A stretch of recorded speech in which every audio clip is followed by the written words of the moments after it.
звук.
We are just waiting for Minister Ghaffar, so please just wait a few minutes. Thank you.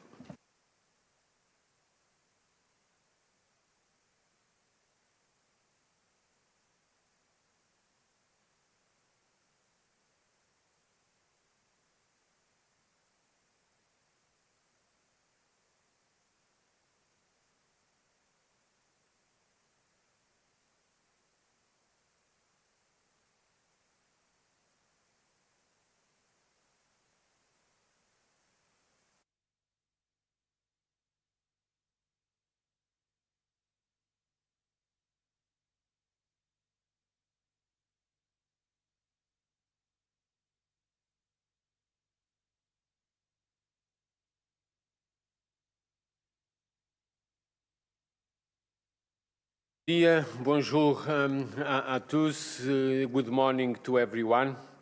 I believe I will lose English in most of this meeting, but please feel free to use any other language. I'm particularly proud to welcome all of you to this event, and very, very delighted to have also some of you in a face-to-face meeting. After more than 1 year with virtual meetings, I'm sure that we deserve this type of meeting. But again, I also acknowledge all of those that will be speaking with us through the screens, and we will have many participants participating virtually. 14 years after the very first Europa-África meeting on Earth observations, we meet again with a single objective, towards a collective call to engage citizens, government and non-government institutions, firms, research scientists, universities, and scientific institutions in a task force towards improving the quality of our citizens, making use of the availability of space systems. This is not a new issue, but it has been evolving over the years in such a way that we really live in a new status for using space-driven data. We are speaking above all, on improving the quality of life and creating jobs in areas that range from agriculture to transport, urban management, biodiversity preservation, but also fire prevention and, above all, disaster prevention. Certainly, technology has evolved over the years in such a way that in order to make available the opportunities from the increasing digital transition under which we live towards the enormous challenge of climate change, we know that we need to use better new observation methods, certainly to create new knowledge, which do not exist yet, and also to provoke collaborative arrangements among public and private institutions. And this is all about this meeting, and is all about what we call new space for people. New space for people is essentially putting citizens in the center of our discussion. Actually, some months ago, discussing this topic with the minister from South Africa, the debate came in terms of bringing to the center of our discussions those which typically are in the margins. And that is the reason why we have decided during the Portuguese presidency of the European Union to arrange this summit and to concentrate our attention on ways to better improve and to better engage governments, non-government institutions, companies in this whole area or new space for people in a context where we can essentially better understand the current situation, social and economic situation worldwide. Actually, we live in unprecedented times as a result of COVID-19, which certainly make an alert to all of us that we need new knowledge through more research and development. We need more institutional innovation, particularly giving place to disruptive companies in close articulation with new science, but also we need new observation methods. And these three goals, new knowledge, institutional innovation, and new observation methods, are very much centered in the overall context which has been raised in the last Human Development Report 2020. And this afternoon, Pedro Conceição, the director of the Human Development Report, will present actually part of those conclusions, very much in the idea that scientific evidence clearly shows that we are moving towards a new geological area, the Anthropocene, very much based on the dominance of social and economic activities on planet Earth. And in order to act on the climate change, making use of the opportunities from the increasing digitalization of our societies, we need definitely to use more and more new observation methods based on Earth observation, well integrated in advanced information systems, making use of the massification of artificial intelligence, among others. And again, we are essentially looking at our populations. And in a Europe-Africa summit, this is a particular issue. We live in a demographic context in a world level which should call us our attention and our daily priorities to better understand the quite diversified sets of the demographic and the resulting issues of those demographics, particularly particularly to secure food for every single citizen. And again, space systems and high-resolution Earth observation may be critically important for this ultimate goal to secure food to every single citizen in the world. While in most of African countries, in particular sub-Saharan African countries, we have an increasing demographic context with an increase in the youngster population.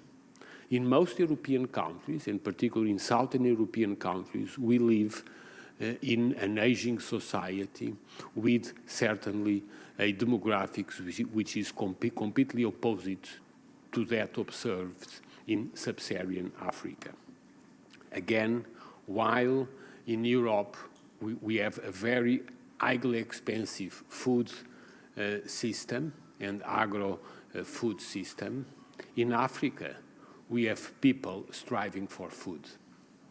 And this unbalance of our societies should clearly be a result for action. And actually, the Portuguese President of the European Union have called that it's time for action. It's time for action in terms of better understanding the digitalization of our societies with the quest of climate change, including the social context associated with a large and diversified changes in the demographics of the world population. So I thank you all. I thank you those that over the last months have been able to organize this conference. Certainly the Portuguese Space Agency. I have with me Ricardo Conde, President, and other people like Hugo Costa. Also the African Union Commission. We will listen to Sarah Angor, but also our colleague Mahama will speak over the day. And certainly we have also with us Ricardo Costa from EUSPA and also Marie Menard, the EUMETSAT, in particular Vincent Gangablio, the European Space Agency, and certainly a group from the European Commission. But we have also with us and very much engaged in this conference new players which have become very critical in this issue. And first and foremost, I remember the critical role of the Atlantic International Research Center in all the context to put together this conference. Again, more than words, which we also need words, we need action, and certainly the outcome of this conference is to establish specific projects and outcomes for the years to come. But let me pass the word now to Sarah Agbor, African Union Commissioner for Education, Science, Technology and Innovation. Sarah has not been able to be here, so she will speak with us virtually. Sarah, please. Thank you very much. Good morning, Your Excellency Manuel Hector, Portuguese Minister for Science. I hope I'm connected. Your Excellency, my sister, Ambassador Josefa Sako, Commissioner for Rural Economy, Agriculture and Blue Economy, Excellencies, colleagues of the EU and their representatives here present, distinguished delegates and participants, ladies and gentlemen. Allow me to thank the Portuguese Presidency of the Council of the European Union for convening this important forum on behalf of the Chairperson of the African Union Commission, His Excellency Dr. Musa Faki Mohammed, and for according us a warm welcome to the beautiful city of Lisbon. Thank you, Mr. President. Allow me to also recognize the hard work of all the committees that work behind the scenes towards the realization of this meeting. It is now my honor and pleasure to address the Africa-Europe Space Earth Observation High-Level Forum under the theme Space as an Enabler for Digital and Green Transitions with Earth Observation, Fostering Sustainable Development, New Skills, and job creation. Yes, technology has evolved, and now we face climatic conditions and challenges. And it is in the hands of science to bring solutions to the various diverse problems that we face. I wish to recall that the Lisbon process of 2007 gave birth to the GMS and Africa program, whose first phase of implementation is concluding this year, while the second phase is being ushered in immediately. 14 good years today, we are in the same location to celebrate a thriving cooperation between Africa and Europe in space Earth observation. From your concepts of this conference and discourse, New Space for People bringing a human-centric approach to space science is very important. And indeed, I join voice to say all stakeholders must come into this space and bring in new space in areas, because particularly of these unprecedented times that we face with COVID-19. While we celebrate this collaboration, it is also important to revisit the progress made and lessons learned and prefer remedies to some of the challenges encountered. You will recall that when the process started under the joint AU-EU strategy, we initiated the Space Troika and the coordination theme of GMS and Africa process. We have to applaud the achievements of these two bodies because they have spearheaded the trajectory for the definition of the chapters for the GMS and Africa program, formulation and implementation of the GMS and Africa first phase through a call for proposals under the management of the African Union Commission. Significantly, the same process has enabled the Copernicus data sharing arrangement, as well as the ongoing installation of Copernicus data hubs in Africa. Let me use this opportunity, therefore, to also recognize the presence of some of the championing consortia of GMS and Africa represented in this forum. Moreover, with these achievements, excellencies, ladies and gentlemen, we can say that we have tested the waters and now we can dive in, even though we speak of space. May I also reiterate that the African Union has established the African Space Agency following the iteration of the continent space agenda and direction in the African space policy and strategy. This is a body with the responsibility to coordinate and harmonize space activities while at the same time fostering intra and intercontinental missions of mutual benefit. It is therefore important that from this moment, this will remain the operational architecture of Africa's space governance and cooperation. Through established bodies, the African Space Agency is mandated to consult with national space agencies and member states in defining programs. Excellencies, distinguished ladies and gentlemen, permit me to assert that Earth observation has been one of the most utilized space applications on the continent, and it continues to impact lives positively. Thanks to the inclusion of the private sector in the ecosystem, Earth observation services are now being deployed on mobile phones, thus bringing them closer to end users. We have also learned the convergence of technologies and recently the resolve to adapt cloud computing and cloud processing as essentials of developing operational Earth observation services. All of these have helped us to refine the user requirements in Earth observation as the continent prepares for the space segment. As a scientist from the Faculty of Arts, I was surprised with the multi-sectoral approach of space science and the importance of Earth observation, satellite communication and navigation on climatic change and agriculture.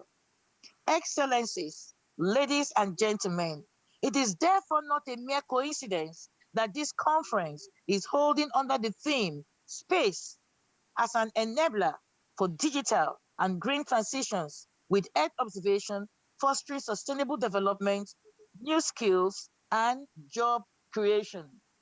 The space of space science will create employability opportunities for the youth of Africa who measure more than 70% of our population.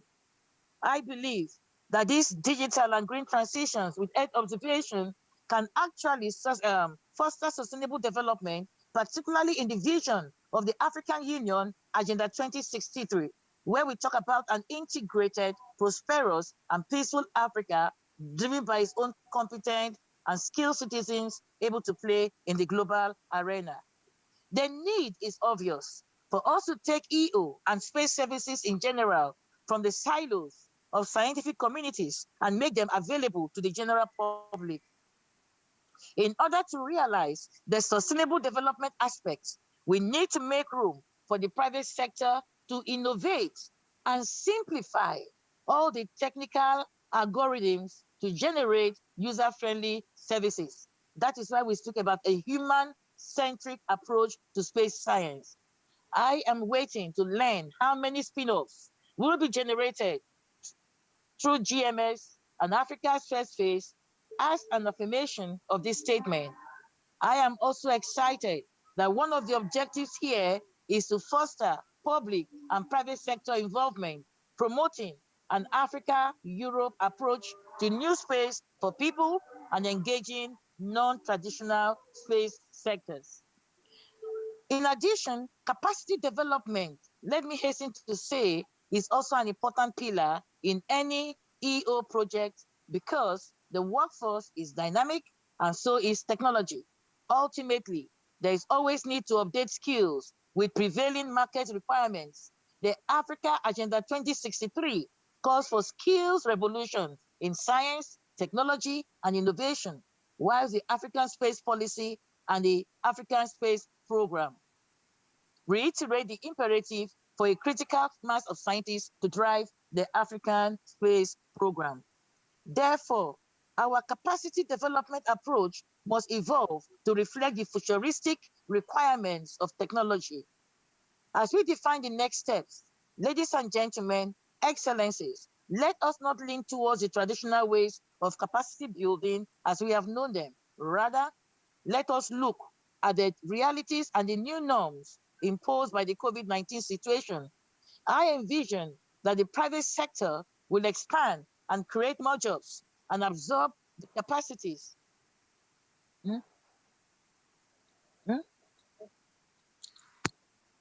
Please, rather, let us look at the realities and the new norms imposed by the COVID-19 situation.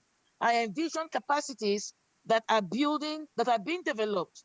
Indeed, in human capital development, capacity building should be followed with capacity utilization. And only then can we equate development to the skill sets. I urge us not to ignore the important component of capacity utilization when we talk about human capital development.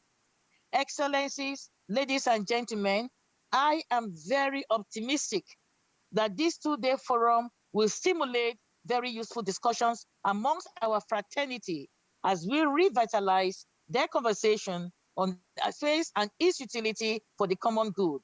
Let us discuss and draft together a solid roadmap highlighting the key steps of the African and European Earth observation journey in the new space era. The African Union will remain at the center of this enterprise. And let me reiterate our eagerness to participate in programs that accelerate green transition and digitalization in support of the African Union Blueprint Agenda 2063. I therefore conclude by renewing the commitment of African Union Commission in the new Africa Eurospace Earth observation process. Sincere gratitude to the government of Portugal for arranging this conference and to all the organizers for giving the African Union their opportunity to participate in this enriching experience. Thank you very much. Thank you very much, Commissioner. And also, thank you very much for informing us about the status of establishing the African Space Agency. I'm sure that throughout Europe, we all are delighted for that achievement and certainly able to contribute for the success with our experience to set up national, European and intergovernmental agencies. But let me pass now the word to Josefa Sacco, also African Union Commissioner. Josefa, please.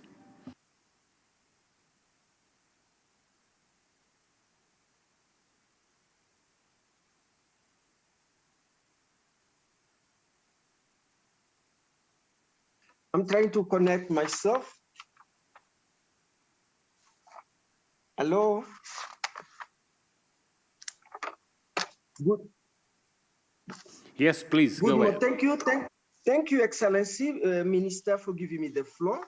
Good afternoon from Addis Ababa. Your Excellency, Manuel Heitor, Minister of Science, Technology and Higher Education of the Republic of Portugal. My sister, Her Excellency Professor Sarah Anyam Agbo, African Union Commissioner for Education, Science, Technology, and Innovation. Excellencies, colleagues, commissioners from the EU, distinguished delegates, ladies and gentlemen, all protocol duly observed. I am grateful to you, Your Excellency Manuel Heitor, Portugal Minister for Science and Technology and Higher Education, for inviting me to speak to this important Africa-Europe Space Earth Observation High-Level Forum. Your invitation, sir, duly acknowledges the nearly 2 decades long of Africa-Europe cooperation in development and utilization of Earth observation for socio-economic development of our region. Since 2002, the African Union and the European Union have maintained strong cooperation in a number of fundamental or initial Earth observation initiatives. Such initiatives include the preparation for the use of Meteosat second generation in Africa, PUMA, the African monitoring of environment for sustainable development, and monitoring for environment and security in Africa projects. Since this project happened to fall within my portfolio, I am well aware of the invaluable contribution that Earth observation makes on the attainment of Agenda 2063, as well as to my department's effort to fulfill its mandate as given by the African people. Agenda 2063 on the African we want identifies the outer space as one of the African Union's flagship program that aims to strengthen Africa's use of outer space to bolster its development. Health observation is critical to Africa development in a number of fields, including agriculture and food security, disaster risk reduction, disaster outbreak, environment and natural resources management, water and climate forecasting, meteorology, climate change mitigation and adaptation, marine and coastal areas, among others. Through the initial Health Observation Initiative I mentioned above, Africa Policy and Decision-Making Organ, member states, regional economic communities, regional organizations, planners, the communities, among others, have benefited in various ways. Before I go further, allow me to highlight only 4 tangible results of these initiatives. First, enhancement of capacity of 49 African countries plus regional institutions to assess and exploit Earth observation data and information for socio-economic development. 2, development of about 20 specific environmental and climate services covering the agriculture, land, forests, fishery, river navigation, water resources management, marine, disaster risk reduction, weather and climate monitoring, pastoralism, drought and flood monitoring to support the continent's socio-economic development. 3, about 2,000 African experts and policy and decision makers have been trained in various technical and policy and decision-making aspects on environment and climate. And the last, number 4, some regional economic communities and member states develop their regional strategy on Earth observation, as well as other strategic and legislative blueprints. Your Excellencies, outcome of the initial Earth observation initiatives I mentioned above form a bedrock on which the current inter-ACP climate service and related application CLIMSA program and the global monitoring for environment and security support program stands. For instance, the CLIMSA program builds on the MESA project to continue the development of climate service for disaster risk reduction that were developed under the MESA project. The CLIMSA program further expands the scope to cover other critical climate sensitive areas such as agriculture and food security, disaster risk reduction, energy, health, forestry, and water. Equally, in addition to introducing new environmental application, the GMES and Africa Support Program consolidates a number of services that we developed under the MESA project. Our gathering today, therefore, should not only focus on planning, but should also take stock of the past and celebrate the achievement of the African-Europe cooperation on Earth observation. Moving forward, in the face of continuously changing weather and climate, the African Union integrated African strategy on meteorology, weather and climate services considers satellites meteorology as critical in providing early warning to extreme weather and climate events.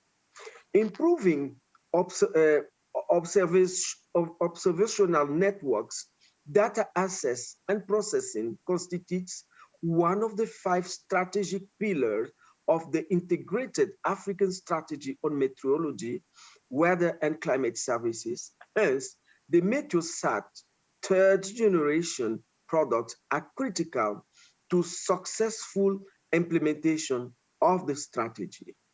While the Meteosat 3rd generation will facilitate realization of several goals of Agenda 2063, achievement of the environmentally sustainable climate and resilient economy and community goal of Agenda 2063 will be a direct outcome to the contribution of the MTJ. It is therefore a strategic objective of Africa to ensure sustainable access and use of existing and future gestionary and polar orbiting weather satellites, particularly the Meteosat 3rd generation satellite, for sustainable provision of weather observation over the all African continent as a short period as 10 minutes. As such, the African Union member states and regional economic community have placed significant emphasis on the need for Africa's smooth and timely transition from the use of the Meutosat second generation products and services to the Meutosat third generation products and services. In keeping with new development in satellite-based observation on the European side, MTG transitioned together with the implementation of the African Meteorologic Satellite Application Facility in Africa deserves critical space in current and future Africa-Europe programming.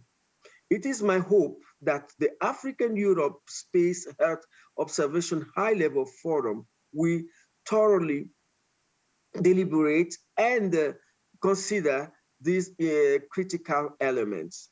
The Africa-Europe cooperation on Earth observation has grown stronger day by day, and I believe it will so remain for the common good of our people. I thank you for your kind attention. I submit. Dear Commissioner José Fazaco, thank you very much for your intervention and also to let us know about your commitment and of the Africa Union on building the African Meteorological Satellite Application Services. And again, we all throughout Europe are also delighted to helping you on this task force and essentially to continue the collaborative effort through member states, and particularly, I'm sure, EUMETSAT, and later today we will have the opportunity to have the director of the EUMETSAT also communicating in these events. But after these two commissioners, Sarah and Joseph, I can certainly acknowledge and appeal for a global task force on women on space. We know that we have still a quite large gender imbalance in this area, and certainly what we have just listed should call all our attention to promote women in space. Let me pass now, not to women's, but to men's, or three men that will address DG SU from the European Commission. I will start in the European Union agencies. I will start with Timo Perssonen, Director General of DEFCIS at the European Commission. Timo, please. Dear Minister Heitor, dear Commissioner Akbor, dear Joseph, dear colleagues from across Africa and Europe. It is a great pleasure for me to be here with you to convey the greetings of Commissioner Thierry Breton, who unfortunately could not join today. I would like to thank the Portuguese Presidency for this important initiative and for organizing this high-level event, which I understand was not very easy to put in place considering the current pandemic situation. Despite the difficulties, it is important to keep our contacts and our channels of communication open. Africa is Europe's closest neighbor and our natural partner. Strengthening the EU-Africa partnership is among the top priorities of von der Leyen Commission. The existence of common interest and shared goals in the two continents have confirmed the expanding cooperation between Africa and the European Union. And our space systems can be powerful tools to underpin this good cooperation. Space is a priority for the European Union. We have a new EU space program. It is the fruit of the European technological and industrial excellence. We have just put in place the financial and legal framework for its implementation, together with our partners in EUSPA, ESA, EUMETSAT, and many others. International cooperation is an essential element of this program. We are building a European space systems which are serving Europe and our partners in the world. One of the main components of this program is Copernicus, our Earth observation and monitoring system, Europe's eyes in the space, which is also an essential element of the EU-Africa partnership. In the Earth observation domain, Copernicus has become the reference, the leading global program on Earth observation. It has adopted a full, free and open data policy. That means the possibility of a free and open exchange of satellite and essential in situ data and of service products between Europe and Africa. Copernicus is delivering data and services to Europe and to the world. By doing this, Copernicus is providing support to tackle the most pressing challenges our societies face today, such as fighting climate change, preserving the environment and its biodiversity, improving agricultural productivity and food security, and protecting our marine ecosystems. But Copernicus is also an instrument helping to stimulate technological innovation, providing social economic benefits to all citizens in Europe and in Africa. To date, our main Earth observation and Copernicus collaboration is through the support we are providing to GMES and Africa initiative. GMES and Africa is clearly a successful program building on past and long investment of EU partners in Africa. In 2018, DG Defence Industry and Space signed with African Union Commission a cooperation arrangement to improve the access to data and products from Copernicus by the African institutions. The implementation of these arrangements is currently ongoing with around 10 African institutions and with the support of European Space Agency. Beyond Earth observation, we have very successful collaboration also with our satellite augmentation system EGNOS, which is gradually extending its services to Africa to support applications in precision agriculture, smart mobility, or in the future also safer aviation. The EGNOS service extension will ensure the same quality of service in Africa as in the European Union, leveraging Europe's cutting-edge space technology. Galileo, the European Global Navigation Satellite System, is already being used in Africa. Almost all recent mobile phones and devices are Galileo-enabled. As you know, under the strong leadership of Commissioner Breton, we are also developing a new space-based connectivity system which could provide services to Africa to meet the growing needs for faster and better internet connections everywhere. So we have many avenues for a very fruitful cooperation built on strong partnerships, and the next EU-Africa summit is expected to highlight this. To conclude, my friends, I would like to say that we are facing new challenges, environmental and climate challenges. We need definitely to reinforce our Europe-Africa collaboration to face these new challenges and make efficient use of our technology. The African Union Commission remains our privileged partner in Africa. Thus, we should deepen our dialogue on space matters. I would like now to acknowledge the support to the Lisbon Manifesto, which was drafted by the Portuguese presidency. This can be used as a stepping stone to guide us for our future cooperation. I wish you all an informative and fruitful discussion in the forum. Thank you for your attention.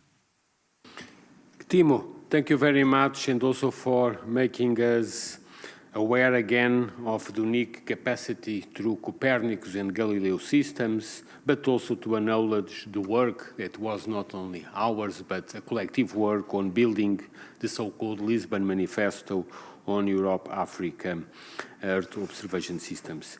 Let me now pass to Benjamin Coates. Benjamin is from the European Space Agency. As you know, the European Space Agency is an intergovernmental agency established more than 60 years ago and a major outcome of a collective effort throughout the European continent and elsewhere.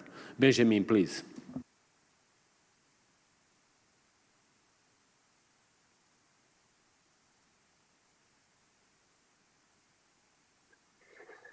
Good morning, everybody. I would like to start to pass the greetings of my Director General, Joseph Aschbacher, who is unfortunately urgently called in another meeting, which was not foreseen. So I apologize for his not availability in the moment.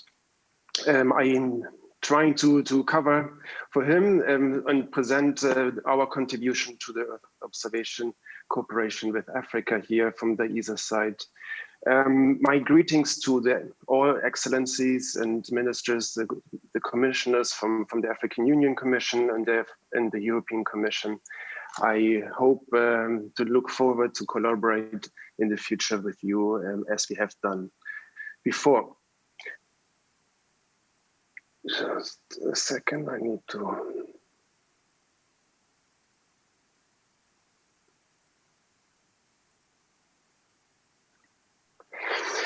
So, as you see, ESA has an Earth observation vision, which is really bringing the wealth of information to observe the Earth, taking the pulse of the planet, which is giving us an unprecedented opportunity to bring information to development and sustainable management of resources in Africa and on the global level. ESA has supporting 3 different type of mission from science to Copernicus and meteorological science. In particular, the Copernicus program is bringing in operational data to the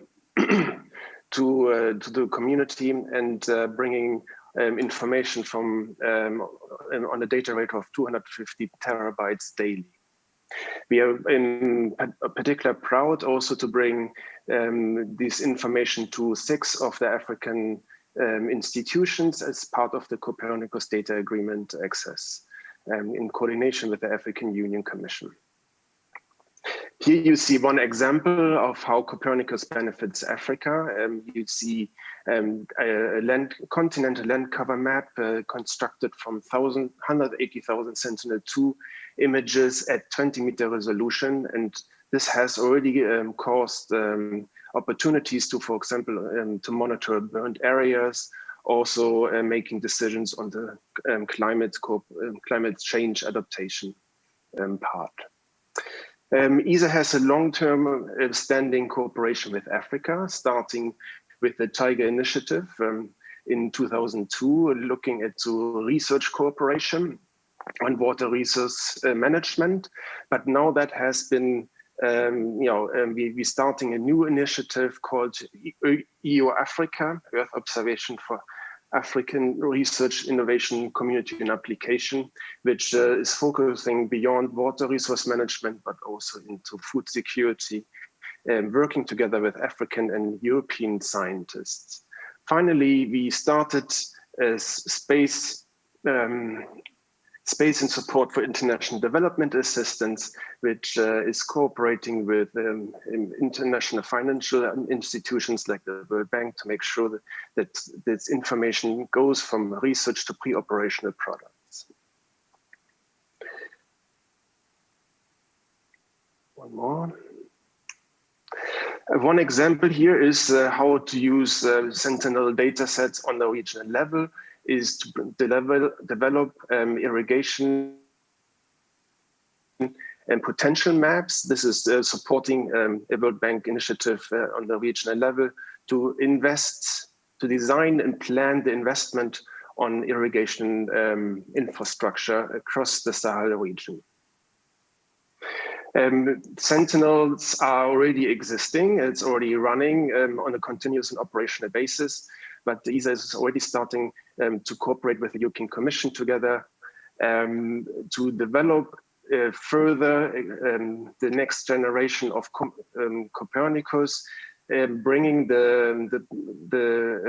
continuing the Sentinel, existing Sentinels over the long term, but also expanding the missions to 6 new Sentinels, which are addressing new emerging observational requirements like the causes of climate change. So you really could monitor the CO2 emissions, but also addressing needs like land surface temperature. So we could manage better the agriculture need for water support and irrigation schemes.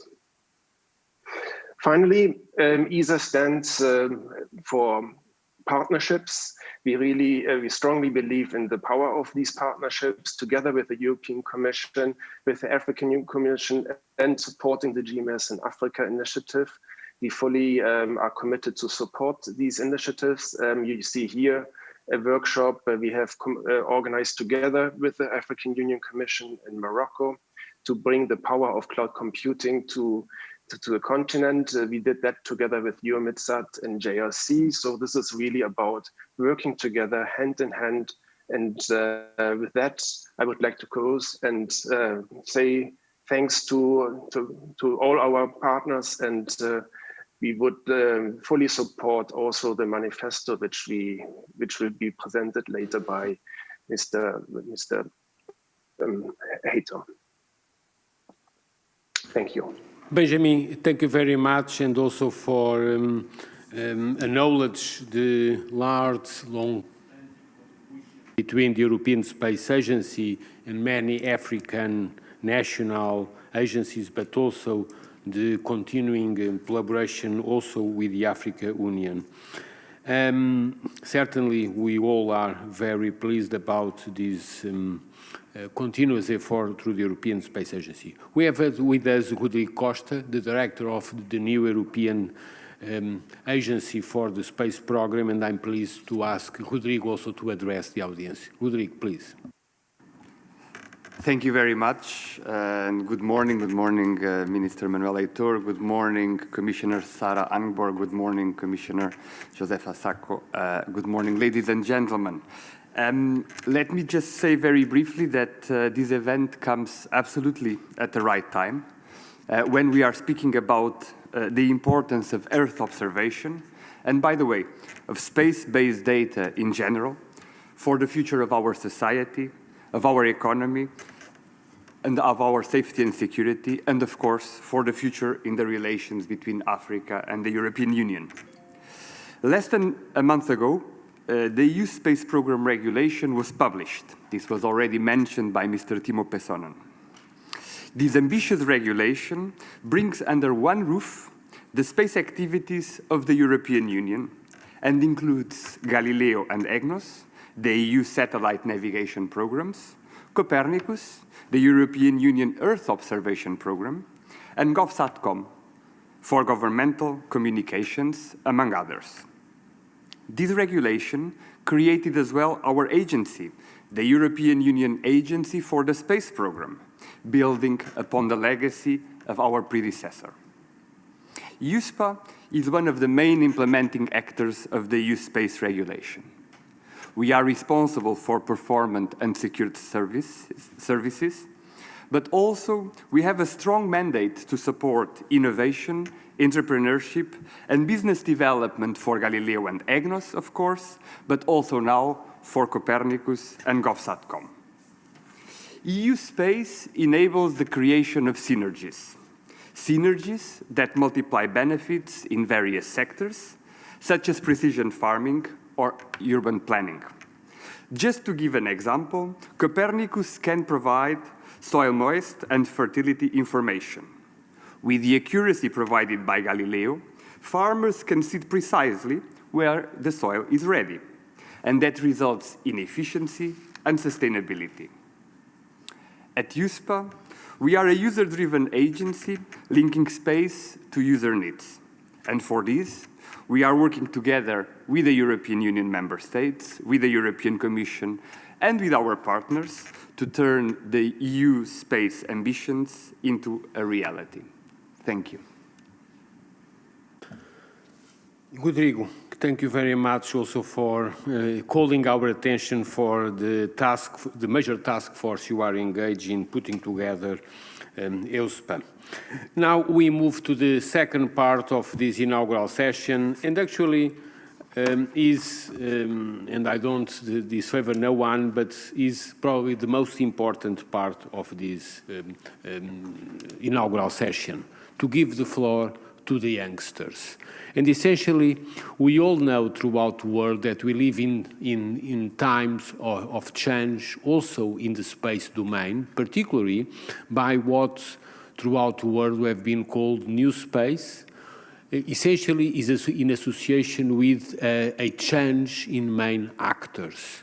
And essentially, we are assisting over the last years, and certainly for the coming years, to a large openness of the space sector to entrepreneurial projects, to startups, and particularly to a new set of actors beyond the traditional institutional actors. So I'm very pleased to invite Miguel Belo, the CEO of the Atlantic International Research Center, the AIR Center, to coordinate a very short debate among young space researchers and entrepreneurs. And we can discuss many lessons out of the COVID. One certainly that has become very consensual is that we live in times where fundamental science and disruptive innovation needs to be hand in hand. If today we have a vaccine, it was essentially because of the close articulation between fundamental science and scientists doing basic research together with entrepreneurs doing disruptive innovation. And certainly we have with us scientists, among others, Zita Martins, an astrobiologist, but also we have entrepreneurs throughout Africa and Europe that will address briefly our audience. So Miguel, please have the floor in moderating this session. Thank you. Thank you very much, Minister. Good morning, everybody. I'm Miguel Bello, the CEO of Atlantic International Research Center with headquarters in Azores Island.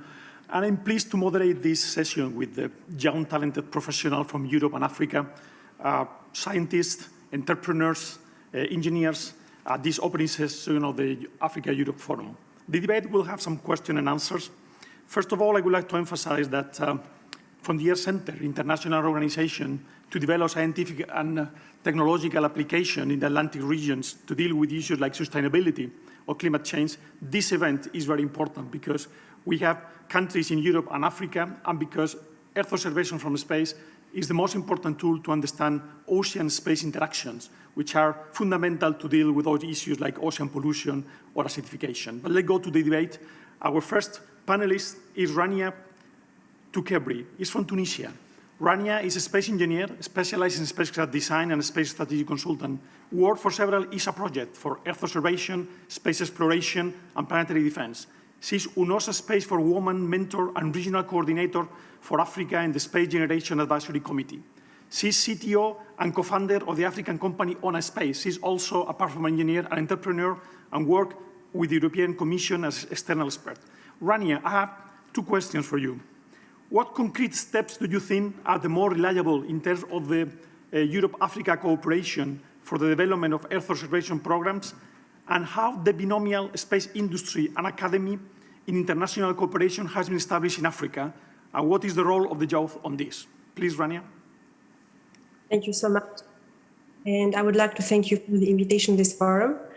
Okay, I would like just to start saying that I know that many of you have already started several international collaborations with African countries and with other developing countries, but I would like today to say a few key challenges that I consider quite important to raise today in front of you. So what I saw so far here is what we start thinking about while making the building of the new programs is considering the lack of coordination that have been already in previous programs, and also the uninsured sustainability, which is due to the lack of grounding in an African policy and strategic platform. So concretely, in the first phase, in my opinion, we should of course, consider having an inventory of policy correlated with the needs of each party in the global, European, and African side.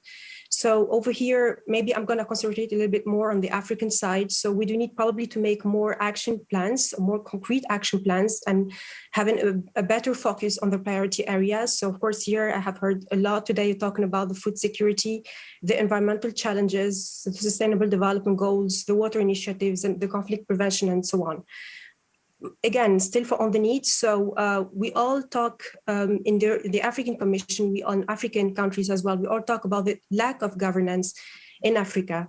And of course, this will affect for sure the collaboration with the European countries. So we do need probably to work more on the governance, with that governance structure that will facilitate the process of assessing and strengthening the institutional infrastructure at the regional and to national level, probably at a continental level or regional level. We do need, for example, for the Earth observation applications, we do need some low and medium resolution images. I'm not going to go through details because of time. At national level, we do need probably more need of high resolution images for different needs for production, water resources, and so on. And still in the needs, so also, so you should also consider like the expertise, infrastructure, and mechanism for the institute data collection to validate the Earth observation data are actually very weak at the level of Africa, at the regional level. So we do need really to invest in network and infrastructures to build a robust in-situ observation system, connect to the Earth observation to generate reliable information, and to support the decision makers, and of course to develop the socioeconomic programs, development programs.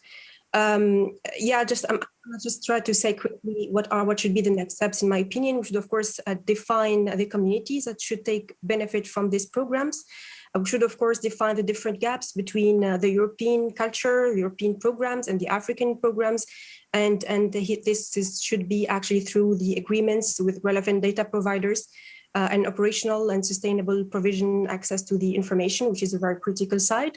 And of course, then go into the integration and building phase on the service definition, on the capacity building, on the implementation strategy, on the timetable through the short, medium, and long term, as well as the budget estimation.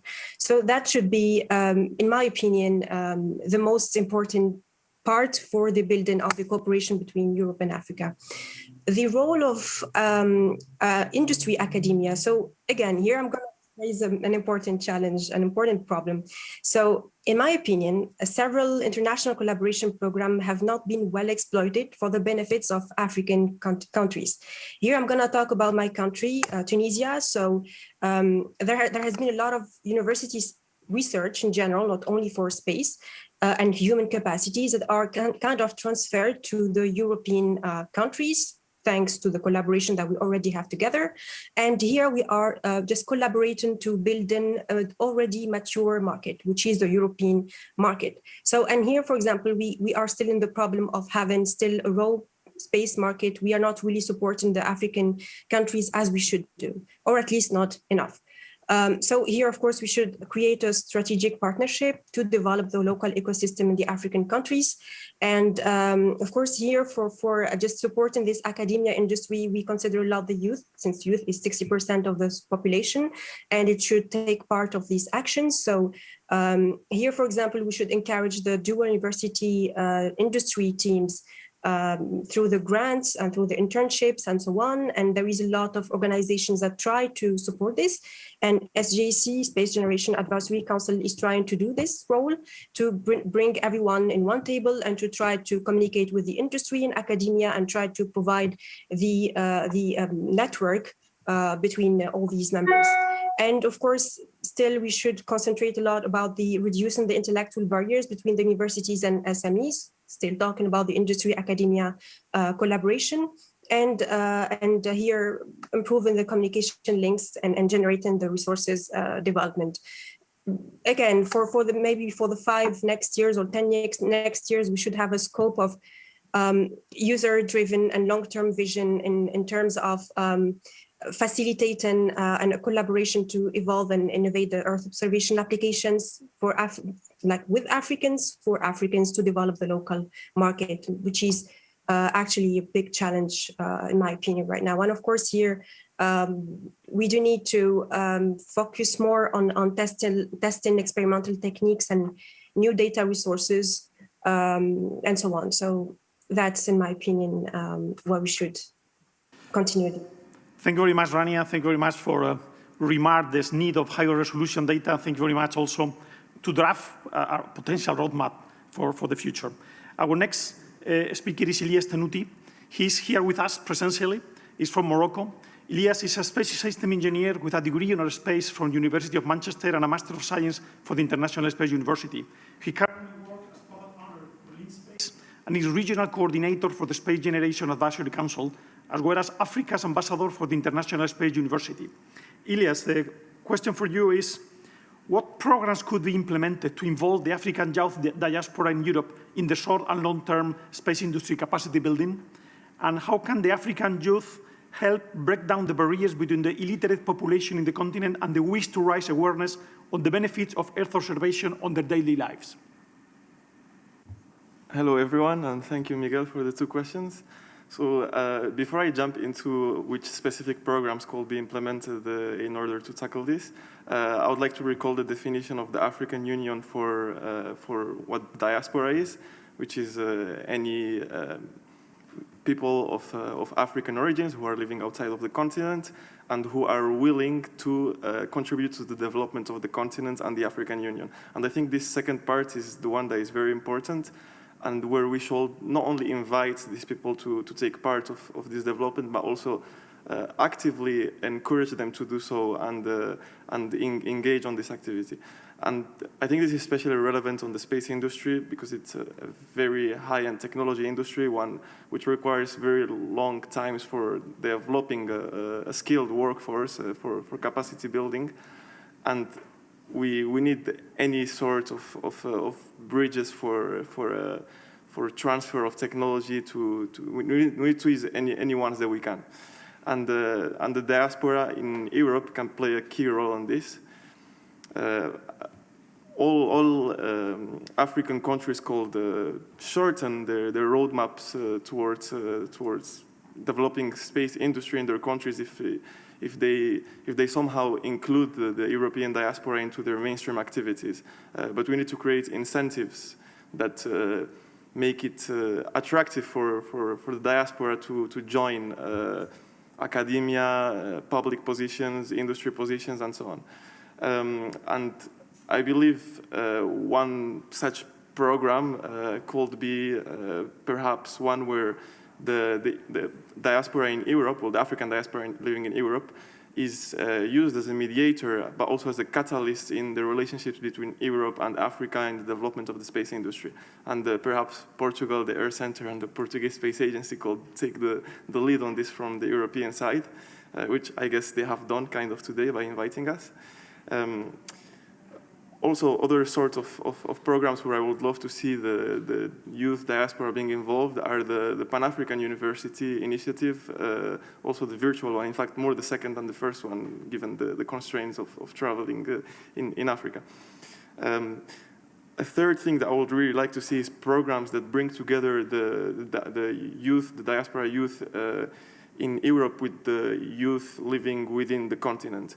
And I can say from first hand that these two groups work very well together, at least in the space industry. And again, the 4 or 5 of us who are present here today, we have worked together for a long time and done really good things.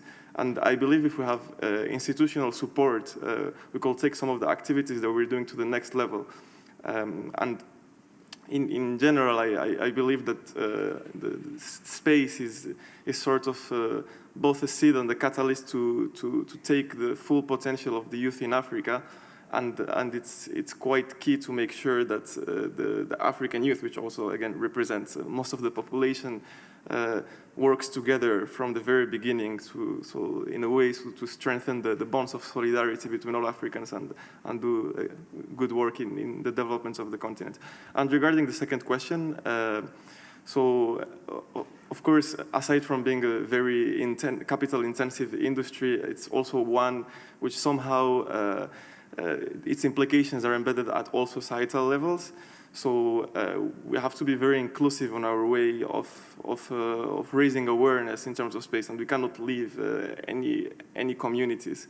And in this case, okay, we talk about illiterate people, and I would like to maybe extend the definition of illiterate people to not only people who cannot write or read, but also to ones who have limited capacities in this sense, and also to communities which have, let's say, linguistically fragmented situations.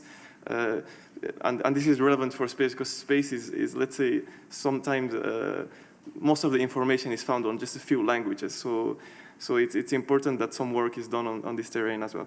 But how can Earth observation and the youth be part of it? Earth observation is a very visual thing. No, you can go to anyone, show them let's say a map with some agricultural fields and tell them, okay, this color is bad, this color is good. I know it's not as simple as that, but just to a bit illustrate that it actually could be a quite powerful tool to communicate with these people and show them the benefits of space in general. And also, a lot of these people are the end users of the technologies that we're developing in the space industry. So it's quite key to involve them in this. And just to finalize, so why the youth? Well, I believe that question has a quite obvious answer. I mean, again, more than 60% of the continent is under 25 years old, so I don't think there is any answer where we want to develop something where the youth is not part of it. It's just out of question. And also because, I mean, again, this youth will, in the long term or in the short term as well, be the one leading some of this space development. And it will be great for this youth to be engaged with the end users, again, that will benefit from it from a very early stage. So yeah, thank you very much. Thank you very much, Elias. Thank you very much. We continue with Kingsley from Ghana. Kingsley served as national point of contact for Ghana at the Space Generation Advisory Council in support of United Nations programs on space application. Kingsley is PhD researcher at the University of Leeds. Please, Kingsley, my question is, you can highlight the benefits and challenges in fostering the cooperation Europe-Africa in space for the young professionals in Africa. Yeah, thank you so much, Miguel, for this question. And I'm extremely delighted to be part of the panel today. My colleagues and from the address that we heard from Her Excellency, Professor Sarah Anya Abod, have highlighted most of the benefits and then the challenges that we are going through. I will try as much as possible not to be repetitive. Yeah, but one of the key things that I would like to touch on concerning the benefits is capital development. And of course, some of us are already beneficiaries from such cooperation, and such cooperation helps to build the local capacity to be intelligent users of space products and services. In doing so, it creates jobs, provide the skills and career development that the youth and then the young professionals can make good use of. One benefit in fostering the cooperation of Europe and Africa collaboration in space to the young professionals in Africa is that it also provides an enabling platform for networking, mentoring, and creating awareness of the opportunity in the space sector. As you are all aware of, we've gathered here today because of this event, and it's been able to bring together a lot of people from different backgrounds, from the governmental bodies, industrial representatives, and society together. We are in to share our knowledge, share experiences, and our failures together. So knowledge and technological transfer is one key thing that helps in the development of the young professionals, which we can also benefit. And to sum up to all these, and with these skills that the young professionals we gain through African-Europe collaboration, it places the young professionals in the position to be able to contribute and enhance to the potential benefit of Earth observation and its technology to address African socioeconomic opportunities and our basic needs. Currently, Ghana and other African countries, we are battling with illegal mining activities, which is destroying our forest body and also our water bodies. And I believe the skills that we gain through Earth observation can be used to curb some of these illegal activities and some of the basic challenges that spans across health, agriculture, environmental monitoring, sanitation, and all these things goes a long way to help to support the Agenda 2063, the African that we want, as well as the United Nations Sustainable Development Goals. Briefly on the challenges, is that most of the African educational institutions do not offer direct space-related programs and then courses due to the inadequate or lack of skilled human resources locally. And that also goes a long way to affect the development of young professionals in this field. And another challenge that is very peculiar to most of the African countries is that most of the African countries do not have a national space agency to spearhead and then direct space-related activities that we, the young and then the youth, can also benefit. And also, as Rania alluded to, that there is no proper coordination between the ministries and then the other bodies related to the research and related to research in terms of the space activities that really the young and then the space enthusiasts can also benefit. And one main challenge is also on funding opportunities to the young professionals that we see in terms of education, because most of our universities do not offer space-related programs in space science. We are being forced to look for training and education outside of our country, which is very expensive. And most of us who are successful hardly return back to Africa, and it causes a huge brain drain in Africa. And the few ones who also stays and the one who also return back and they decide to start up their own businesses also struggle trying to get funds to start up their own businesses. Loans given by African banks comes with very high interest rates, and that actually demotivates some of the youth to start up their own businesses. And most of the businesses also do collapse, and we are competing globally. So if other countries gives incentives and grants and soft loans to their people, and we struggle in this competitive field, it goes a long way to affect all of us. Thank you so much. Of the space activity, which is an important issue. Next panelist is Charles Aimé Nussi Mboende from Cameroon. Charles is environmental and industrial risk engineer. Since 2019, is NASA scientist for the ISA Contest National Coordinator, also Moon Village Association National Coordinator, and International Association for Advanced and Space Safety Volunteer. Charles, my question is, how could Africa address safety of space operations identified as one of the challenges of Earth observation thanks to the Africa-Europe collaboration? Thank you very much, Miguel, and all the organizers of this high-level panel forum. The initial goal of space operation safety is the containment of all hazard. Hazard is defined here as a danger or a risk. We can therefore see the vulnerability of people by the possibility of re-entry or entry of space junk or space debris.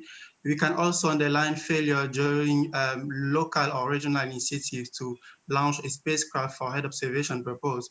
Another safety problem could be the problem with radio frequency interference, or we can also underline the data collection and copyright.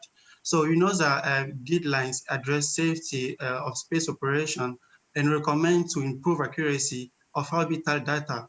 The collection, sharing, and dissemination of space debris monitoring information, the performance of conjunction assessment during orbital phase of control flight, and as well as the measure associated with risk concerning the control reality of space object. No hazard condition is acceptable if the mission objective can be attained with a safer approach, as Thomas said. So Europe-Africa international cooperation should be fostered for fast, secure technology transfer. Strong recommendations should also be formulated by African developing countries to protect humanity and prevent any hazard due to outer space affair with an African perspective. I guess I answered to the question.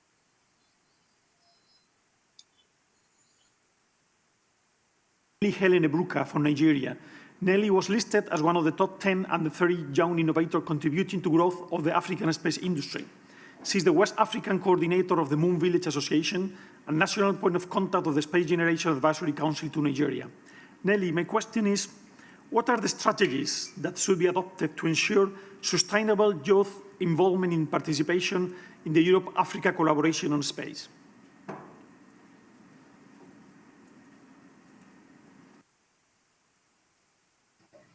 I'm sorry about that. Thank you very much, Dr. Miguel, for that question, and special gratitude to the presidency of the Portugal Space for the invitation. So for lack of time, I'll just get straight to the answer to the question. I'll be proposing 3 major strategies in order to ensure sustainable involvement of youth participation. I think my colleagues Kingsley and Elias has done wonderful justice, but just to air out my opinions, first off, I'd like to emphasize on the need for capacity building programs and projects in order to help young people acquire relevant training skills in the industry, not just sufficient knowledge about the industry like we're having in such a wonderful forum as this, but physical programs and events such as internship and externship opportunities for undergraduates. This will go a long way to ensure that they don't just know about the space industry and how it can help Africa and Europe, but they are also involved in contributing to the development. Secondly, I would like to emphasize on the need that space youth-led initiatives for organizations that are youth-led that contribute to the space industry in Africa should be supported by the EU-Africa partnership. So young people all over Africa have these wonderful, innovative ideas like Kingsley earlier stated, but they lack capacity. Just to mention a few, we have the Land Space Foundation, we have AgriSpace, we have HomeBitech, we have Space in Africa and the rest, and they are contributing to the development of space in the continent and beyond. So it would be imperative that they are given the adequate support, sponsorship, and partnerships to ensure that their collaborative efforts will not be in vain. Importantly, and thirdly, I would like to humbly suggest and propose that we have a youth advisory sort of for young people in the space sector to be able to air out their opinions in a more formal way. So in the African Space Leadership Congress, we have the African Space Youth Forum that is usually organized. Beyond the forum, we need more practical and pragmatic measures to be taken that kind of organizational structure is sustained for the EU and Africa partnership. In other words, I'll be suggesting a youth advisory, a youth council, or whatever appellation that would be necessary and expedient for that kind of a body where young people from both continents will be able to discuss ideas and will be able to proffer solutions and innovative ideas to the African Union and to the European Union with regards to space.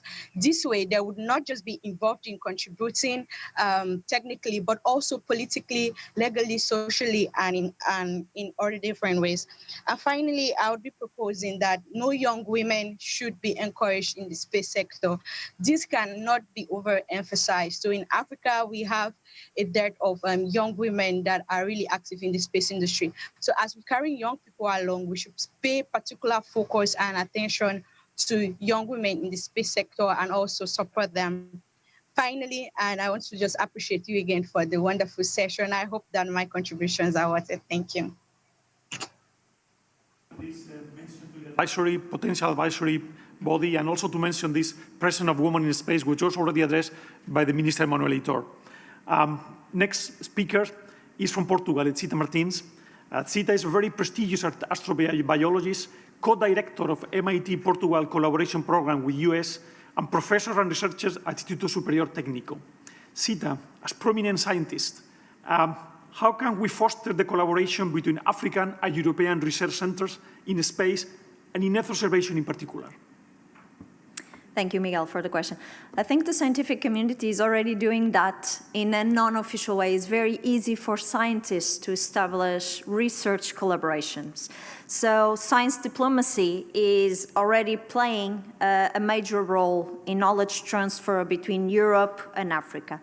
But it is necessary to go further, as we've been listening to this today. That is one of the complaints, going further, a step further. And we need, above all, to efficiently transfer social capital, because in science we need people. Science is not done without people. So 2 major points. It is crucial to break bureaucratic barriers, to facilitate this construction of the scientific knowledge, and to have a much easier circulation of scientists between universities and research centers in Europe and obviously Africa. And the second point, something that scientists always complain. When you are with scientists, you always hear scientists complaining about funding.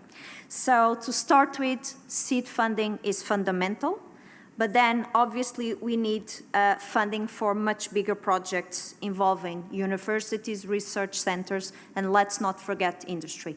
This sort of partnership, big partnerships between different nations involving research centers, universities, and industry are already in place. And you already mentioned, for example, the MIT Portugal problem. It's just one example of an international partnership. So this sort of funding will help to develop collaborative research consortiums between scientists, research centers, industry in Africa and Europe. This will definitely help to develop sustainable research networks, because that's the major issue. It's not starting the collaborations, but then having sustainable research networks. And will definitely strengthen skill transfer. As we know, the world faces several challenges at the moment, and science, and in particular space research, can and should address the global challenges and enable sustainable development, while transferring knowledge and, above all, creating new jobs in Europe and in Africa. Thank you. Thank you very much, Zita, for your contribution. Our final panelist is Filipa Lourenço from Portugal. Filipa is Director of Operation of the Portuguese company Omnidea. Filipa, I have a similar question to the one I did to Zita. You are somehow representing the industry, the space industry. How may we foster the collaboration between European and African companies in the field of space, and in particular in Earth observation?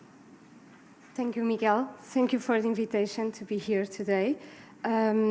So what I think is important is to continue this project that we already have running in Europe. We are collaborating between universities, also industry, and also with the other players, like we cannot forget the young people that are starting in this collaboration, so the people from the schools also. What we are trying to do to promote this, we are trying to not only training these people, but bring them to the current projects that we are having. So when we start a project, we need to involve everybody from the top level at the bottom level. So what we are trying to do here is to merge from industry, universities in Europe, and try to take advantage of this initiative that we are doing here today to have this networking and to possibility this relation between all the actors, all the players that we have.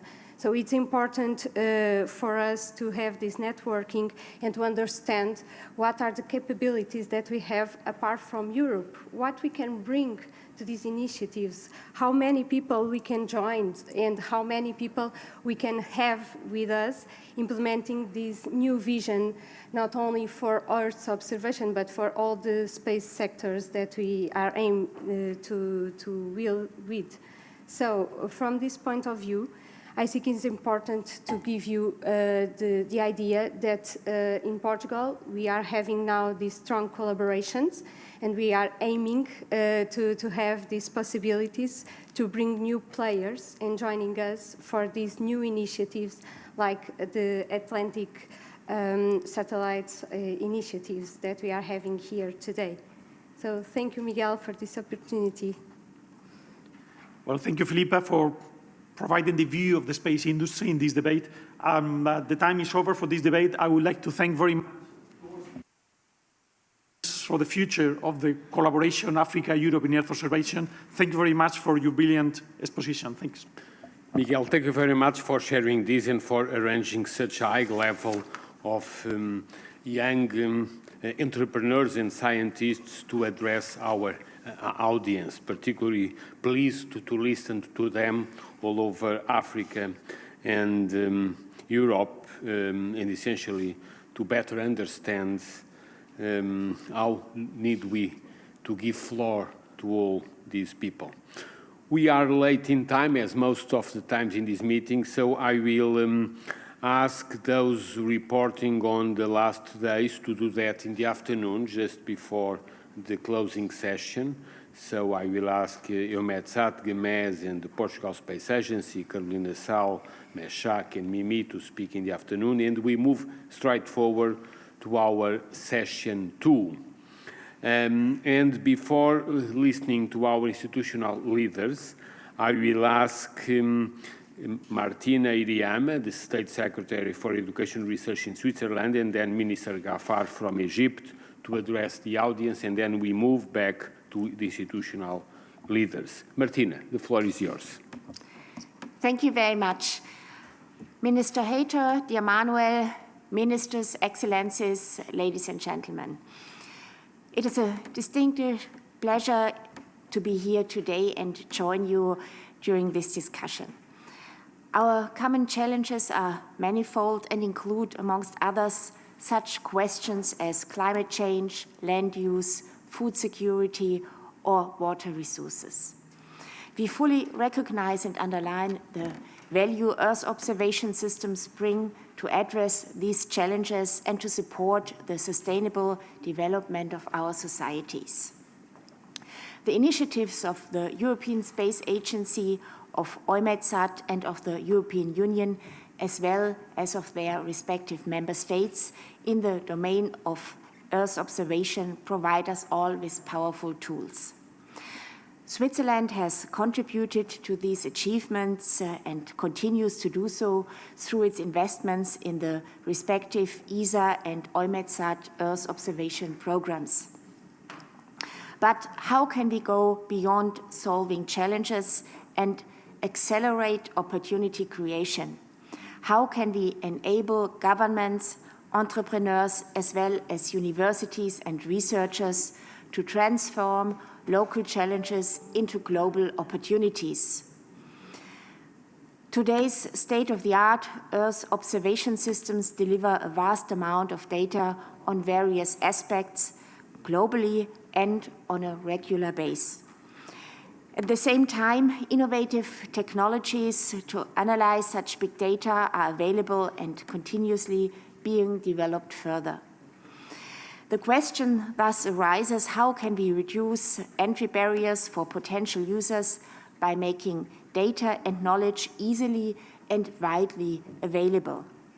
The Lisbon Manifesto on Earth observation for Africa and Europe supports these efforts.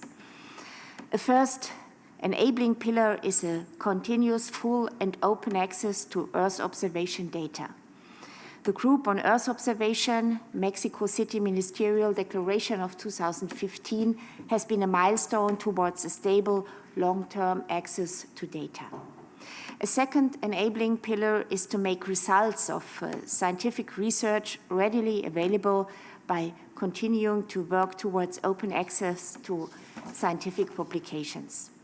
In this context, I'm pleased to report that Swiss higher education institutions are pursuing an ambitious plan which aims for the Swiss research community to make 100% of their public-funded research publications freely available on the internet by 2024. Knowledge is the only good that increases when it is shared. As the great writer Marie von Ebner-Eschenbach already wrote in the beginning of the 19th century. We are convinced that this is the case. And that is why Switzerland wants to play an active role in the sharing of knowledge and know-how at the global level. Further, it is crucial to continue to foster education and support bottom-up innovation as well as international cooperation, in particular with Africa, to promote cross-fertilization between space and non-space sectors.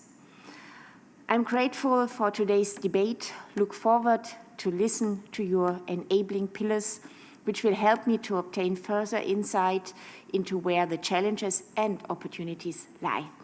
Let me close by thanking Minister Hayter for his invitation and congratulate him on the organization of today's forum. Thank you very much. Thank you so much, Martina. I will pass now the floor to Minister Ghaffar from Egypt, and then we will move to the institutional leaders. Minister Ghaffar, please. Thank you, Your Excellency Manuel Hayter, the Minister of Science, Technology and Higher Education in Portugal. Excellencies, Ministers, dear Commissioners, distinguished guests, ladies and gentlemen, I'm delighted to participate at the European African Space Earth Observation High-Level Forum, allow me to thank the Portuguese presidency of the Council of the European Union for organizing such an important gathering and taking this key initiative. The first African-EU summit was held in Cairo in the year 2000. The second was held in Lisbon in December 2007.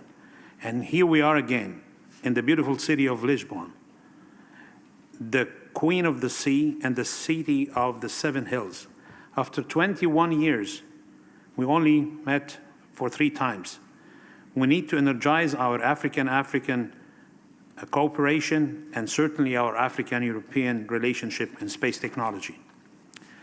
In Africa, natural disasters occurs when hazards and vulnerability meet. And unfortunately, they do meet in Africa. Our ability to provide warning and mitigation strategies is challenged by the lack of ground observation in the most vulnerable areas. Satellite remote sensing offers unique global observational capabilities that can provide critical insights into various topics of disasters, hazards, and risk assessment, response, and recovery in a way that ground-based system cannot be alone. Egypt proudly hosts the African Space Agency headquarters, and all the 54 countries is represented. The Egyptian Space Agency was inaugurated in 2018. However, the Egyptian space activities started much earlier. Egypt launched EgyptSat-1 in 2007, EgyptSat-2A in 2014, NARS-CUBE 1 and 2 in 2019, and we are working now to launch NextSat-1 on 2022 and MISRSat-2 also in 2022. In 2019, Egypt announced the African Development Satellite Initiative at Tokyo International Conference of the African Development, the TICAD-7 in Tokyo. Let me take you to the challenges and opportunities that we are all here to talk about. When we talk about challenges, this could be summarized to the capacity building resources for Earth observation data in our African continent, availability and access to data, availability of time series, long-term, medium-resolution data, processing tools and models, platforms for geospatial applications for socioeconomic development plans, open source software useful for capacity building in Earth observation using data from a variety of satellite missions, limited temporal and spectral resolution satellite data that enables for wide range of applications, and certainly limited operational models to suit applications for development. When we talk about opportunities, we have to mention the partnership between Europe and Africa for access of data and technology transfer in remote sensing and Earth observation. In addition, partnership for the platform and remote sensing services with consultation of remote sensing satellites for Africa and foster startups and private sector engagement. Establishing a Pan-African cooperation and partnership framework to enable and coordinate and networking for the effective implementation of continental level activities. And also encouraging African academia to establish a partnership arrangement with international academic network concerned with space activities, and establishing a framework for the development of an African space industry and integrating African space infrastructure programs, and spreading the use of satellite imaging to support activities, especially in agriculture. When we talk about the African Space Agency, African Space Agency could be the hub and the front-end dialogue to all the space activities in Africa under the leadership of the African Union. It will build an existing European-African partnership with more continental consolidation plan to leverage the capacity and to provide solutions to African development challenges to achieve the Agenda 2063. In addition to cooperation of launching joint satellite that meet the continental requirements. Before concluding, let me briefly restate some of the main points. The African Space Agency will be an essential accelerator for the cooperation between Europe and Africa. We need to start to organize and establish European African Space Training Program, and we will be happy to host this program in Egypt through the headquarters of the African Space Agency, and we will provide the full logistic support for such a program, and which can provide annual training sessions and qualifications degrees for our sisters and brothers from our African students and researchers. And I thank you all for this. Thank you so much, Khaled, and also for strengthening the issue of the African Space Agency and to launch this challenge for European Africa Space Training Program, which certainly should call our attention. We need always to do changes in our mindset, so I will keep with the ministers' intervention, and we will do later on the institutional leaders. So I will pass the word to Germany, then to Morocco, then Austria, and then Kenya. From Germany, we will have Thomas Janzonbeck, Commissioner for the Digital Industry and Space. Thomas, the floor is yours. So I hope you can all hear me. Then, yes, please. This is good. So, dear Manuel Heitor, good to see you here. Excellencies, distinguished representatives and colleagues from African and European governments, companies and international institutions, ladies and gentlemen.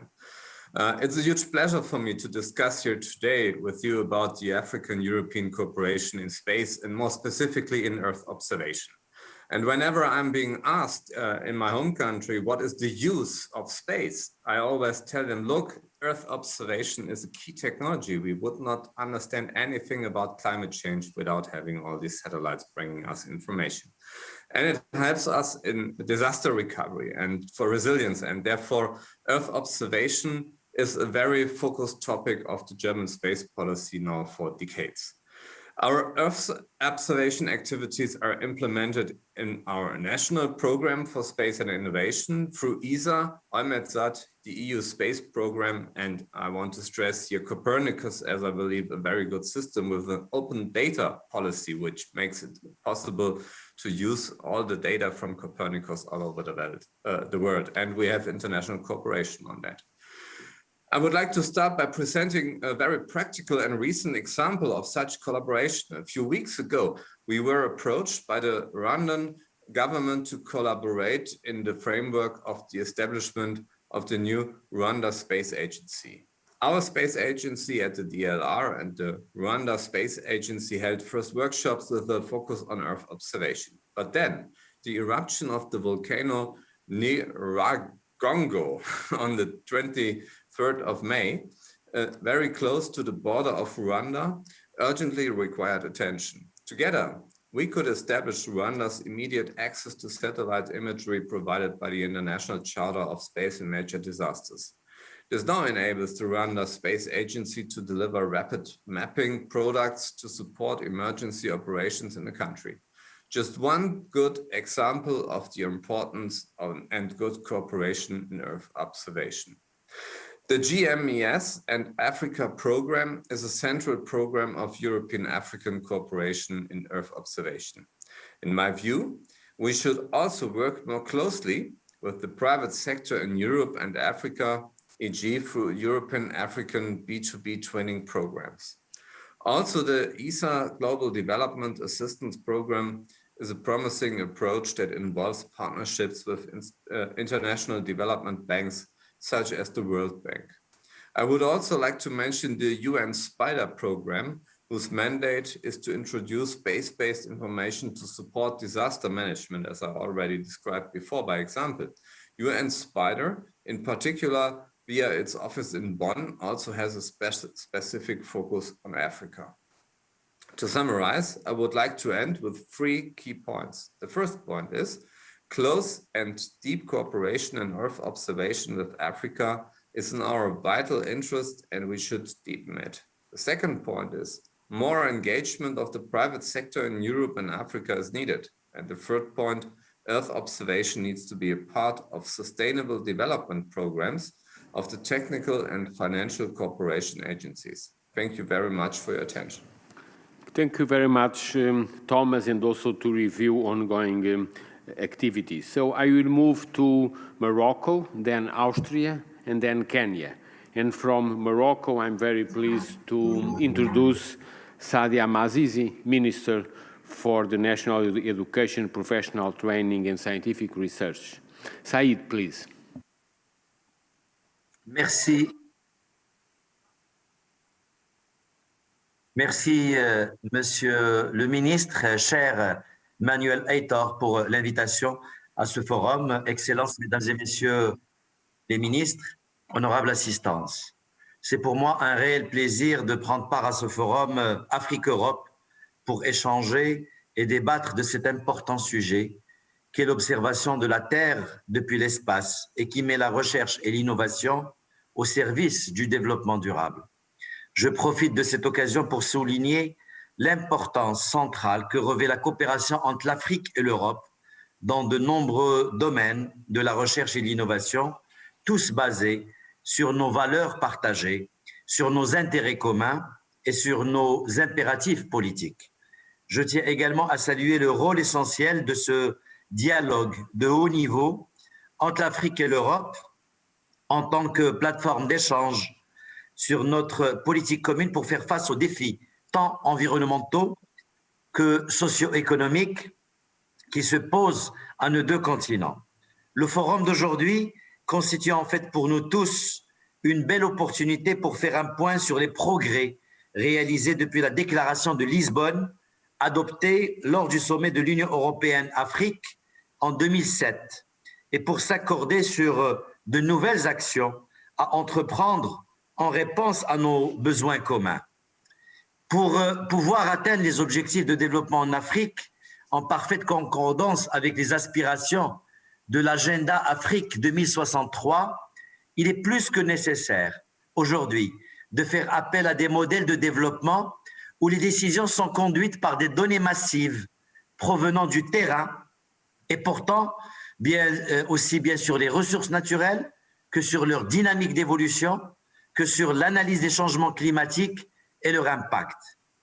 L'utilisation de données d'observation spatiale de la Terre provenant de l'exploitation de satellites est donc indispensable pour la surveillance, l'optimisation et la gestion en temps quasi réel des ressources de l'Afrique au profit de tous les Africains. Figurant dans le peloton de tête des pays africains ayant accédé à la dimension spatiale, le Maroc a entrepris nombre d'initiatives et d'actions lui ayant permis d'avoir une avancée technologique dans ce domaine. Quelques faits marquants de ce leadership marocain, les années 2017-2019 ont été marquées par le lancement des satellites de reconnaissance et d'observation de la Terre, Mohamed 6A et Mohamed 6B, qui garantissent l'accès autonome à l'information spatiale grâce à des images précises avec une exploitation spatiale de 50 cm. En 2019, ce sont 250 000 km² qui ont été couverts et ont permis de réaliser plus de 370 cartes. Le Maroc conforte également son positionnement continental en la matière en abritant depuis 1998 le Centre régional africain des sciences et des technologies de l'espace, un organisme affilié à l'Organisation des Nations Unies et qui sert de plateforme de formation en technologie spatiale au bénéfice des cadres des pays d'Afrique d'expression française. Il faut également souligner la dynamique des chercheurs marocains dans différents programmes européens, Horizon 2020, Tiger, GMES, Africa. Le Maroc fait partie aussi de 2 consortiums d'Afrique du Nord se rapportant à la question et abrite 2 antennes de réception de données satellitaires en temps réel. Mesdames et messieurs, assurez que ce forum sera marqué par des débats très riches et de grande qualité. Je réitère le plein engagement de mon pays, le Maroc, pour le renforcement du partenariat entre les 2 continents en matière de recherche et d'innovation au profit de notre planète.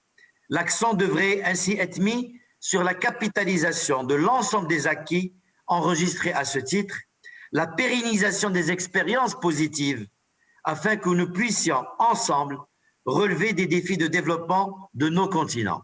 Merci pour votre attention. Merci beaucoup, Saïd, pour votre commitment et surtout pour l'engagement du Maroc à cette challenge.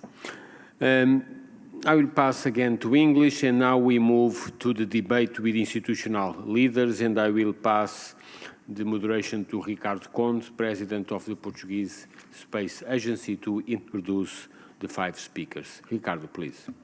So good morning everyone. As we are running out of time, we'll pass immediately to the session 2, Challenges and Opportunity for Africa and Europe, Space and Earth Observation. So today, space is more and more part of citizens' life, and space is also diplomacy and also collaboration.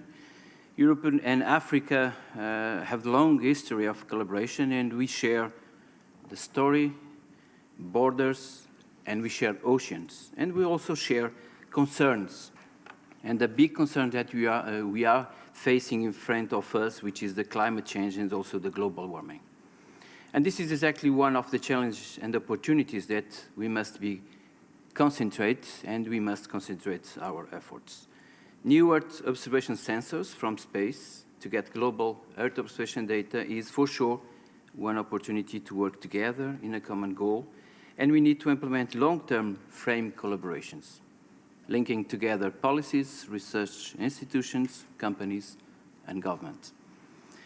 With the discussion that we are having here today, we are for sure giving our contribution, and we have here today. Recording in progress. We have today with us some persons that for sure can help to understand the path that we need to take for this Africa and EU cooperation. We have Ruvingo Samanga, policy analyst from Zimbabwe Space Agency. We have Miguel Bello, CEO from our center. Recording stopped. Giovanni Di Santi, Director General for the JRC. Issa Malansani from the Africa Development Bank. Mohamed El Kosi, my dear colleague responsible for the Egyptian Space Agency, and Amalisa Donat, Secretary General of EURISI. So I will start with Ruvingo. Ruvingo is, as I said, a law and policy analyst from Zimbabwe Space Agency. Ruvingo, looking back to the experience that we have in the past with the GMS for Africa, could you please tell us what could be one example? What kind of public policies that we need to implement to start to get some pragmatic results, for example, on Earth observation data policies? Ruvingo, you are there? Thank you so much. Yeah? Okay. Indeed, I am. Hearty greetings to you all. As mentioned, my name is Ruvimbo Samanga. I work as a space policy analyst, and I'll take these next few minutes to discuss challenges and opportunities from a legal and policy perspective.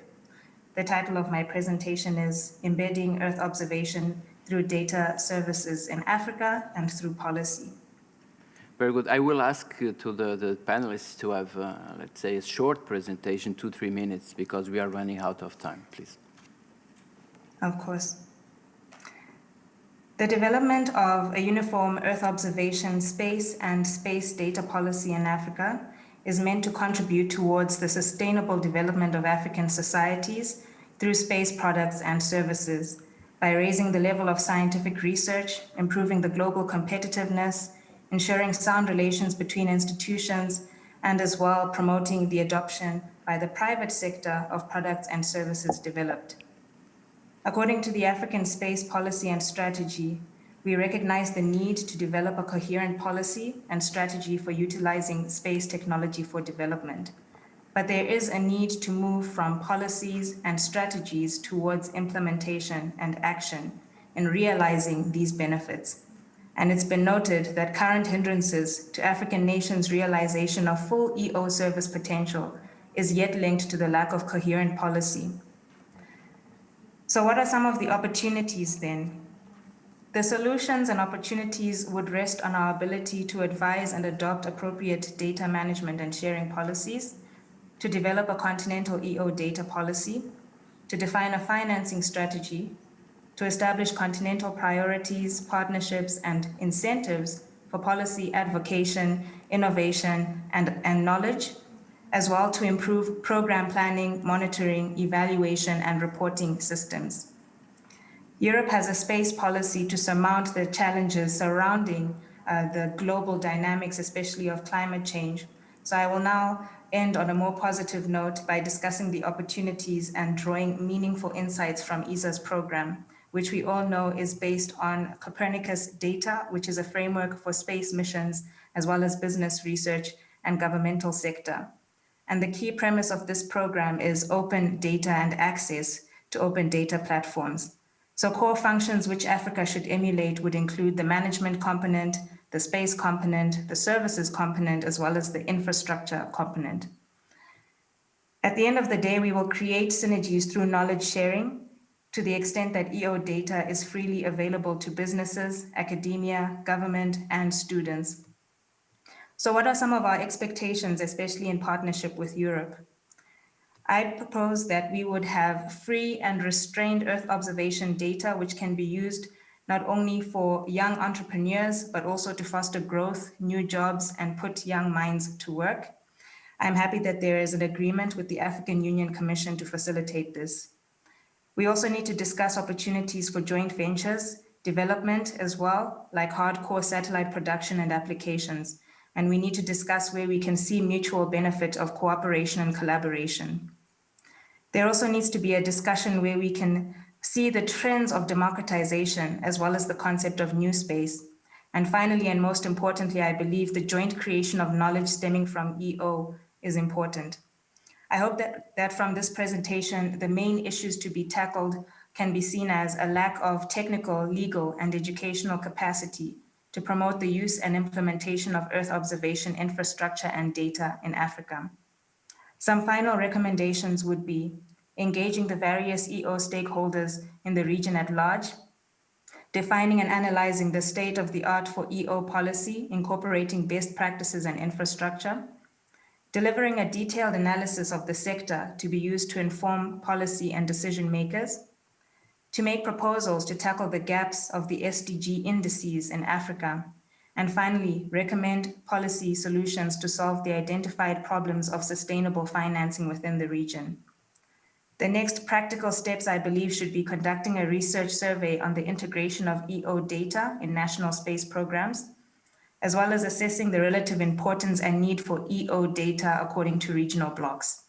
There also needs to be an assessment of the process or the progress rather of regional EO programs, such as those envisioned by the African Union Commission and the African Space Agency, and as well to promote accompanying policy reform and allocation for private sector involvement in outer space, youth participation, and educational outreach. Finally, we need to create a satellite missions design for a future continental Earth observation constellation. As a final note, Earth observation makes up at least 60% of the African space industry market and presents the most commercial opportunity for the 73 plus new space companies currently operating, according to Space in Africa's African Space Industry Report. It is also apparent that Africa lacks sufficient data to meet its sustainable development goals and track its progress. Thus, Earth observation data can be particularly useful, especially for food security and other grave regional challenges. The lack of data management or data sharing policies is the primary weakness of the current regional frameworks, resulting in disjointed continental efforts. We acknowledge the importance of EO data as a foundation for good governance, economic and social development, and poverty alleviation strategies in line with the SDGs.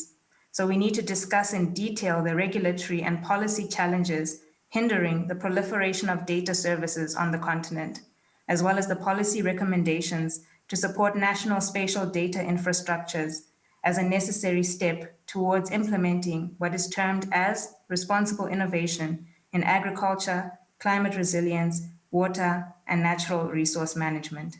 Thank you. Thank you, Rubin. Well, you identify clear some aspects that you can, or Africa can, and Europe in this cooperation can implement. But I retain a message to pass from policy and strategy to the implementation, so a clear message to time to act and implement. So I will pass to Miguel. Miguel is CEO, Miguel Bello is the CEO of the International Research Center. Miguel, you are responsible for an international research center for the Atlantic. So, as I said before, you also share some of the concerns of the Atlantic countries. So you have the Atlantic as a common concern between Africa and Europe. Miguel, let us know how the Earth Center could represent the focal point for new policies for Earth observation using space, and what are the real and emergent actions that we need to take immediately, and using this international cooperation, in particular using the Earth Center to implement it. Thank you very much, Ricardo. Good morning again. Well, the reason of being of the Earth Center is international collaboration. We are working with all our stakeholders, which is industry, universities, research centers, governments. We have focused on high-skill job creation and a multidisciplinary approach where oceanography is an important science, but space is fundamental. In observation from space, as I said before, we need to understand ocean, climate, space interactions to be able to deal with global issues. For that, we have different lines of activity. What we believe we have to do, we are moving in different lines. The first one is setting up infrastructure, setting up scientific and technological infrastructure to be shared with all the countries so that we can facilitate to Africa, America, and Europe. Those infrastructure goes from Earth Observation Laboratory. We set up in Azure Island in Terceira an Earth Observation Laboratory developing applications. There is a special agreement with ESA. It is an ESA lab. We're in close connection with the FEE lab of ERSRIN in Frascati, working for the development of applications. We also host the MBOM Biodiversity Secretariat. MBOM is the Marine Biodiversity Observation Network. This is the largest network for biodiversity on the ocean with more than 100 countries, and we are hosting this secretariat.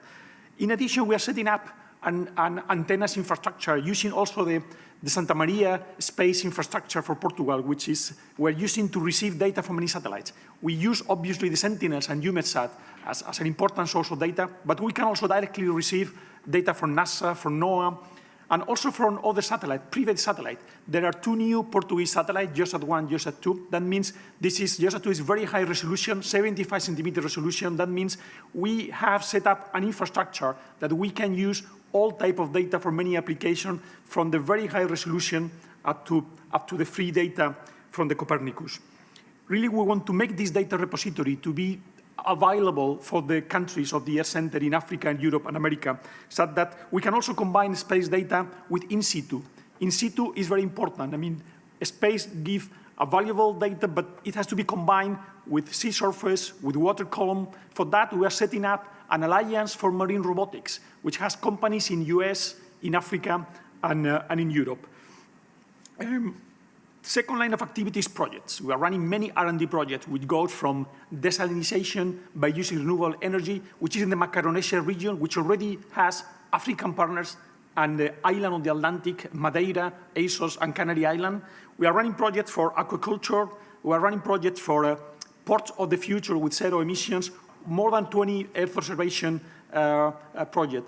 Those are complemented with flagship. The flagship project we are running is now the Atlantic Constellation. We presented that yesterday.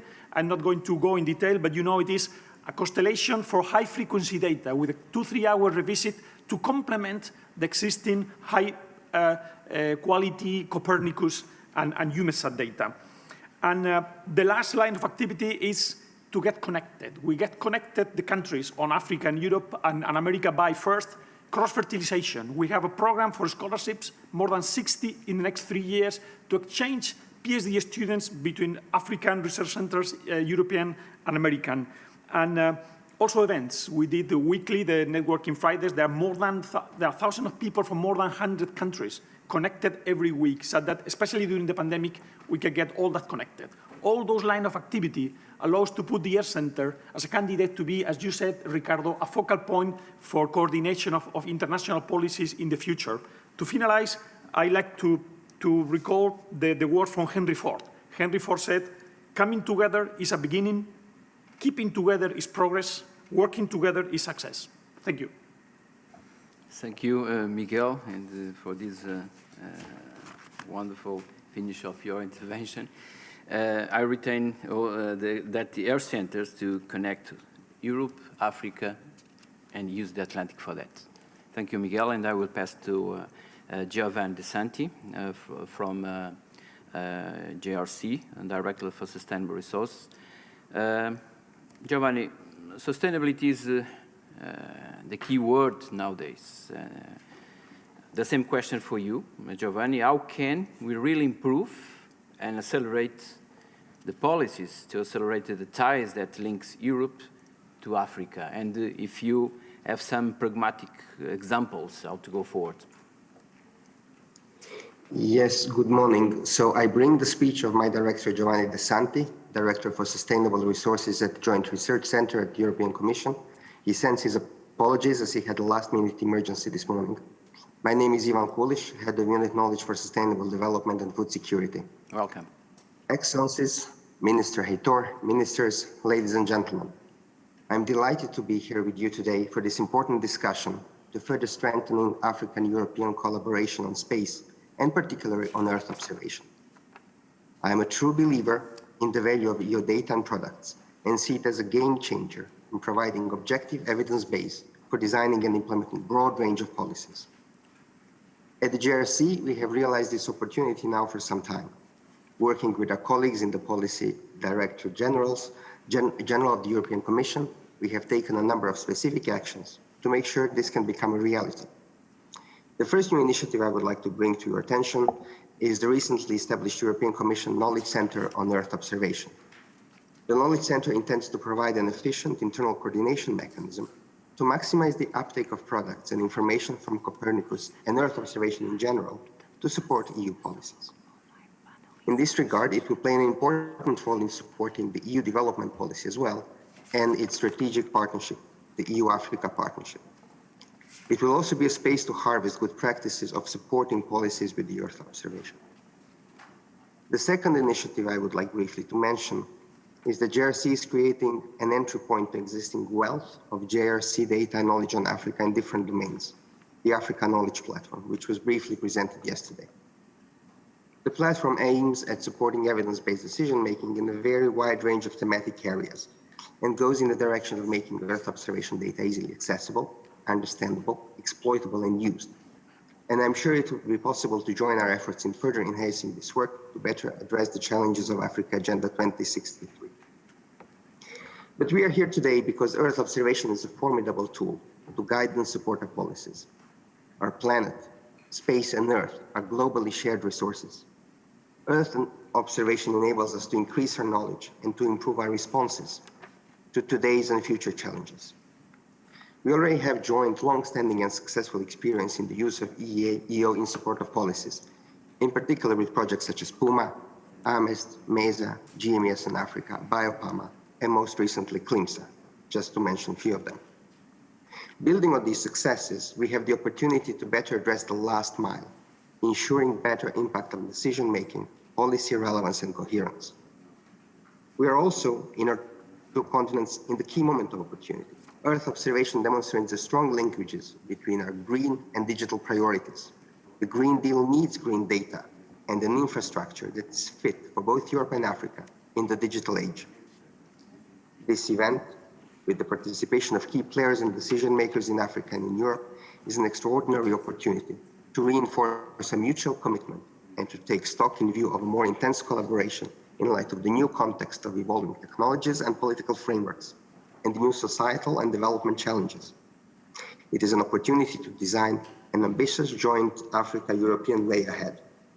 Thank you for your attention.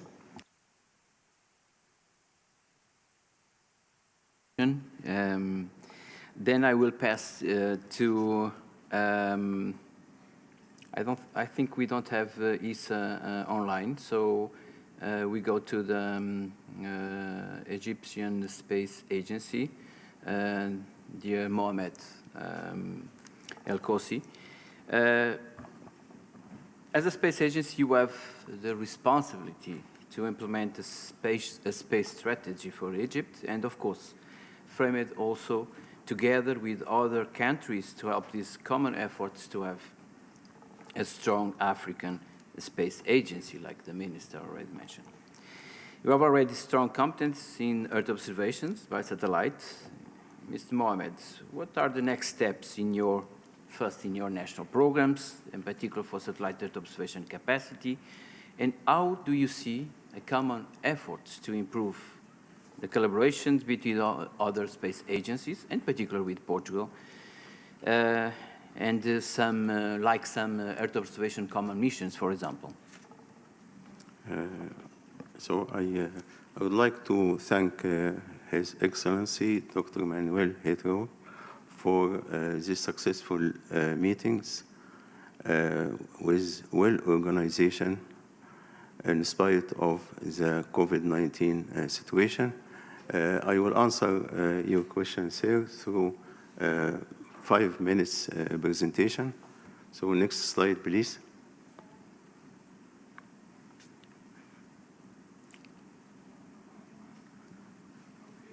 Next slide, please. Can you pass to the next slide, please?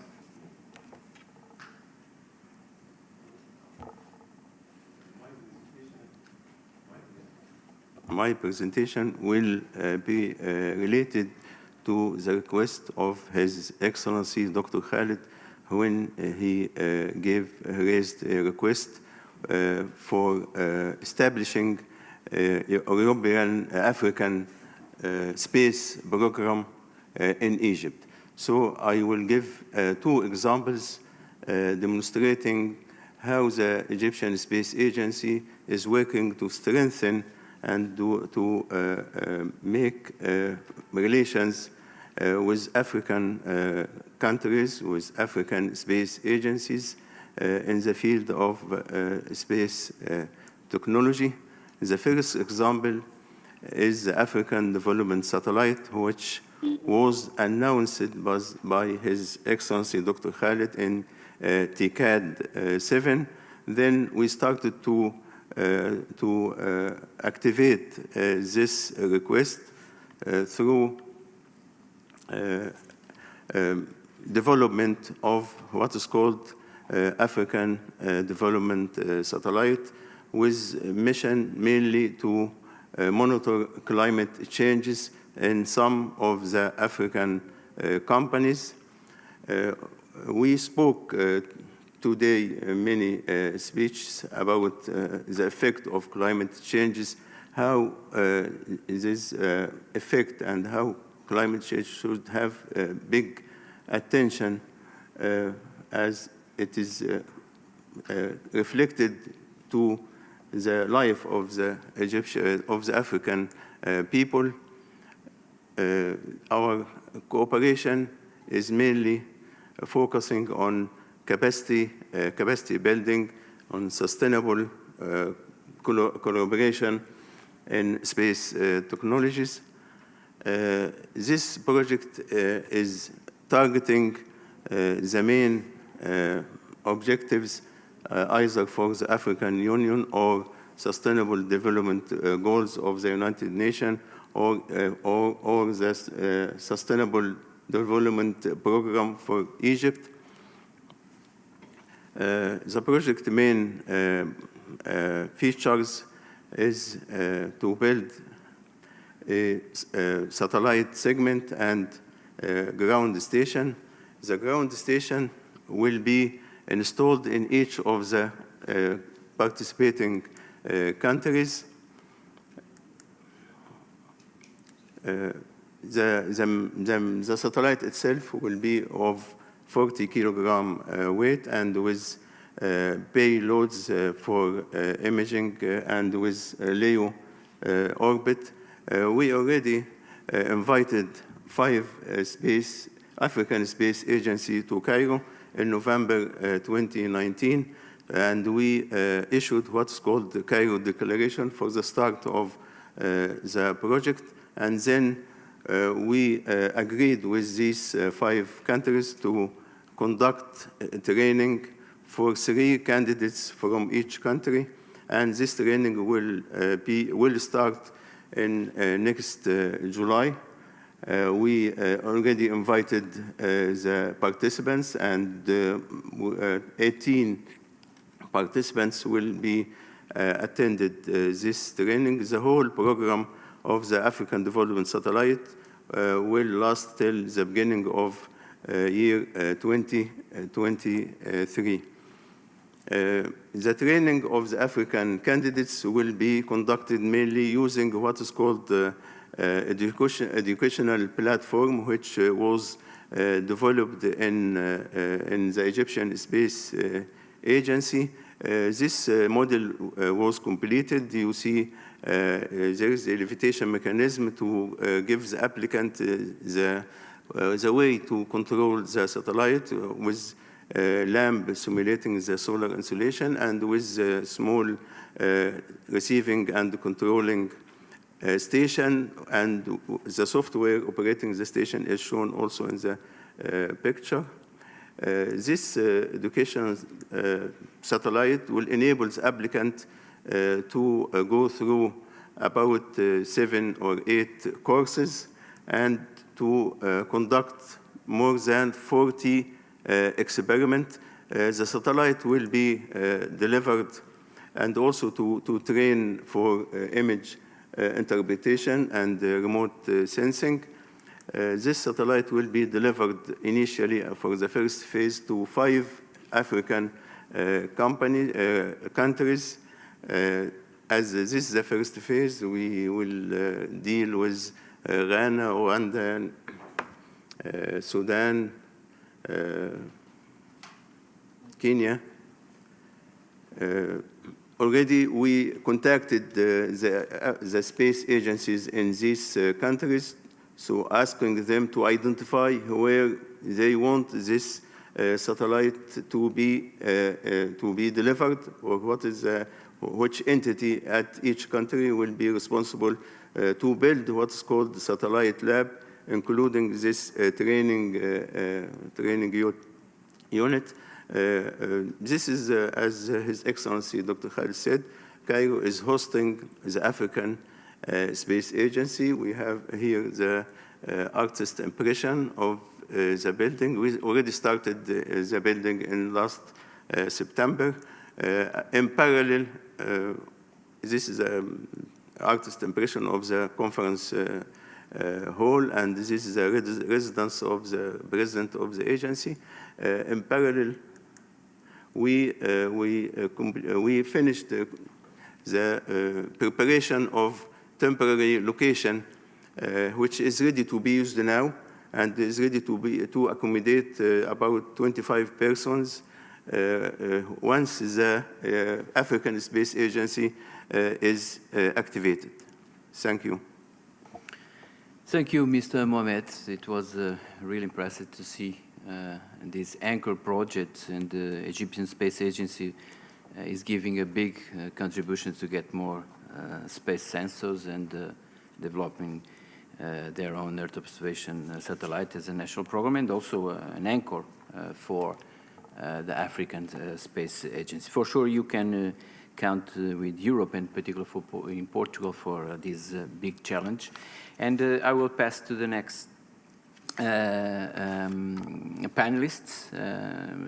It is Annalisa Donati, Acting Secretary General for EURISI.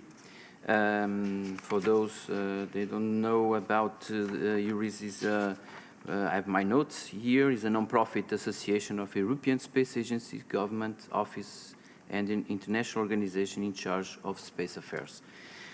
So this description about your organization, you are the natural partner to bridge the public institutions, SMEs, industry, and academia for this endeavor that we are debating here today. So, Annalisa, in this broad collaboration perspective between Africa and Europe, how can we give the pragmatic steps to go, for example, to work in a collaboration of new space systems, and also to go forward in the new data policies, which is important in our debate. We are talking about data observation and new data, getting new data, and also to reduce some barriers that we are already discussing here, some the open data policies. What is your view about this big challenge?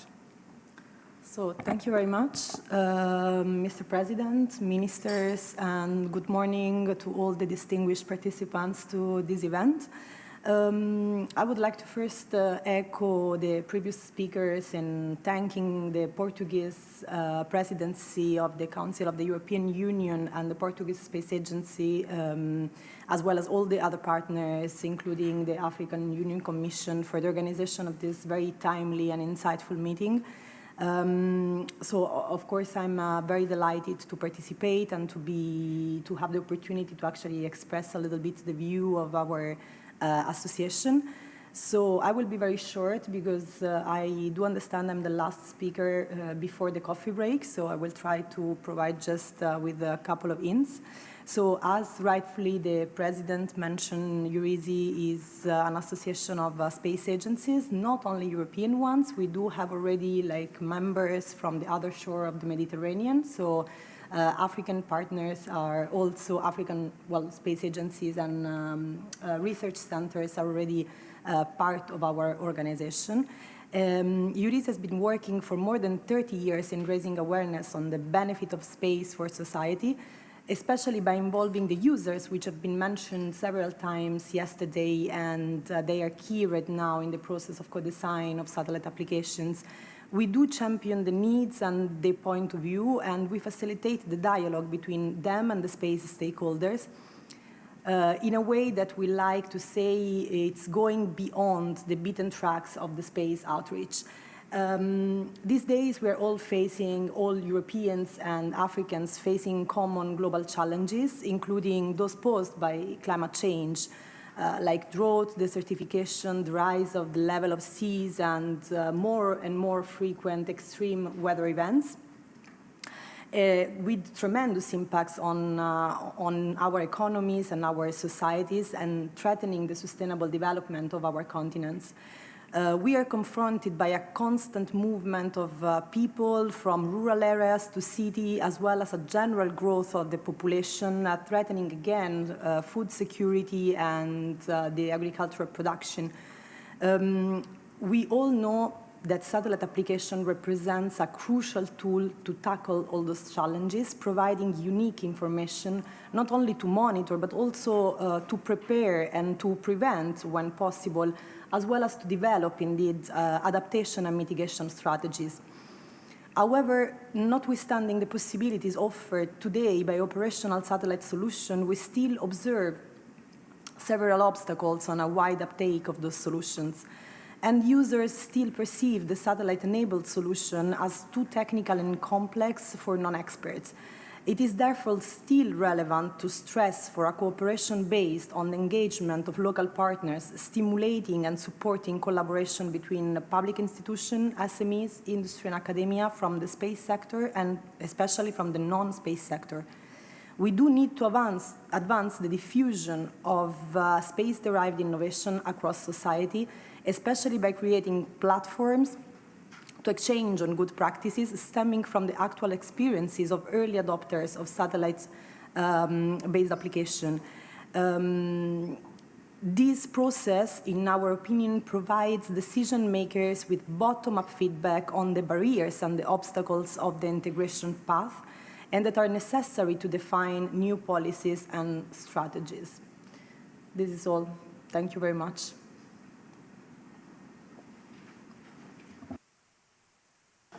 Thank you, Annalisa. Then we are really running out of time. I don't know if we have the next panelist online? No, she's not. So I will pass to the Minister Manuel Aitor to continue our session.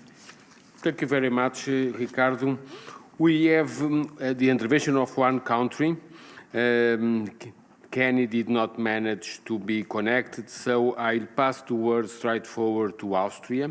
And we have Margit Misch-Kulnik, Head of the Space Policy from the Federal Ministry of Climate Action, Environment, Energy, Mobility, Innovation and Technology from Austria. Margit, please. Dear Minister, many thanks for introducing me and sorry for being late. A warm welcome from Vienna. I just want, since the time is all going on and passing by quite quickly, I just want to highlight one topic because I think it's very important also in this context. It's space diplomacy and using also the international channels for cooperation and coordination to increase the use of space data and services, also in the implementation of Sustainable Development Goals, which is, I think, a very extremely important topic. As you know, we have the UN Space Office in Vienna, located in Vienna. And of course, we are very interested to have a good and a proactive office here. And therefore, the Republic of Austria, in cooperation with UN NOSA, we created this World Space Forum, which takes place each year, and each second year it's an event in Vienna.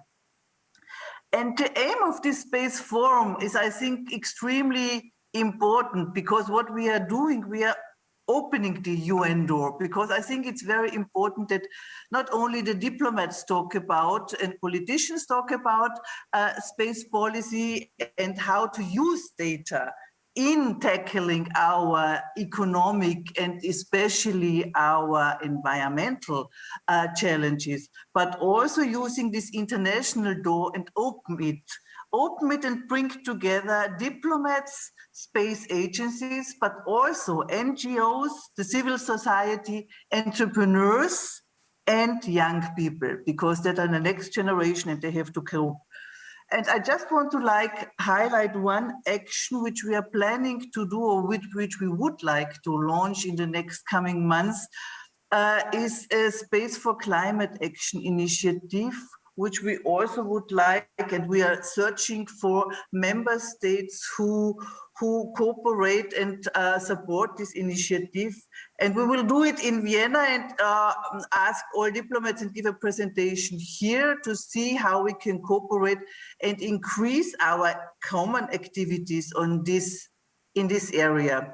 Because the climate is not stopping, or the changes are not stopping in front of our doors. It's a global problem, and therefore we have to globally react.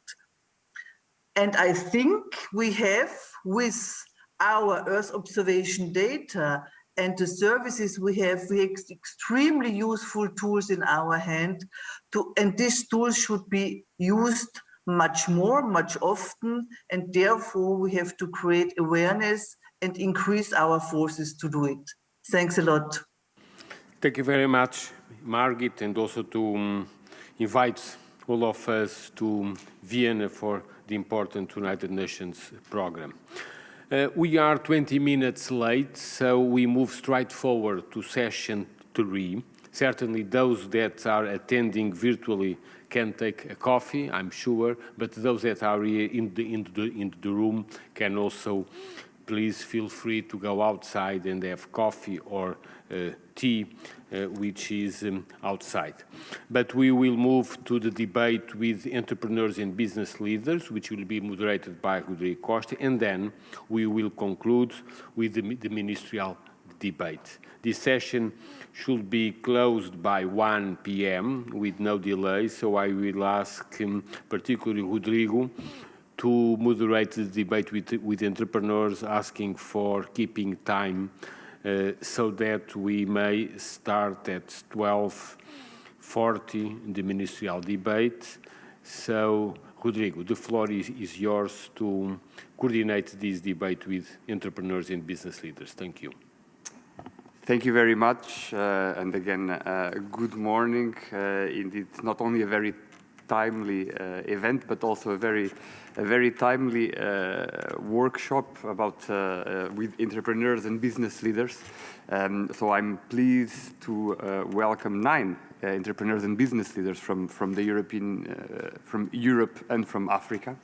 And in order to keep the time, making sure that we finish on time, I would start immediately. And our first intervention is from Mr. Salzgeber from the European Space Agency. He is the head of Innovation and Ventures Office. Hoping that he is connected, I would just start with 2 questions in order to go for your presentation. So what are, in your opinion, good examples of Earth observation-based entrepreneurship, and how these examples can help the EU-Africa partnerships and boost innovation? Mr. Salzgeber, please. Thank you, Rodrigo. Thank you so much to have you all on the channels. Frank Salzgeber, you mentioned already my name. So we have supported over 1,200 startups across Europe, and I want to share a little bit the lessons learned. Yesterday, we had already a good example, which is Agribora, which is one of our startup companies. The gentleman comes from Kenya, has studied in Darmstadt, and this is a good showcase how collaboration really can be fruitful. So Agribora takes the advantage of navigation and Earth observation and is bringing the solution to farmers to improve their needs and that solution. And what you have to understand a little bit is, in the past, we had satellite images, we made one special project and sold it to one customer, these one-to-one, and this is over. The time is end-to-end. So the data are available on platforms, Up42, but also on bigger platforms like the Sentinel hubs and also Amazon. So, and I think what we have to see, we have to bring the people together. So I think Live.io, Up42, this is something where people don't buy a satellite to do the things, they just use it as a tool. So that's the first thing. What we can learn out of that, and that's an offer from my side, and trust me, I have burned a lot of fingers doing things wrong. We have 23 incubation centers in 66 locations, work with a lot of companies and countries across the world about how we can foster entrepreneurship. And this is my offer. Please contact us. We connect you with the centers doing that, because I'm not a space scientist. I cannot do space scientists and project. The only thing what we can do is projects, startups, and business. And this we have proven over the last years. So my thing, what we can do is fostering partnership, looking the long game, helping startups and entrepreneurs, and building that on cooperation and on local, really the local people, because every business is local. So that's my offer. Please come to us and we connect you with the people who have done that and are happy to share their experience. They're working and also sharing the startups. Then startups and startups work the best, because we have to walk before we run. Thank you so much. And I give back, because I think I have to be sharp in the timing, because time is money. Indeed, Frank, thank you so much, and thank you for going to the point. Indeed, satellite as a tool is a very important message. I would continue now with Kizito Odiambo from Agribora. And here I have a particular question, because here in Europe, we are hearing frequently that precision farming seems to be the new revolution for agriculture. And we would be very interested if you could share whether also in Africa there is the same perspective. Please, Kizito. Yes, thank you very much, Rodrigo. Many greetings to you, Frank, our parents at ESA. Yes, so working with over 35,000 farmers in East Africa, we have seen that smallholder farmers think precision farming is crucial for development and sustainability of smallholder agriculture. Smallholder farmers in Africa have to make the same decisions as their counterparts across Europe, for example, right? Because it's all about what to plant, when to plant, how to plant, right? And at the end of the day, they want to get market and get money out of it. But precision agriculture for smallholder farmers should be defined differently, in my opinion, among other reasons, due to the heterogeneity of farming practices and the small size nature of their farms. So our experience in Kenya and across East Africa, working with smallholder farmers, we have seen that the interest of precision agriculture is really bound on the products and services that they can get out of it. For example, can they get better access to inputs such as seeds and fertilizer so that they can follow those customized and precision-based agricultural advisories that we are selling to them when they get access to this kind of inputs? Or another question, can they get access to agricultural finance because precision agriculture data has de-risked them and their local bank is now more willing to give them credit based on their performance of their fields? And finally, can they get access to market linkages? And this is where we are currently also being supported by ESA to now start running, to look at how can we get agri-processors to look at satellite data, space data, and precision data to help them manage their access to inputs, to raw materials, and to manage their supply chain logistics. So in conclusion, it is critical not to just have the technology innovation transfer from Europe to Africa. I think we as entrepreneurs, especially in Africa, have the process innovation. How does precision agriculture then work for a local farmer? We can localize that. And I think this is where Europe and Africa need to work much stronger. We need to invest more into these local startups because in as much as I'm not going to invent the newest machine learning technology, I can tell you what kind of service a farmer is willing to pay for based out of this. And we have very good experience working with space technology companies across Europe who can help us give this technology transfer with our process innovation on the ground. And this will lead to scale, right? We don't want to just build local solutions for Kenya. We want to go into Africa. We want to go into other similar markets across the world. And I think this is an opportunity for us. And thank you very much for having me during this session.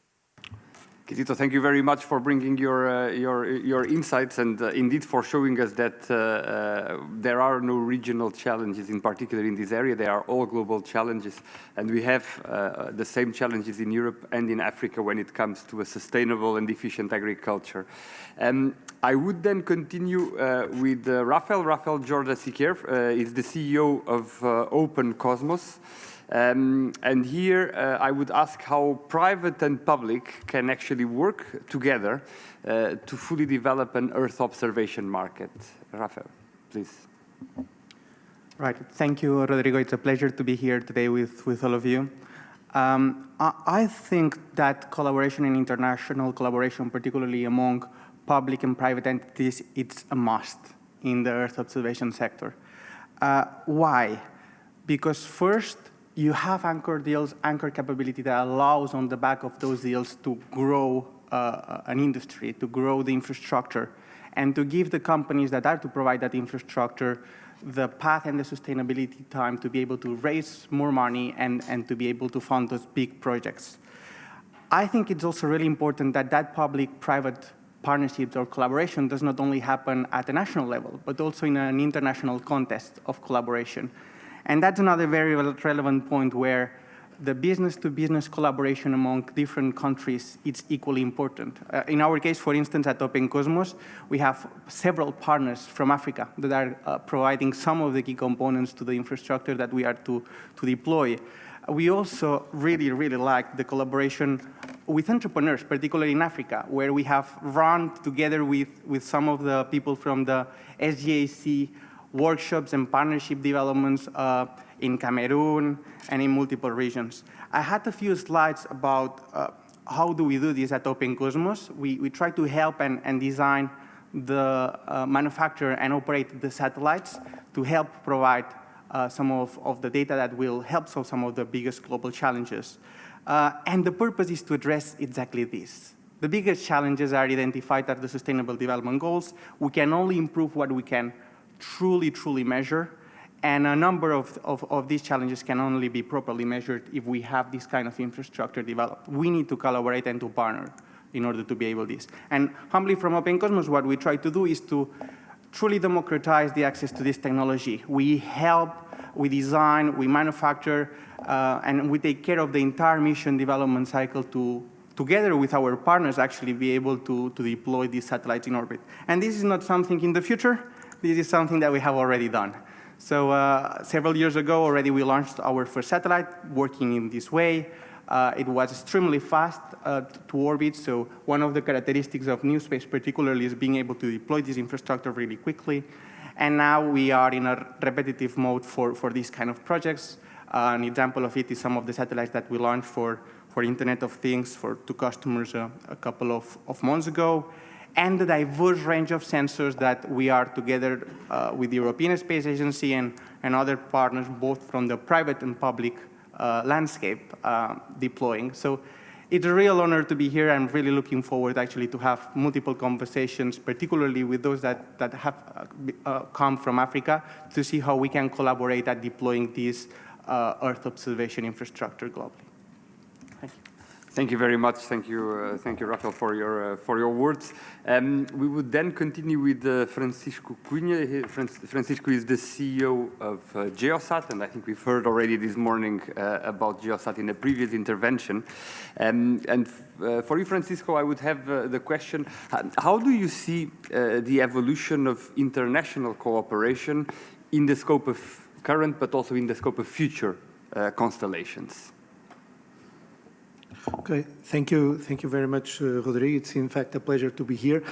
First, I would just point to the fact that, as we have been hearing throughout this morning, Earth observation is changing, and is changing very rapidly. Once we had the single satellite missions, we had balloons, now we have constellations, we have drones alongside with everything we had before. And also with customers. We have the institutions that currently use Earth observation data, but we believe that in fact that is just the tip of the iceberg. There is this democratization trend, and we know now about new space for people as well. And what we have seen in space systems, in which we had before space being accessible only to large nations and big corporations, now it's accessible to both SMEs and small countries. And this democratization also means that the access to space-based data is getting increasingly democratized, and we have heard about this before. And so therefore this is a market which is changing, and is changing to places where we cannot yet envisage. So we need to be agile and we need to be flexible, because it becomes more or less clear, and I think for everyone, that competitiveness will not come from a single sensor or from a single satellite. It will come from the way in which we put everything working together. And so it's in these settings that we have these partnerships that Rafael also talked about between public and private side. We know that the public side, in fact, it's all of us through the democratic systems we have in our countries, but the public side, it is both a user of Earth observation and an incubator for, for new technologies that we also use for Earth observation. And the private side, of course, it wants to make a profit. But in fact, in space, it also wants to make a change. And what we see with space entrepreneurs is that it's usually are people that went to space in order to make a change, not just to make a career. And so there's a room here to articulate this cooperation between these two sides. So leveraging the international collaboration that you have just asked about, namely in the scope of this European initiative that we are currently having, it is clear that we need to bring everyone together to jointly look at what will be the future. The applications that will be driving profitability are not the ones that are currently driving our revenues. So we can only by joining the engineers together with the scientists, understanding exactly how each one can bring value to the other one's job. It's the only way in which we can have some prospective capability to understand what will be Earth observation in the future. And then, of course, partner to develop these future systems. And partnerships are about sharing risk, but also about sharing rewards. We know the public side is usually better able to cope with risk and cope with uncertainty than the public side, so it's a good partner to share risk with, but it's also a partner with whom we need to share rewards. Just to finalize, on Earth observation is inherently global. Earth systems are global, world challenges are global, and so tackling Earth observation challenges and developing Earth observation systems requires, for sure, international cooperation. But to build these international cooperations, we need to do what we are doing right now here. It's bringing people together.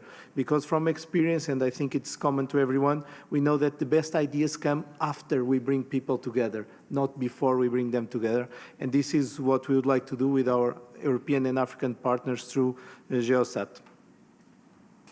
Francisco, thank you. Thank you very much for bringing those insights on the partnerships between publics and private. I would go now to Pierre Traoré, the Director of R&D of Manobi Africa and Principal Scientist of ICRISAT. Pierre, agriculture is evolving and the job of farmer is also changing a lot. Do you think that the whole value chain needs to be considered if we want farmers to survive and thrive? Thank you very much, and thank you to the Portuguese Space Agency for inviting me in this high-level forum and panel. To paraphrase Alan Bellward, having increasing access to lots of spatial data lots of the time should not let us lose sight of the big picture, which is that farmers in Africa use 1/10 of what farmers in Asia use, in terms of fertilizer, for example, and that it is impossible that we meet the objectives of doubling agricultural yield without a massive injection of financial resource and associated capacity building. I'd remind us that already in 2015, the Malabo Declaration on Accelerated Agricultural Growth and Transformation for Shared Prosperity and Improved Livelihoods already set that goal of doubling yields by 2015.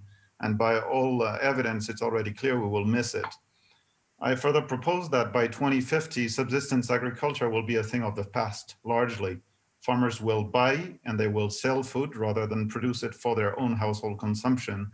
And this will largely be a consequence of urbanization, technological, social development.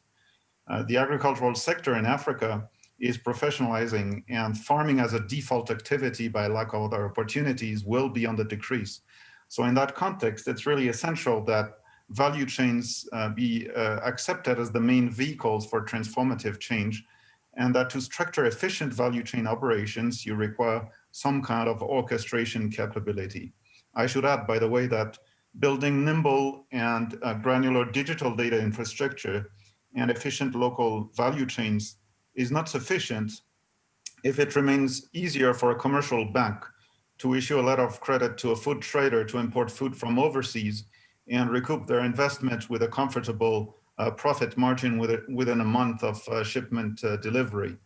Hopefully the COVID pandemic revealed a bit more clearly the dangers of dependency on food imports, which are predicted to reach 100 billion euros by 2030, and the need to shift from a paradigm of ensuring food security to an objective of achieving food sovereignty. So what can be done to achieve that? First, I think we need to recognize that in this context of doubling Africa's population, governments will be limited in their ability to address all issues, and they will need to focus on critical domestic sectors, such as security and health or education, and they will need to transition other important functions to civil society and the private sector. So the role of the private sector in driving agricultural growth and food security will be absolutely central.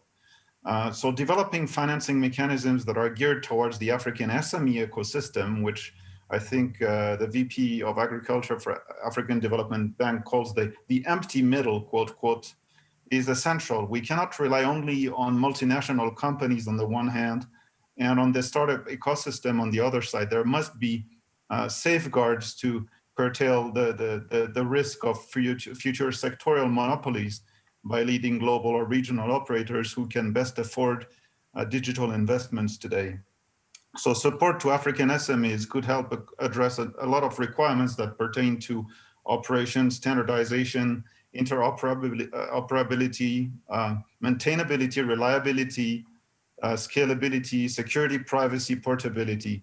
And there are financing programs such as H2020 Innovation Actions in Europe that are really examples that, for example, helped us team with Spacebell and internalize critical industrialization capacity. So a lot of this effort should really focus again on de-risking finance and leveraging large-scale funding, because in a context of value chain, we need to shift focus from end users to next users, those who have really the agency to transform systems at scale. After all, The risk aversion of a farmer only affects him or herself and his or her family, but the risk aversion of a banker affects everyone. So a final comment on how does that apply to EO? As we know, I think EO is traditionally a very supply-driven industry. It's essentially offering solutions looking for problems.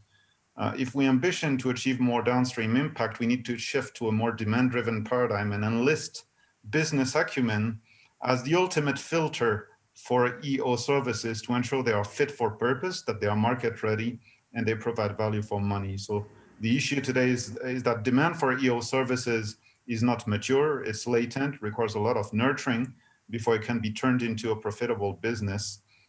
EO data is not commodified because we don't really understand where its value lies, and understanding the potential value and potential demand requires articulate knowledge of the context in which we want to operate. So I'd say that I see an interesting future for EO commercial markets as really highly decentralized, supported by these financing mechanisms where African companies can successfully compete on the global market in EO service development in agriculture and other sectors, including soft and hardware such as the launch of low Earth orbit constellations, etc.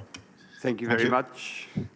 Thank you very much. Thank you very much for your intervention and for your thoughts. We will continue with Viviane Mehta, the Director of Business and Technical Services of Locatel. For Viviane, can you please share with us some of the European African initiatives?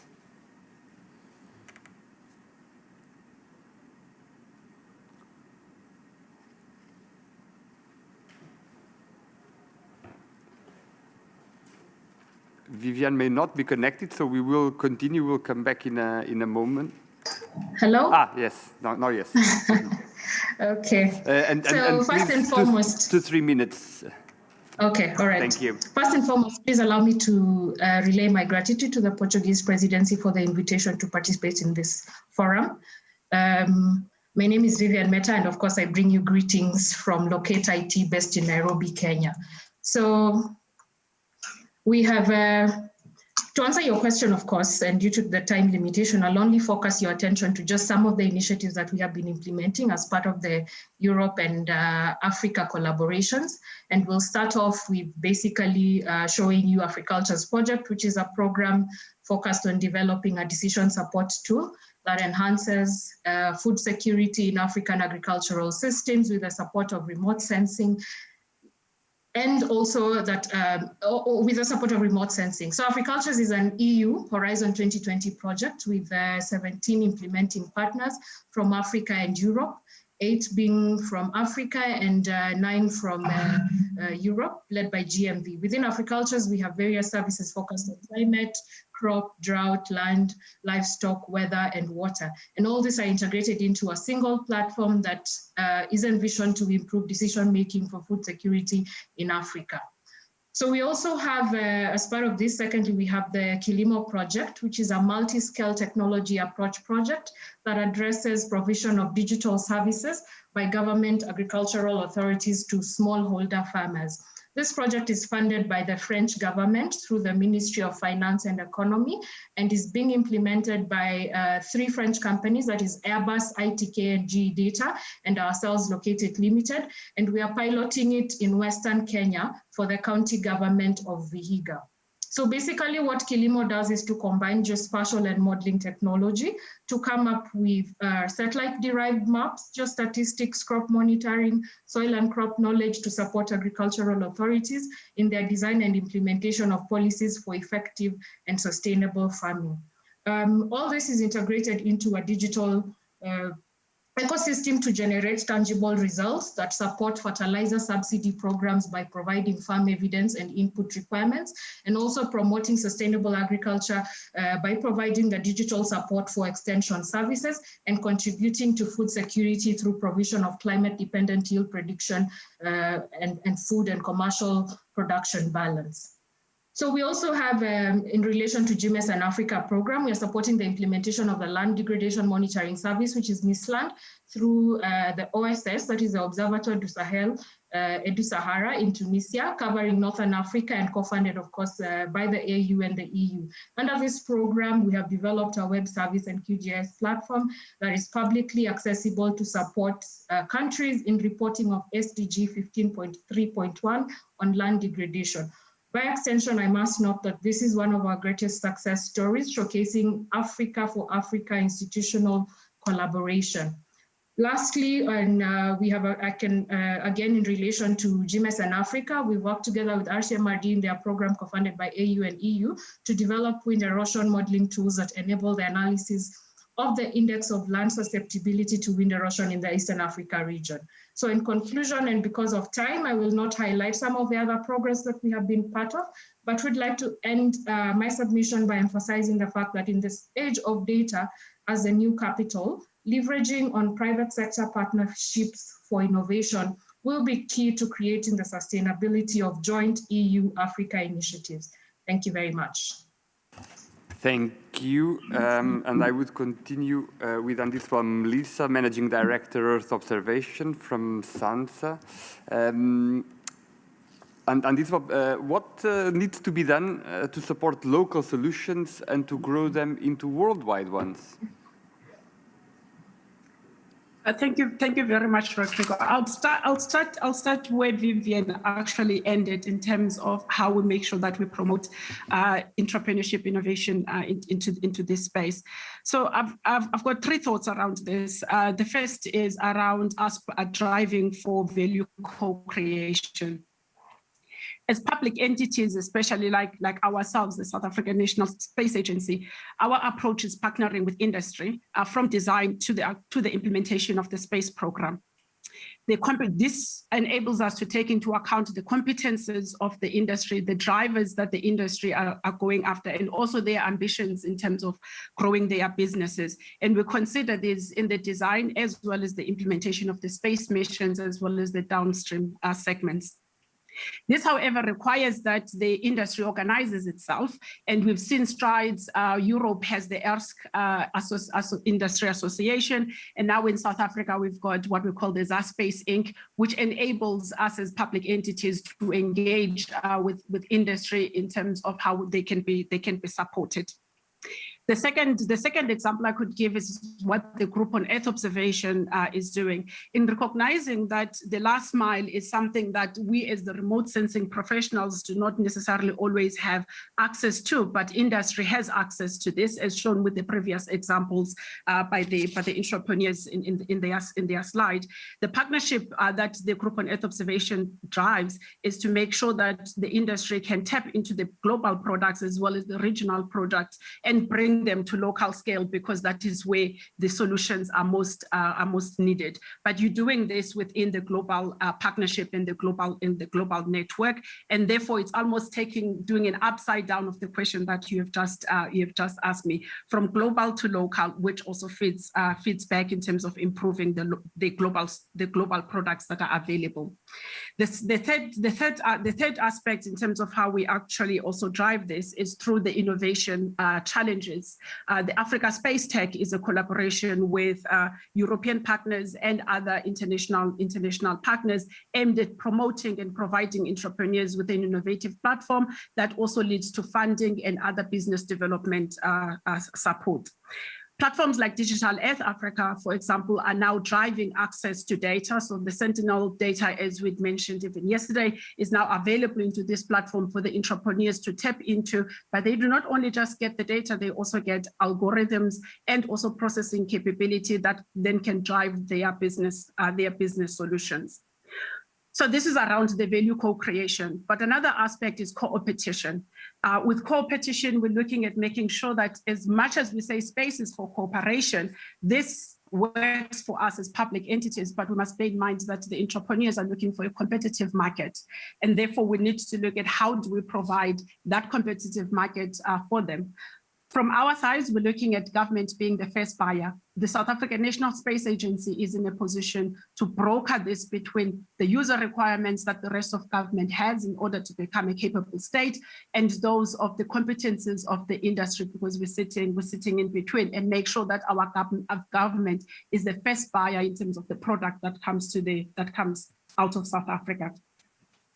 But most importantly, I think for this kind of cooperation that we're looking at today is looking at how we provide access to the markets and finance.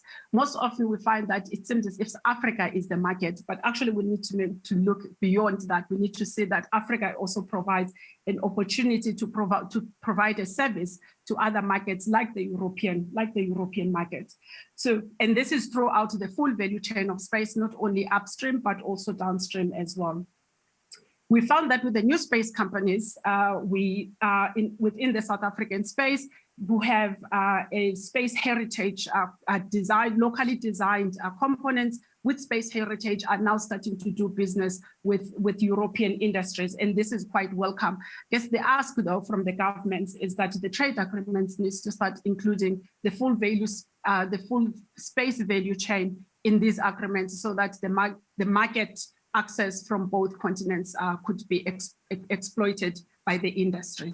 Thank you, Rodrigo. Thank you, Anditva, for your insights. And then I would continue with some industry experience. Nuno Catarino, head of division at Deimos Engineering. Nuno, please, where do you see the opportunities also for industry in the collaboration between EU and Africa? Thank you very much, Rodrigo. Thank you for the invitation, and good morning to everyone. So our experience has been, I mean, Deimos is now 20 years old this year, and we've been working on several aspects of the space sector, namely in the application and downstream sector more recently. And what we see and how we position ourselves in the sector is, namely in the new space, is that the role of the industry is to optimize solutions that exist already in innovation centers, in universities, and so on. And the target for optimization is basically bring production costs or sufficiently to a reasonable level that applications based on Earth observation are sustainable. This is very similar to going from a car prototype to an assembly line, and this is quite a hard step to do. So Europe is very good at innovating and creating value, social and economic value.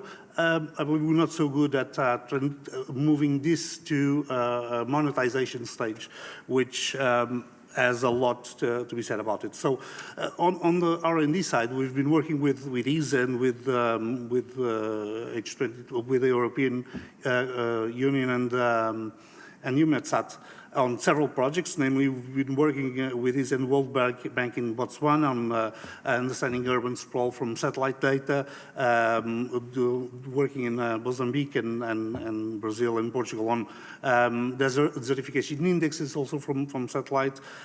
We are involved in ESA's hydrology thematic exploitation platforms for flood warning and other hydrology activities, also working in West Africa.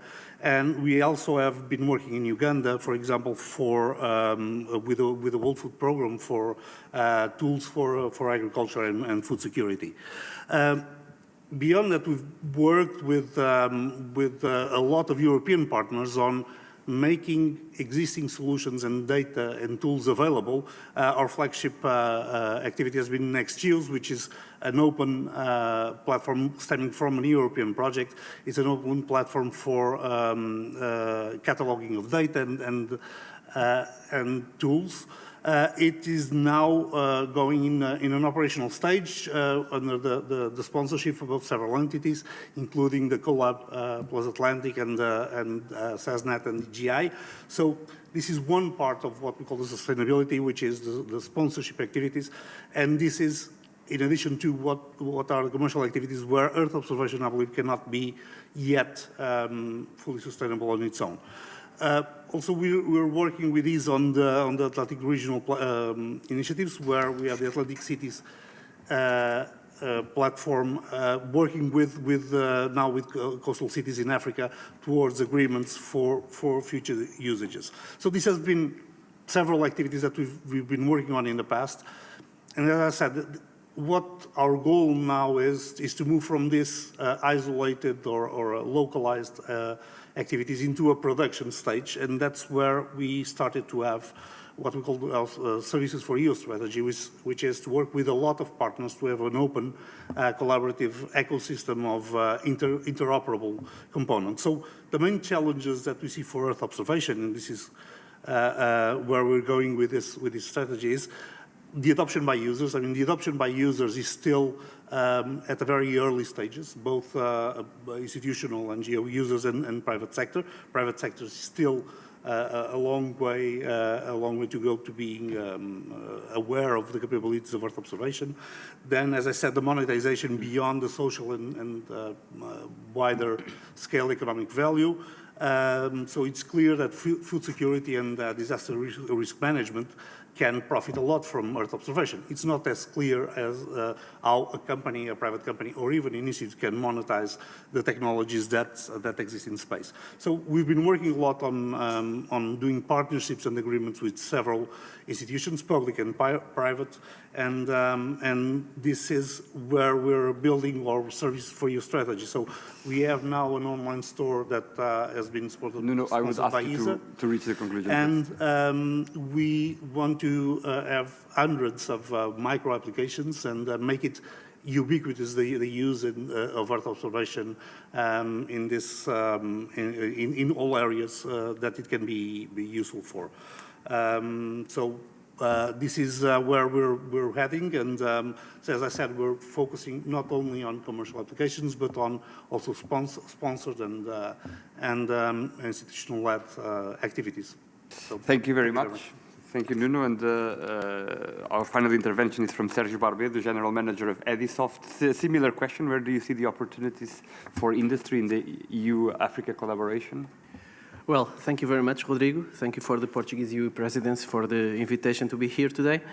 Actually, we see it that the security and safety issues are big challenges for today cities and countries with wide coastal areas. So I think that areas, and I want to mention mostly 3 areas that we cover long ago in programs together with the European agencies, and that are today very advanced in terms of capabilities to extract new products. And there are areas around security that can be widely expanded to African regions, namely to oil and gas exploration, securitization and transportation. These is areas that through the oil spill detection technologies that today are developed can bring wider value creation to the populations. But also, if you consider fisheries exploration, where countries that have big economic exploration zones can benefit a lot from knowing which ship detection mechanisms, which ships and which entities are having and extracting resources from their zones. This, with the new technologies based mostly on satellite imagery through SAR or even image detection, these are areas where value creation can grow and can bring direct value for the populations. Finally, the legal activities monitoring and enforcement can also be something that can be covered by all the satellite capability that is being now already in place, but also being reinforced by several initiatives that have been mentioned here today. But these are mainly institutional markets. So it's areas where the governments and the regional authorities must definitely take a critical vision on it and work together between Europe and Africa in order to bring us with these capabilities and to the operational capability really on the spot. So mostly this. Thank you. Thank you very much. And I think with this we conclude this first round of the panel with views of entrepreneurs and business leaders in Europe and in Africa. Thank you very much, Rodrigo. So now we move to the final ministerial debate. And again, I thank you all the mobilization of institutional leaders, business leaders, entrepreneurs and youngsters, which has enriched us very much this debate. We will have 8 countries registered for this phase, and I would like very much to ask for keeping your time at 3 minutes intervention. We will start with Angola, then Slovenia, then Hungary, Cape Verde, Spain, Nigeria, South Africa, and Mozambique. And I'm very pleased to pass the word to Maria do Rosário Sambo, Minister for Higher Education and Science and Technology and Innovation of Angola. Rosário, please. Excellency Minister Manuel Heitor, Excellencies Ministers, dear Commissioners, ladies and gentlemen. Greetings to everyone, and let me first of all reinforce the huge relevance of this high-level forum and express our thanks for the invitation to be here. Allow me to give you a brief contextualization of Angolan activities concerning Earth observation, precisely to demonstrate as a practical case the major challenges we have to pave the way to the use of advanced Earth observation data in distinct areas of application of Earth observation, as well as using advanced technology researches as a means to achieve the SDGs and the goals of the 2063 African Union Agenda. In Angola, activities concerning Earth observation are mainly oriented to 3 areas: to territorial planning and urban policy, to improvement of telecommunication services, and to space education activities. We have a program for the improvement of the national geodesic and cartographic system concerning territorial planning and urban policy. We have also a national space program, which has 2 components: the ANGOSAT-2 for the construction, the launch and operation of a satellite scheduled for 2022. We have also the Earth observation system aiming the acquisition, processing and distribution of satellite images for the control, management and monitoring of the country's national resources. And there are also many activities oriented to space education, to the population, to children, to adults, and also with students, mainly to university students constructing mini satellites. We are aware of the importance of investment in education and on STI, integrating universities, research centers, firms, and the participation in international consortia. And the European-African cooperation is, no doubt, a major opportunity to leverage African countries by enabling human capital and infrastructures. As a final note concerning the promotion and innovation and entrepreneurship, I would like to highlight some crucial issues. Public investment in research and development, build domestic STI capabilities to make effective use of global knowledge, strengthening linkages between public R&D and private sectors users of knowledge and technology and knowledge flows to the private sector, and build a strong enabling environment, including effective use of ICT in a wide range of applications, and provide flexible financing arrangements to encourage innovative firms. Thank you very much. Thank you very much, Rosario, and for your remarks and the active engagement of Angola. So then we'll have Slovenia, Hungary, and Cape Verde. And for Slovenia, I pass the floor to Simon Zek, State Secretary for Economic Development and Technology. Simon, please. Thank you, Your Excellencies, ladies and gentlemen. It is a great pleasure to participate at today's prominent event.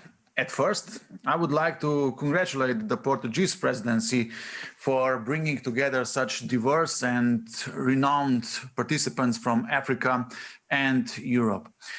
The topic of Earth observation is becoming increasingly significant, and discussing its future is highly relevant. Slovenia has become an active player in the field of space after signing the association agreement with ESA in 2016. The field of Earth observation is the area where our companies excel the most. Slovenian companies provide highly specialized niche products and services. Due to the quality and innovative approach, their services and products are present all over the world, also in Africa. The profile of Slovenian companies is small and innovative, and they provide tailor-made products and services in various fields like agriculture, water management, urban planning, and alike. We are honored that the President of Portugal, Mr. de Sousa, visited our main company, Synergize, and thus showed the importance of Earth observation in the Europe and world. Last year, Slovenia launched the first two satellites, Nemo HD and TriSat. Both of them are technological demonstrators in the field of Earth observation. I am convinced that new technologies like almost real-time high-resolution video and new quality data obtained from the satellites can be efficiently used by our partners in Europe and Africa. With the development of disruptive technologies, new possibilities for Earth observation data usage arise every day. Small innovative companies can bring forward solutions that can largely improve the quality of life of African and European people. For example, helping governments reaching UN sustainable goals, such as providing drinking water for everyone. For this reason, it is important to work together to improve lives on both continents. Slovenia welcomes initiatives aiming to connect relevant stakeholders from both continents in order to work together on a more efficient use of outcomes derived from space observation. Let me stress that the ESA is executing an important role in developing the best Earth observation system, which serves not only the European companies, citizens, and governments, but also the world. I trust that in the near future, African Space Agency will also play an important role for the African space sector. Let me express again sincere appreciation to Portuguese presidency to gather such a diverse audience from both continents, from governments, international institutions, to academia and private sector. During Slovenian presidency, we intend to carry on the important work done by the Portuguese colleagues. We will continue to focus on space as an enabler for even faster economic recovery and green and digital transition. Earth observation and international cooperation play an important role in achieving this ambitious goal. To conclude, research and investment in advanced technologies and the use of space technology is gaining a great importance in various areas of our lives. They bring plenty of opportunities, not only for the business sector, but also to the cities, rural areas, and to the people. With the use of space technologies, we can address key societal challenges such as climate change, connectivity, and digitalization. Let us all join our efforts to strengthen the role of space technologies in society, not only nationally, but also globally. Thank you for your attention. Thank you so much, Simon. So now we pass to Hungary, then Cape Verde, then Spain. From Hungary, we will have David Szezacaj, Head of Space Research and Space Activities. David, please. Your Excellencies, I thank the Portuguese Presidency of the Council of the European Union for convening this meeting. Hungary is, of course, full-fledged member in the European Space Agency and the European Union. And as such, we use the Sentinel data to the benefit of the country. But it has been realized that to work with those, it's very helpful to complement them with pictures from planes and drones. So that's why currently we are setting up an Earth observation information system that will collect all those data and serve the Hungarian public and institutions with information on forestry, agriculture, water management, disaster prevention, infrastructure development, urban planning. It is a painstaking and elaborate process to process all that data together, but we are having very good results already, and we are happy to share this method with other European Union member states and also our friends in Africa. So we are ready to be approached and share our knowledge. Thank you so much again for this wonderful conference. Thank you very much, David. And now we'll have Cape Verde, Spain, and Nigeria. And for Cape Verde, I'm pleased to pass the word to Paulo Veiga, Minister for Maritime Economy. Paulo, please. Your Excellencies, I take this opportunity to congratulate the organization on this forum and Portugal's presidency of the EU through Minister Manuel Leitor, and thank you for your invitation. The growing number of countries, organizations, and space initiatives shows the importance of this sector for the socio-economic development and the international position of countries. So Cape Verde knows that it has to be on board.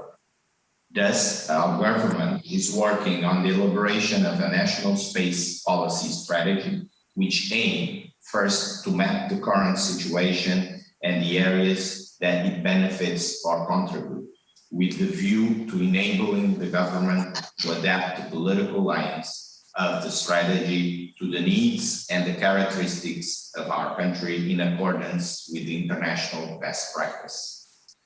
This space strategy objectives are supervision of our exclusive economic zone, development and use of space technology in benefit of our society, contributing to the improvement of the quality of life through the generation of wealth and the supply of jobs, scientific improvement, expansion of awareness about the territory and better perception of environmental conditions, as well as to stipulate concrete targets and actions for the operationalization of the strategy, which includes identifying projects and partnerships that may be relevant to the country.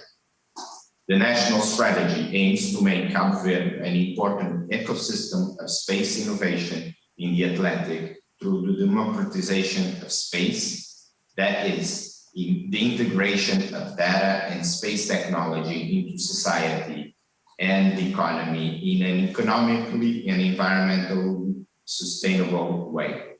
Cape Verde has several important in-situ observation infrastructure that complement satellite observation and contribute to global ocean climate atmosphere models, namely the region's relevance in hurricane formation in the Atlantic Ocean, Cape Verde Atmospheric Observatory, Cape Verde Ocean Observatory with the Instituto do Mar, a Icelandic research vessel, and more instrument array.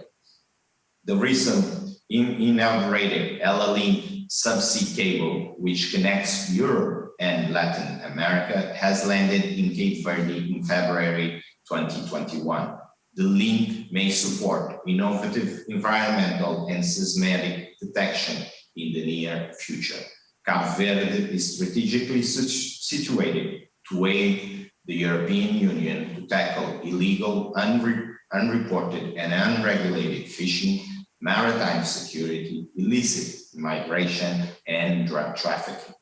Location, weather conditions, and high bandwidth connectivity makes Cabo Verde a unique site for the installation of ground satellite communication antennas. It also has perfect spot to develop tsunami and earthquake early warning system that could save thousands of lives in the Atlantic Ocean. So Cabo Verde should analyze our participation in the organizations such as International Telecommunication Satellite Organization, Regional African Satellite Communication Organization, and International Telecommunication Satellite Organization, and other space projects and bodies. Evaluate the proposals for the use of orbital position assigned by International Telecommunication Union, Cabo Verde, develop indigenous technological capacity, create national industry of development of service and products, world observation, define the model of concession and exploration of orbital position, develop legal and regulatory framework to ensure the safe and transparent exploitation of space resources. Designate an institutional structure responsible for the implementation, follow-up, and evolution of policy measures defined in the special policy strategy. Promote workshop, forums, and seminars on the space strategy. Involve the private sector, including private investment, especially our diaspora. Cabo Verde is certainly in the process of strengthening its capacity to adopt and develop innovative Earth observation service and products at national and regional levels with African and European partners, namely linking satellites imagery in its situ observation to better map coastal areas and seamounts, and also understand support of biodiversity conservation and sustainable livelihoods. Thank you. Paulo, thank you very much for your commitment and for making all of us very well aware of the commitment of the Cabo Verde government, but also for your advancement in processes which will benefit worldwide from the Cabo Verde unique location for Earth observation and space-related activities. So now I'll pass to Spain, then Nigeria, then South Africa. And from Spain, I'm very pleased to introduce Pedro Duque, Minister for Science and Innovation. Pedro, please.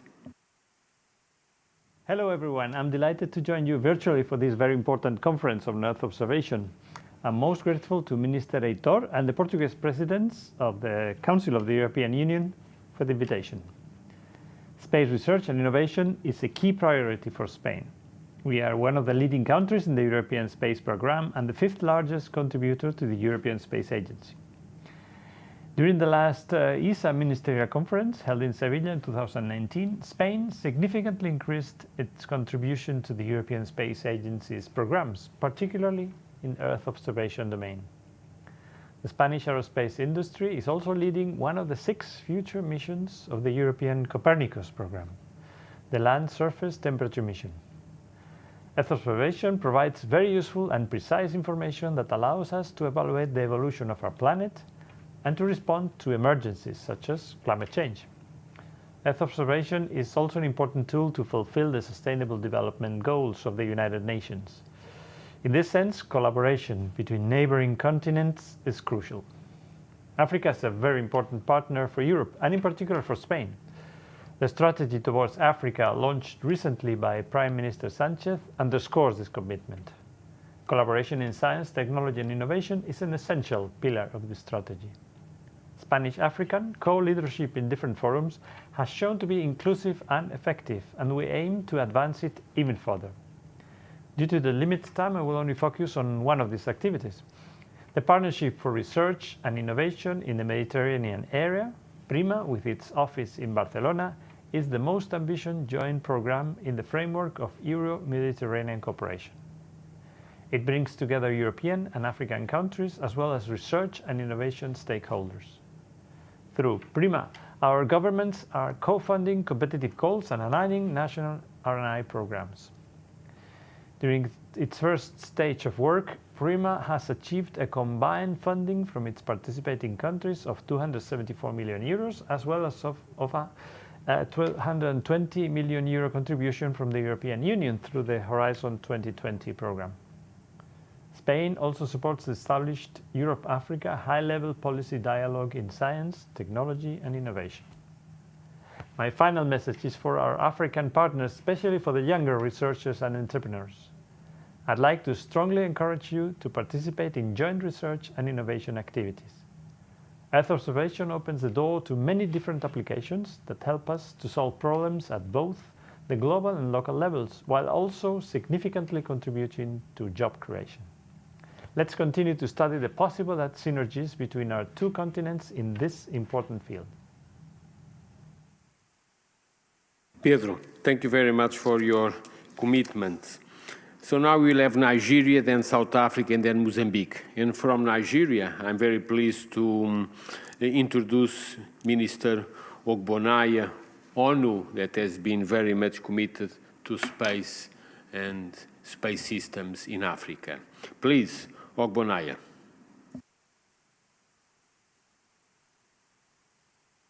Your sound, please, your sound.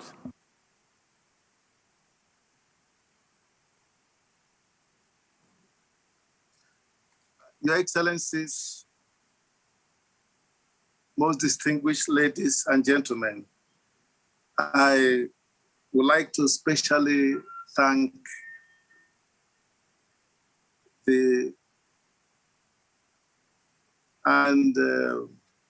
Minister Manuel Heito, a man who has worked so hard to see what can be done to use the Atlantic Ocean to solve many of our problems in the world. The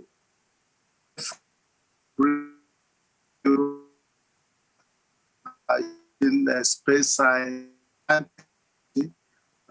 to solve global problems is the center in Nigeria has several projects since inception, such as mapping in Nigerian institutions in order to be able to have a sharing culture of infrastructure, both nationally and internationally. We are developing an ocean basin project for sustainable agriculture, especially in aqua and marine culture. In terms of hazards, there is an ongoing venture into disaster risk management, especially with control of floods, in which Nigeria will use indigenous technology in terms of sensor development by local industries, and which will be driven by artificial intelligence capabilities to address some of the issues we have, especially to do with floods. In terms of agriculture, Nigeria is involved in precision agriculture, as we expect it to be the way forward.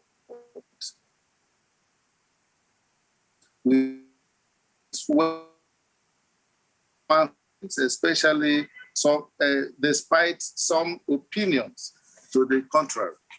So we fully agree with the assessments of Agri-Bora.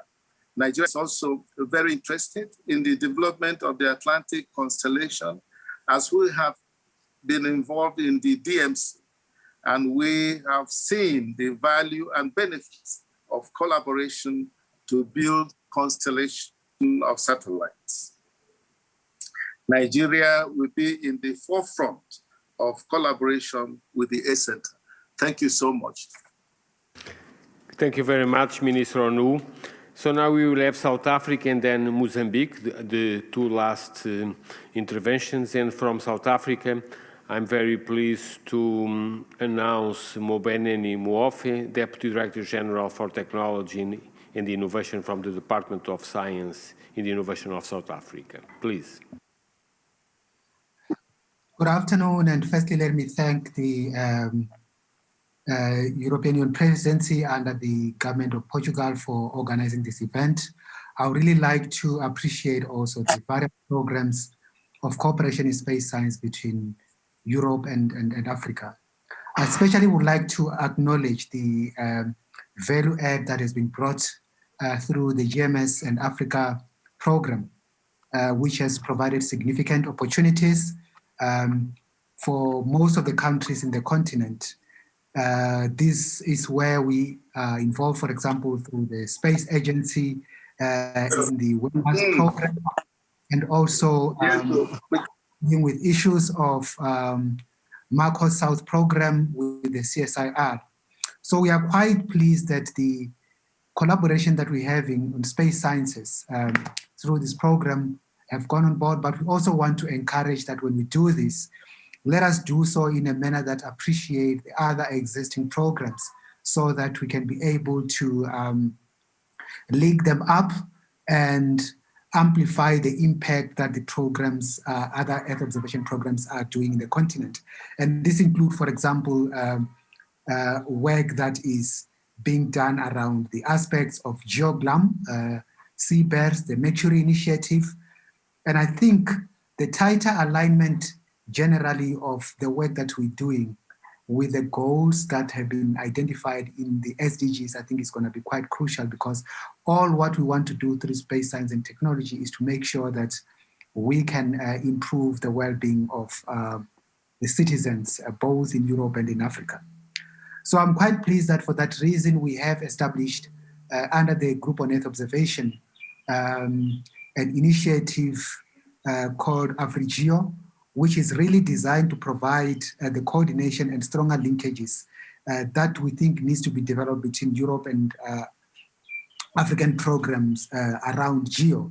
So we therefore want to encourage that as we do the work that we do, let us always make sure that there is greater coordination amongst these programs.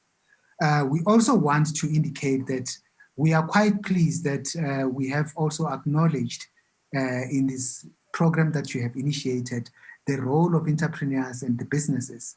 And I want to indicate here that, yes, indeed, even in the African continent, we do have ambitions of participating meaningfully through our businesses in this Earth observation business. And as a result of that, we appreciate the role and the space that has been created for various enterprises that have been part of these programs today. And we are saying, as some of the colleagues have already indicated, that let us really work towards both cooperating, but also appreciating the fact that this is also the space that can become very competitive. But most importantly, there is always opportunities for collaboration and for ensuring that we build capacities both here in the African continent and also in the European continent, especially because some of the challenges that we're dealing with in the African continent could be so unique that such solutions cannot be provided without our involvement. I therefore want to again say as I close, we want to thank this opportunity, and we hope that this creates a much bigger platform for engagement outside of this, and that as we draw the priorities that have been identified here, we will be able to come up with implementable programs that will ensure real and active participation by both African space agencies, African space businesses, and also their European counterparts, especially in terms of ensuring that all the downstream applications can actually be to uplift the general populations. Thank you very much. Thank you so much, Bonini. So now we'll move to our final presentation by Daniel Nivagara, Minister of Science, Technology and Agri-Education of Mozambique. Daniel, please, the floor is yours.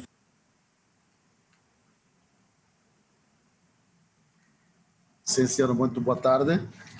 É com satisfação e apreço que o Ministério da Ciência, Tecnologia e Ensino Superior da República de Moçambique endereçamos as melhores saudações ao Ministro Manuel Heitor e à Presidência Portuguesa do Conselho da União Europeia. Mas também endereçamos saudações aos distintos delegados e convidados ao fórum e a todos quanto acompanham virtualmente a presente sessão. Gostaríamos de referir que, no âmbito da implementação da Estratégia da Ciência, Tecnologia e Inovação de Moçambique, o nosso país vem implementando ações que visam a criação de condições que promovam o maior e melhor uso das ciências espaciais no processo de desenvolvimento científico do país. E estas ações compreendem iniciativas tais como a criação de uma agência espacial e a implementação do projeto Square Kilometre Array. Em relação à criação de uma agência espacial, vale a pena referir que em março de 2010, o nosso país, Moçambique, do pelouro ministerial que superintendia a área da ciência e tecnologia, criou uma comissão instaladora da agência espacial. E esta comissão tinha como objetivo preparar os termos de referência para o estabelecimento da Agência Espacial de Moçambique, e a mesa era constituída por representantes de diferentes pelouros ministeriais, instituições de ensino superior e institutos públicos afins. E o último registro de atividades da Comissão Instaladora em Referência foi no ano de 2012, o que significa que precisamos de retomar o trabalho e, quanto a isso, esperamos, naturalmente, contar com as valiosas contribuições de diferentes parceiros. Eu referi-me também ao projeto Square Kilometre Array. Este é um esforço internacional para construir o radiotelescópio do mundo com 1 quilômetro quadrado, que quer dizer 1 milhão de metros quadrados de área de coleta de dados. Moçambique faz parte dos 9 países africanos que estão a implementar o projeto Square Kilometre Array em parceria com África do Sul, Botsuana, Ghana, Madagascar, Maurícias, Namíbia, Quênia e Zâmbia. E este projeto, no caso de Moçambique em particular, já contribuiu para a formação de técnicos nos níveis de mestrado e doutoramento nas áreas de astronomia. Também já contribuiu para a formação de técnicos moçambicanos em computação de alto desempenho, como também contribuiu no estabelecimento de um laboratório para treinamento em processamento de dados astronômicos. Este laboratório encontra-se na nossa Universidade Eduardo Mondlane. Também, com apoio deste projeto, Moçambique, o país em particular, já está fazendo a introdução de disciplinas de astronomia e astrofísica superior, como também, desde agosto de 2018, Moçambique tornou-se membro da União Internacional de Astronomia. E quero dizer que, com base neste projeto Square Kilometre Array, Moçambique tem tirado benefícios graves, como é o caso da disponibilização de infraestruturas para a realização de investigação e pesquisa de ponta em astronomia e outras áreas afins, como agricultura, meteorologia e saúde. Também, a partir desse projeto, nós temos conseguido a formação de recursos humanos nas áreas de astronomia, astrofísica e engenharia eletrônica, mecânica, e também temos conseguido a criação de facilidades para a participação de investigadores de diferentes países no grupo internacional de pesquisa. Então, isto quer dizer que tem nos apoiado na facilitação de mobilidade de investigadores. Neste momento, os maiores desafios da implementação do projeto Square Kilometre Array em Moçambique consistem na mobilização de recursos, implementação de atividades de promoção de astronomia em Moçambique e ainda a formação de mais moçambicanos em astronomia e astrofísica nos níveis de mestrado e doutoramento, por forma a atenderem os desafios projetos do projeto Square Kilometre Array. É com base nisso que nós, como país, Moçambique, gostaríamos de agradecer a atenção dispensada e a oportunidade de interagir com todos os participantes neste evento, cientes de que, doravante, muitas outras parcerias podem ser estreitadas. Muito obrigado pela atenção. Muito obrigado, Daniel. Thank you very much for your participation and commitment. We have arrived to the end of this morning, and again I thank you all for your commitment and participation. It's time to reflect on what we have called the Lisbon Manifesto on Earth Observation for Africa in Europe, which above all and first and foremost is a plea and a call for a collective action for a citizens-driven approach for Earth observation. Actually, during the Portuguese presidency of the European Union and in the European context, we launched an initiative, and the Competitiveness Council has approved an initiative on new space for people. Again, looking at people, looking at our citizens, and better understand how space systems, and in particular Earth observations, can lead to the improvement of quality of life. But here, this is a serious global effort, and again, during the Portuguese presidency of the European Union, we have established certainly the context of increasing digitalization and green transition together with the context for social activities, and always considering Europe as a global player. And we see Europe-Africa cooperation as a matter of priority and also a matter of action. So therefore, this manifesto and the conference and the preparation of this conference over the last months has been, above all, a collective call for all our institutions towards the unique capacity of space systems in the years to come to enlighten high-resolution Earth observation systems towards what we have achieved to be the mean and the needs for a sustainable and green transition, making use of our increasing digital capacity. Again, when we look at Europe-Africa, we can always do this in terms of our increasing needs to look at our demographics. Our common demographics at a world level will certainly need to emphasize issues like food security, maritime surveillance, and biodiversity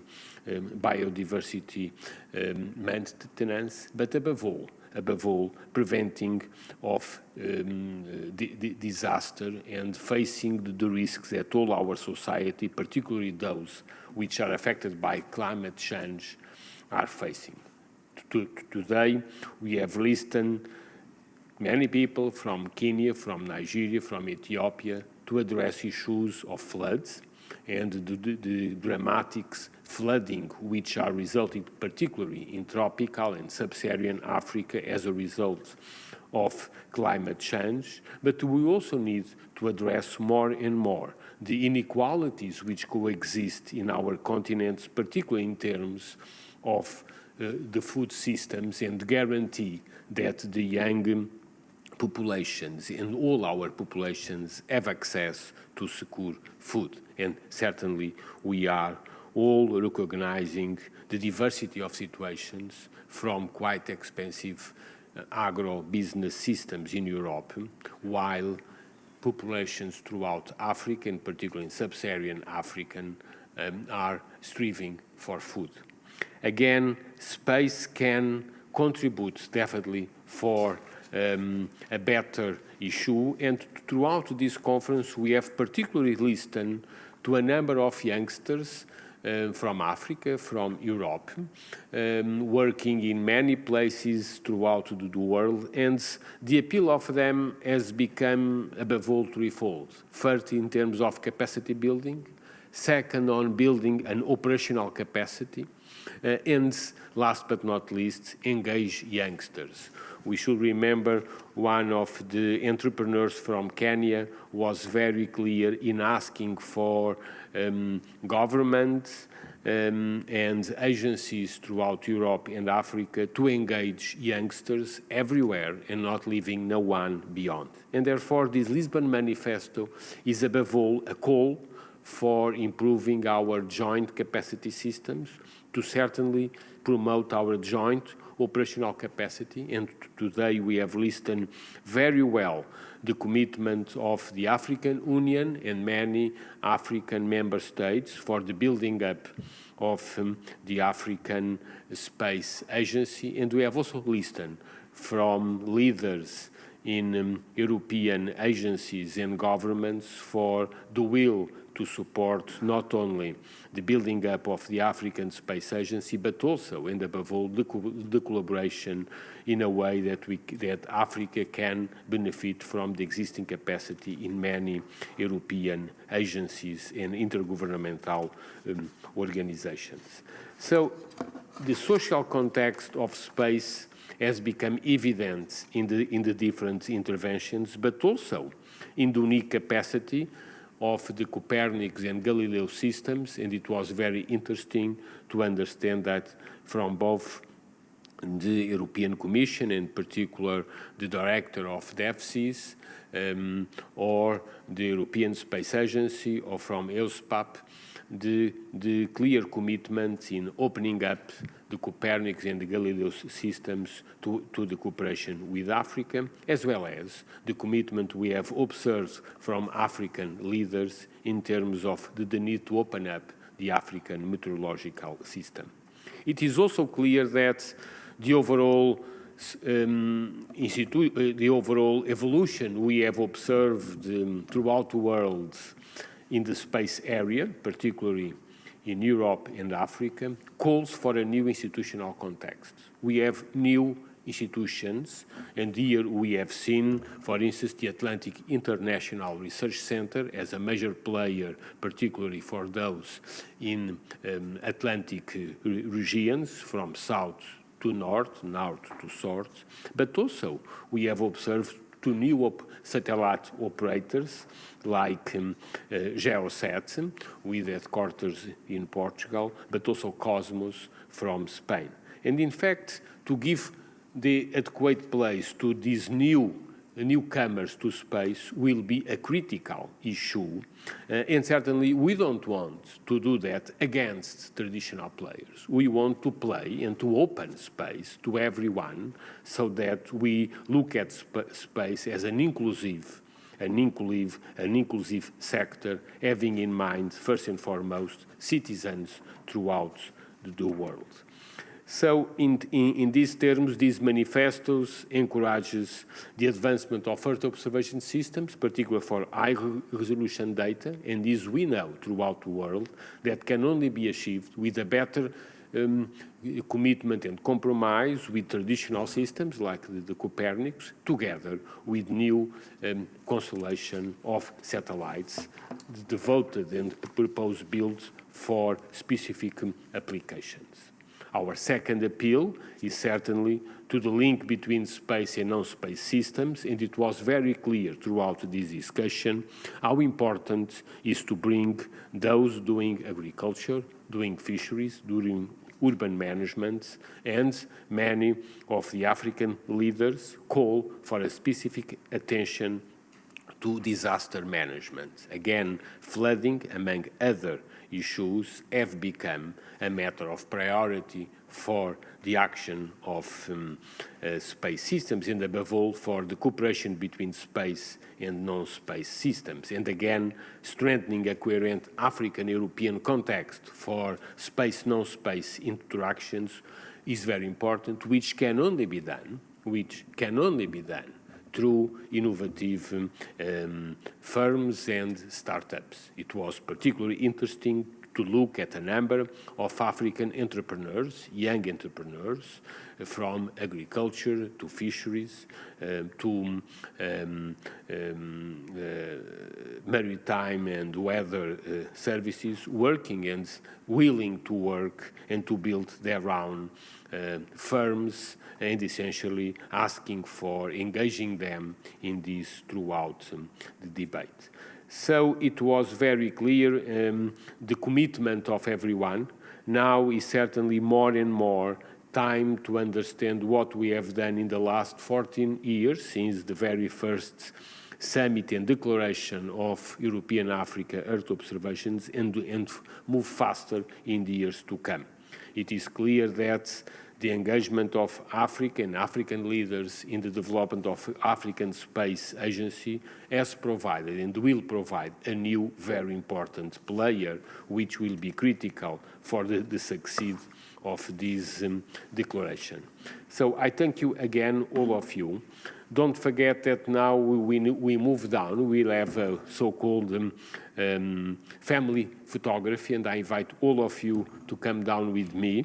The downstairs we'll have the photography, and then I invite you for lunch. And we should be back here for the afternoon session at 2:30. The afternoon session will start with two keynote speakers, one of them from Pedro Conceição, the director of the Human Development Report 2020, and the other for my colleague Mahama from the African Union Commission. Then we will have a session on discussing the roadmap among institutional leaders, which will be coordinated by Ricardo, and then we will listen to the rapporteurs of yesterday meetings, so that we should close the meeting by 4 p.m. Again, I thank you all, and I invite you to go down with me to the family photo, and then for lunch, coming back here at 2:30 p.m. Thank you very much.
So I hope you have enjoyed lunch. Some of the other people is still having lunch, but I believe it's time to start. We have about 1 hour and a half now in the afternoon. We should finish by 4. And this session will be coordinated by Ricardo Conde, the president of the Portuguese Space Agency. As you know, we have 2 invited speakers, and then we will open for a conversation with institutional leaders and then with rapporteurs of the previous preparatory days, but Ricardo will manage the afternoon. Ricardo, please. Okay, let's jump now in this 4th session. So I have now 6 panelists. I will start with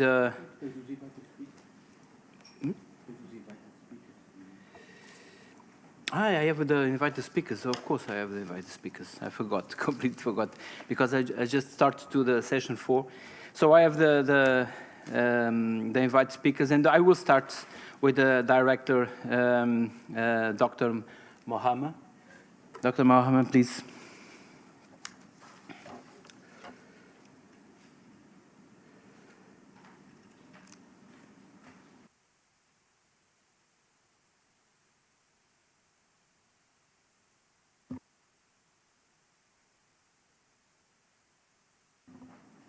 Okay.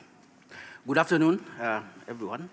I was telling the minister that people just finished the lunch, so unfortunately they might start sleeping. I hope that will not be the case. It's my pleasure to really express gratitude to the Portuguese presidency of the Council of European Union for really inviting the Commission to this high-level forum on Earth observation. I am particularly indebted to the Minister, Manuel Heitor, for the hospitality that has been rendered to us since our arrival in Lisbon. Ladies and gentlemen, allow me to walk you through the history of GMS and Africa, and later present to you what will be the ideal outlook. The EU-Africa cooperation in space has been a thriving initiative since the crystallization of the Lisbon process in 2007 that established a coordination team to develop GMS and Africa action plan and oversee the overall evolution of this particular initiative. This has culminated to the GMES and Africa Support Program, which was signed between the African Union Commission and the European Union in December 2016 for a total amount of euro 30 million for 4 years. The results are numerous and tangible. First, the GMS and Africa Support Program has provided a total grant amount of 17.5 million euro awarded to 12 consortia representing over 122 institutions in 45 African countries, involving 20 African private companies and 20 universities and training centers.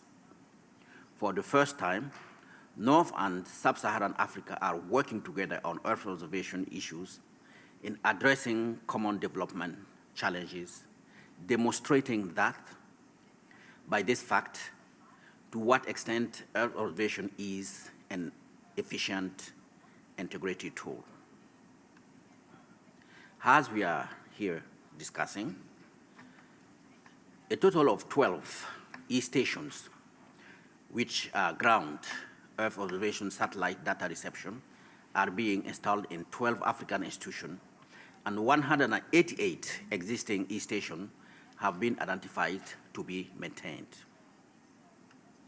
Several services have been developed, including agriculture, oil pollution, daily forecast of ocean states, potential fishing zones, aquaculture, identification of new 15 Ramsar sites, and the update of 10 wetland development and management plan, wildlife protection, and conservation and water balance monitoring.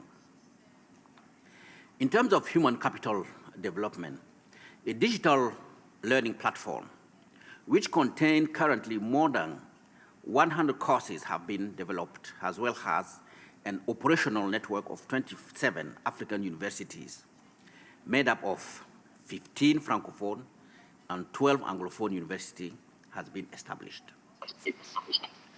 Among 1,500 Africans, almost 1,500 Africans have been trained, and the program is supporting 30 graduate students in masters and PhDs, as well as it has offered internship opportunities to 11 young Africans through the African Union Commission Youth Volunteer Program. The second phase of GMAS and Africa support program was concluded between the African Union Commission and the European Commission for a period of 4 years, starting from December 2021 up till December 2025. For sure, we intend that it will build on the success stories of the first phase and taking advantage of the lessons learned.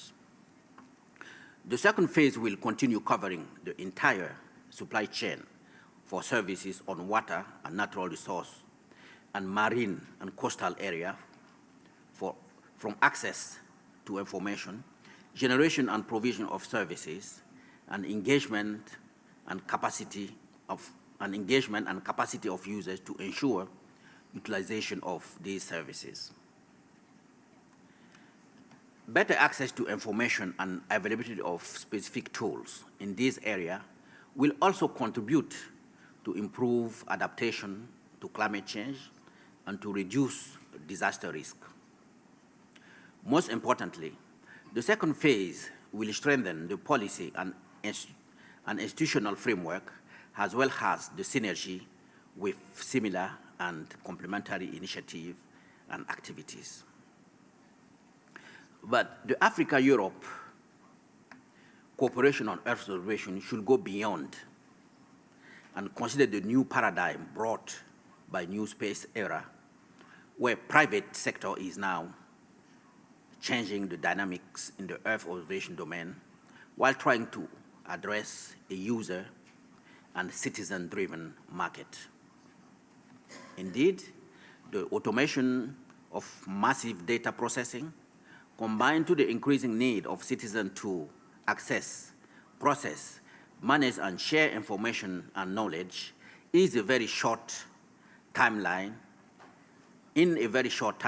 are now guiding all the agenda toward a sustainable digitalization. These challenges are positioning the space, science, and technology, mainly the Earth observation system, in the heart of any sustainable development for the current and the upcoming centuries. Our efficiency to overcome the mentioned challenges reside on how we collectively deliver new knowledge with respect to sustainable environmental issues and the digitalization of all land and marine resources. This requires involving and creating an environment where all stakeholders, starting from public and private sector, academia and non-governmental organizations, work and complement each other. Therefore, we will have to mobilize and engage policy and decision makers, as well as scientists, for the development of new methodology and application with a strong funding support. The next Earth observation system and techniques should build and take advantage of the new development in other space segments, such as navigation and positioning and telecommunication by satellite. The new development in the ICT sector open huge opportunities for innovation in the Earth observation. Ladies and gentlemen, we have been here for the past 2 days with aim at continuing the efforts of building long-term cooperation that can define, address African socio-economic sustainable development as stated in the Global Agenda 2063. During the implementation of bridging projects and the first phase of GMS and Africa, we have documented a lot of lessons that are all building blocks of a sustainable development program. My hope is that we'll take those lessons and build solutions. This is a very strong foundation from which we can really build upon. This session will also highlight those key elements that can be harnessed into any possible roadmap. I am also asking that we have a wider view on how different technologies are converging and integrating so that we don't fall into the temptation of treating Earth observation in silo. I believe that we can achieve more by synergizing Earth observation with other domains such as ICT, artificial intelligence, etc., and with the future view of quantum computing evolution. This is how we see how we should be moving forward, and I believe that it's a stepping stone that together, Africa and Europe, particularly with the leadership provided by Portugal, can lead us toward that path. I thank you. Thank you, Dr. Mahama. It was really impressive to see the numbers of the first phase, and this gives for sure some perspectives, some good perspectives for the next phase, for these periods. I retained some numbers, 20 companies, 20 research and development institutes, and also your ambition for space science and technology, and also to continue to build the services, and particularly for marine resources. Thank you. I have some questions for you, but then I will do it in the next section because you are also one of the panelists of the next section. So now we will pass to Pedro Conceição. Pedro Conceição sent a video, so I will ask to pass the video from Pedro Conceição, please. Thank you for the invitation to address the forum today, and my apologies for not being able to do it live or in person. I think that the evidence and analysis from Earth observation is likely to become ever more central to national and local policy makers, but also to inform international cooperation. But before looking ahead and try to substantiate this claim, I think it's useful to consider a couple of well-known illustrations about how Earth observation has already influenced particularly international cooperation in the past. The first has to do with the impact of CFCs on the ozone layer. Now, looking back, CFCs were a revolutionary technology that over the course of the 20th century, amongst other things, enabled refrigeration systems to really sustain the expansion of food supply chains, in addition to many other applications. So it certainly contributed a lot to welfare, but the evidence from the effects of CFCs in depleting the ozone layer mobilized countries around the world to cooperate in what is, to this day, one of the most successful international agreements, the Montreal Protocol. The Montreal Protocol was agreed upon based on science and based on information emerging from Earth observation, really. And that protocol has put us on a path to restoring the ozone layer, which again, Earth observation efforts allow us to monitor, and it seems that we are all on our way to making good progress on this front. The second example is something that we are still very much dealing with. It has to do with climate change. Physical and chemical processes associated with greenhouse gases effects were well understood since the 19th century. But it was really the evidence, the information from Earth observation related to the growing concentration of greenhouse gases and particularly CO2 that has increasingly captured the attention of policymakers and the public. Addressing climate change, as we all know, is a much harder problem than finding a substitute for CFCs, which turned out to be relatively easy. and actually profitable for many of the firms that were providers of CFCs that were able to quickly find more profitable replacements. So Earth observation remains central in mobilizing action from governments, but also increasingly civil society and businesses in monitoring not only concentrations of greenhouse gases, but more and more the impacts of climate change on challenges ranging from extreme weather events to variations in changes to temperature across different regions. It's important also that evidence from Earth observation underpins all projections of future scenarios of both concentrations of greenhouse gases, but also, and I think this is becoming more and more important, damages that have very different manifestations in different ways, in different regions and in different parts of the world. Just to give an example, we know that we humans can only survive within a relatively narrow range of temperature, and that temperatures are projected to shift outside that range very quickly in the next 50 years. In fact, much more rapidly than they did in the past 6,000 years. And it's also clear that this will likely have positive effects on developed countries, but very negative effects on developing countries. So this shows the importance of Earth observation in helping us to understand not only global average effects, so global greenhouse gases concentrations or change in global mean temperature, but also the inequalities in impacts and the need to invest differently in different parts of the world, in this case, when it comes to climate change adaptation.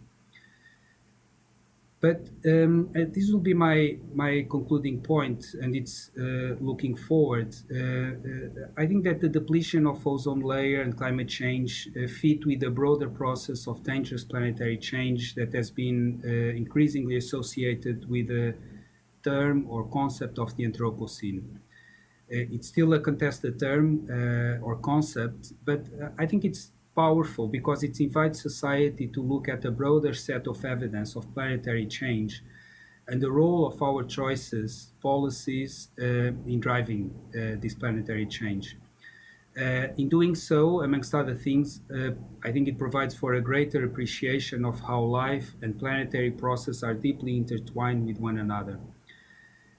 Certainly, planetary change is manifested in climate change, depletion of ozone layer, but also in many other aspects, from ocean acidification to changes, pressures on biodiversity, which have been linked to an increase in the frequency of zoonotic diseases that jump from animals into humans, of which COVID-19 may be just the latest example, something that is still under analysis, but it's likely to follow the path that has characterized several other recent zoonotic diseases.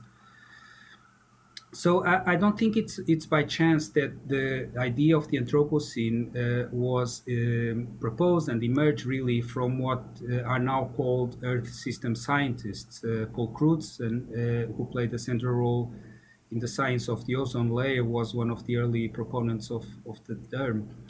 And the evidence came from Earth observation, really, and led them to conclude that our planet was in what they called a non-analogous state, that is something without precedent, even though this is a conclusion that geologists are not yet fully behind. So let me conclude taking this broader view of the Anthropocene and a forward-looking perspective with 2 points. First, I think that regardless of how the debate around the Anthropocene will evolve, it is clear that Earth observation will become more and more important. In my view, it's risky to look at planetary change as a series of steps because each solution or solutions to a particular may bring about unintended consequences that to which we are oblivious unless we continue to invest in Earth observation.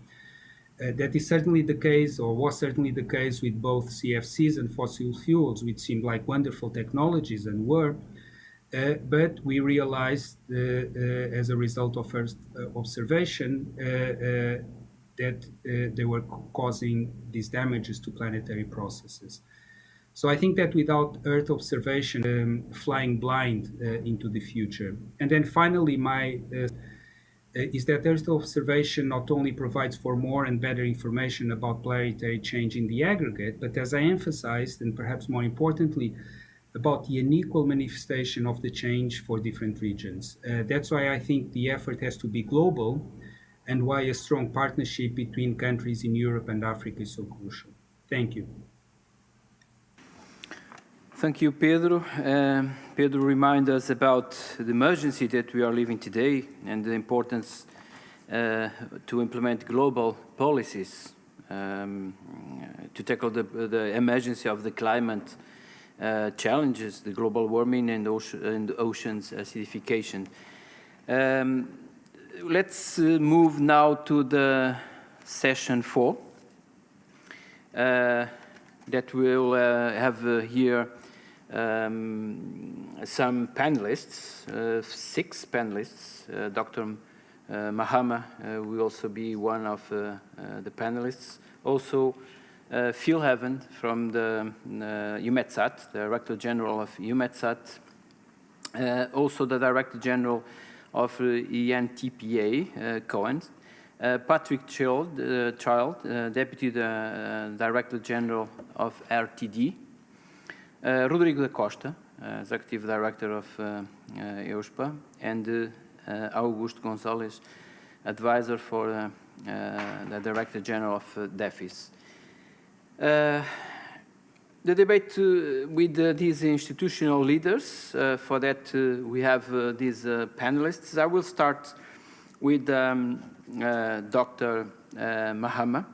And I don't know if, Dr. Mahama, you have some other presentation, or I can ask you what I have, my notes that I have here for you. And this is, of course, related to your role, institutional role, to the science and innovation. One of our main challenges responsible for National Space Agency and also for the institutional organizations is to establish a strong ties between education and science, to apply this knowledge to programs and projects to retain young students. I'm putting this question because we had a chance to have this conversation before. But for that, we need time. This is time and science, they are close together. And we need also education policies. And Dr. Mahama, our African Union is able to join efforts, and particularly in Africa, to implement such programs, and the international cooperation, particularly in Europe, and some education programs like we start to have here in Europe. I can give you, for example, 2 good education examples: the CANSAT competition that we have in the European level, and also the rocketry competition that we have it in Portugal, which is a European competition. How can these programs and some close collaborations with some countries can help to retain these young students? Thank you, Ricardo, for this this question. Indeed, if you take the situation of Africa, where I would say close to 70% of the population is young, one foresee the important role that education has to play, so that we can not only be able to provide some of the useful tools, the life skills that is required for these youngsters to grow with, with good behavior and be integrated into society, but also all the skills that are necessary for them to be able to contribute to society. That means, of course, in the case, again, of the African Union, ensuring that the aspect of science, technology, and innovation, science, technology, engineering, and mathematics, STEMs, are really very well catered for in our education programs. And of course, this is done through the different policies that member states are taking at national level. Also at regional level with the contribution of the regional economic communities, and of course at continental level where the African Union Commission plays a role. To that effect, we undertake at the level of the Commission a certain number of programs in education, which are guided by the Continental Education Strategy for Africa, CESA. The strategy outlined a certain number of strategic objectives, 12 of them, starting from, I will say, kindergarten all the way to tertiary level. And of course, we are working to ensure that it's an education that meets a certain quality. That means having a very qualified teacher, very, very important, and also having a very conducive environment for people, young people, to be able to learn and move forward. If we come to the case of space, space indeed is a very important area, together with science and technology, that really benefit from cooperation. And indeed, if you go back, even back to in the 1980s, in the Lagos Plan of Action, one of the key elements that the African member states have said is that we have to promote intra-African cooperation and, of course, international cooperation so that we can be able to achieve the element, the indicator, the target within that plan for the development of Africa, which is quite similar to what we have in Agenda 2063. Within the African space policy and strategy, what we have done is to put in place a certain number of institutions that have already been catered for. One of them is the Pan-African University, and the Pan-African University provides for an institute that is dealing essentially in the capacity building of in the area of space science and technology. So we believe that cooperation will be a good way. How do can we facilitate mobility of teachers from and lecturers, researchers from Africa, between Africa and Europe will be very useful. How can we, for instance, use some of the stellar program that you have here, like for example the record program you were mentioning here in Portugal within the European context, and see how it can also be implemented in Africa, so that we can draw not only the inventiveness and the innovation of the student, but to really use it to really build more of their capacity, so that they can, we can all, Africa and Europe, be tomorrow better in terms of really the knowledge in space and its use for addressing the very, very important element that concern our development.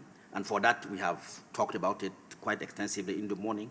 There are many, many areas, from natural resource management, agriculture, climate change, climate variability, food security, etc., etc. So all those really are opportunities, and there are already a different example of that relate really to education at the European level that is being done in cooperation with Africa that we can really use to achieve that. Thank you. I think also the European, the African Space Agency will play an important role on that. And also I can give you an example of this cooperation, and it's particular through our science programs with Angola, with the CANSAT competition that we already started. Is I should say, a good start for this cooperation, and of course to prepare the next generations. So I will now jump to our next panelist, Phil, Director General for EUMETSAT. Hello, Phil. I have, I don't know if you are prepared some presentation or if you want to directly have this conversation, because I have a question prepared for you. I have no slides. I'm happy to take a question. Yeah, very good. So I prepare a question for you, and this is particular for your role in the international context and the relations between Europe and Africa. And EUMETSAT is a long-standing European organization working with Africa. It's not new for us.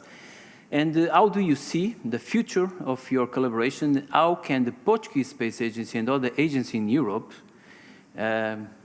support your organization in achieving these objectives, of your objectives? Okay, thank you. Just before I answer your question, I'd just like to say, as I always do when I'm involved in meetings with the African community, how pleased I am to be here and how pleased I am to be part of this conversation, particularly as I'm comparatively recently appointed as Director General of EUMETSAT. It's a great privilege, and I'm glad that our programs can play what I believe is such an important role. So, as you say, and as I said yesterday, our satellites have been carrying out observations over Africa for 40 years, and we as an organization have been active for more than 20 years in cooperation with the European Commission, DG INPAR in particular, and African institutions, including the African Union Commission, to ensure that the African community have the capacities to firstly access and exploit the weather and climate data that comes from our satellites, and I think really importantly, crucially, to develop added value services for the continent. And I give emphasis to supporting the development of value-added services, because it's through those that the real socio-economic benefits, real contributions are crystallized. During this morning's opening ceremony, the African Union Commissioner highlighted how meteorological satellites support the African agenda, and in particular the fight against the adverse consequences of climate change in the continent. And I think, as others have commented, as time moves on, I think the case and importance for satellite observations on the continent is just becoming stronger and stronger. In terms of the future, we'll soon be launching the Meteosat third generation, which will observe African climate, weather, and environment in an unprecedented new way that will provide continuity with our previous missions, but will also provide observations for the next 2 decades. The African ministers in charge of meteorology have already prioritized the strengthening of capacities for access and use of this data from this new generation of platforms, and I think this is crucial. As an operator of some of the Copernicus Sentinel missions, there is also a huge potential, both in the Copernicus missions, of course, and the synergies between the Copernicus missions, the Meteosat platforms, other sources of satellite observations, and indeed other sources of data generally, as I think was mentioned earlier. And all of these things contribute to the development of innovative applications. And I think it's supporting innovation and new applications that's crucial. These applications that will develop will support the green agenda and digital transition in Africa, and there'll be contributions to that from both continents. And we had the opportunity to discuss this approach with DG INPAR last year, and EUMETSAT is looking forward to contribute to new future programs that would support this with our data, with our understanding, with our knowledge. For this to happen, we need to strengthen the cooperation between Europe and Africa on Earth observation and have an ambitious roadmap. And I particularly in that context welcome the Lisbon Manifesto on Earth observation for Africa and Europe, and encourage our European African partners to take the opportunity of this high-level event to engage towards a renewed and ambitious roadmap for EO and its exploitation between both continents. To answer the second part of your question, yes, we definitely see a role for national space agencies, both in Europe and Africa. During the past 20 years of cooperation with Africa, we've put in place, EUMETSAT has put in place ground infrastructure to support access to EO data in each and every country in Africa, even those in ones with, we'd say potentially have, not ideal internet connectivity. This infrastructure can be used also to give access to non-meteorological data. We're doing it for Copernicus and some other national data as well. But space agencies also have a role to play in promoting the combined use of various satellite data and technologies to support, again, innovative applications and to promote entrepreneurship, creativity, the role of the private sector and public sector institutions in developing these new applications. So at EUMETSAT, we're ready to discuss and work with national agencies interested in developing new applications that support weather and climate sensitive sectors. I remain convinced with the assets such as MTG, Copernicus, GMES in Africa, Earth observation can massively contribute, have such a positive impact in sectors such as agriculture, water management, transport, health, disaster resilience, and have a huge socio-economic benefit in the region. Thank you. Thank you, Phil. And of course, meteorological data are no borders, and we can and we should give some boost to this second phase of GMS. And we count on EUMETSAT for that. Let's now go to Cohen. Cohen is the Director General from International Partnership and Development Policy Agency, with the ultimate goal to reduce poverty, ensure sustainability development, and I have a questions to Cohen. Are you there, Cohen? I am, absolutely. Oh, okay, yeah, you're there. Now we can see you and hear you. UNTPA has a mission to foster international relations, and therefore, this is why your agency was so much involved in the organizations of today's event, and thank you for that. What the UNTPA has to support the future collaborations in Africa? It's a broad question, but I think if you can give some pragmatical examples, we will be focused on that. Exactly. Well, thanks a lot, and really great to be here. And it was also good to hear the name of my DG already being pronounced before by Phil. I mean, it's like most acronyms, it's hard to pronounce, INTPA, but it's actually the abbreviation for International Partnerships, and that's exactly what we try to be. Is to move out of the more traditional corner, let's say, of development cooperation, and really to see how we can contribute to building real international partnerships. And I think that the topic we're discussing today is a perfect example of where we have been working already very closely with African partners, but where we really would want to go and take it to the next level. And the reasons for it are obvious, and they have been discussed in previous sessions as well.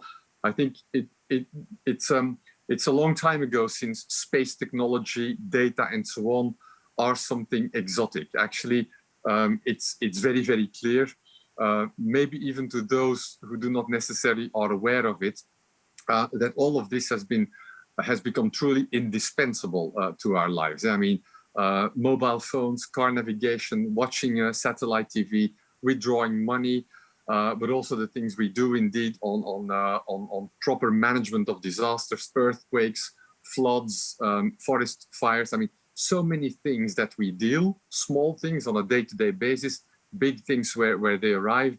I mean, our capacity to respond to this depends really from space technology, data, and services. I mean, that's why in Europe we invest so much funding in the EU. I mean, and the world-class space systems we have with Copernicus, with Galileo, are a nice example of it. I mean, 34 satellites currently in orbit, over 30 planned over the next 10, 15 years. I think it shows that we have invested in it and we continue to invest, but also, and that's where the partnership matters, for us, obviously key to see how African leaders and institutions have been keen to fully embrace this potential. And reference has already been made. I mean, the African Union has a space strategy. They plan to set up an African Space Agency. We've seen how the African space industry already today generates over 7 billion euros in annual revenues, and with an increase foreseen of 7.3 growth per year. You can see how this is an industry that has the potential to boom. If we then look at what African countries are doing, the number of countries with active space policies is increasing. Governments have decided to double the funds allocated to space programs between 2019 and 2020. If you then link it up with the big plan, the big endeavor on the African Continental Free Trade Agreement, you can really see how all of this ultimately makes sense. And that's why, starting from the cooperation we already have between Europe and Africa on this, we think that as we prepare for the next EU-Africa summit early next year, that it really makes sense to build on what we have and design a strong joint agenda. And I think that that's what we're trying to do. As I've said, we have plenty of examples of what we're doing already. I mean, we have a bilateral agreement with the African Union to share data gathered by Copernicus program using high bandwidth hub-to-hub network connections. We have the Global Monitoring for Environment and Security in Africa project, 50 million euros, that focuses really on the information services value chain, extending our European infrastructure and facilities under Copernicus to Africa, also to the Caribbean and the Pacific, but also to promote the development of local capacities, institutional capacities, human resources, technical resources for access to the Earth observation-based services and for the use of them, the application. And I think we've got major applications running. I mean, a flood management tool in West Africa with the African Regional Center for Space Science and Technology Education. We have tools for monitoring land degradation and water management in North and in East Africa with the Observatoire du Sahara et du Sahel and the Regional Center for Mapping of Resources of Development. So there's things that we are doing already. We have the CLIMSA program, which strengthens the capacity of the African regional climate centers to convert the data we provide into user-friendly information that then can be used by farmers on identifying when to plant certain crops, when to irrigate, when to harvest, and so on. We have the Biopama project that monitors protected areas, supporting specialized forest observatories in Central and East Africa, and so on and so on. So, by the way, we've also embarked on going beyond Earth observation and already including project around satellite use for regulating air traffic. So as we prepare the next Africa-Europe summit, we are very keen to see how we can link some of this with at least two of the priorities that are emerging. Of course, the whole green transition and the whole digital and science technology innovation agenda. So embracing this twin or triple agenda by pushing what we've already been doing is really what we are looking for. And I need to stress one point, which is this is a mutual beneficial agenda, because we know that the development of autonomous space capacities in our partner countries really is an asset for all of us, because these kind of locally grown knowledge procedures, they're different and they create richer data sets, which then in turn create this kind of positive feedback loops that really we are looking for. And therefore, this partnership is a strong one because it's a mutual beneficial one. A particular area we are, of course, interested in is, of course, connectivity. I mean, it's an essential part of all of this. And so we are looking to expand the network and increase the broadband capacity so as to enable more advanced computer modeling, data and information exchange. And in that respect, one of the things we're actively looking into is if we can maximize on the current connectivity of Bella. So the Bella link, it's a building Europe link to Latin America, which has just landed on the Latin American continent, and see if building on that, we can expand it in particular to Africa. So this is something we're already actively exploring. Final point, of course, the EU's position is that we're really committed to an open framework where researchers are unconstrained in their work. Space applications can really be developed.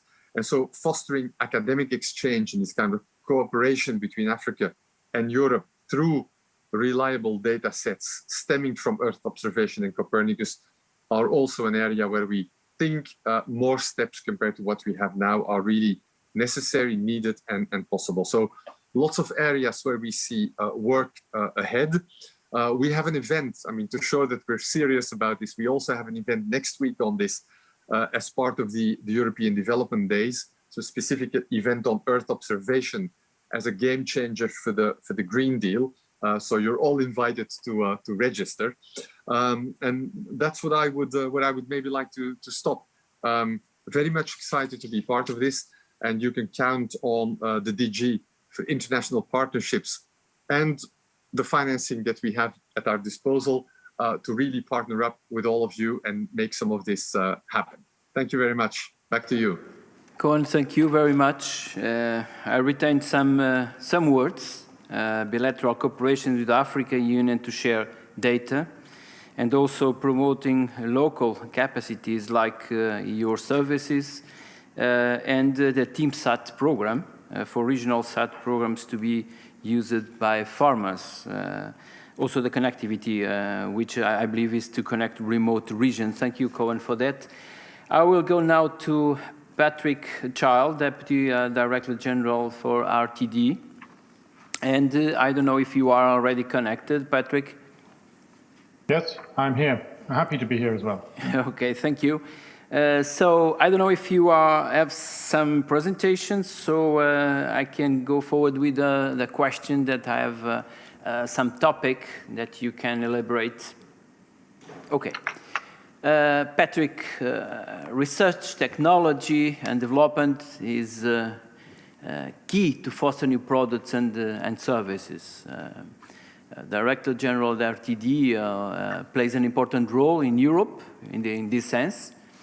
And how can research support uptake of Earth observation in Africa? And the African Union has a plan for a Pan-African university. All the Director General RTD be prepared to support aspects of this university?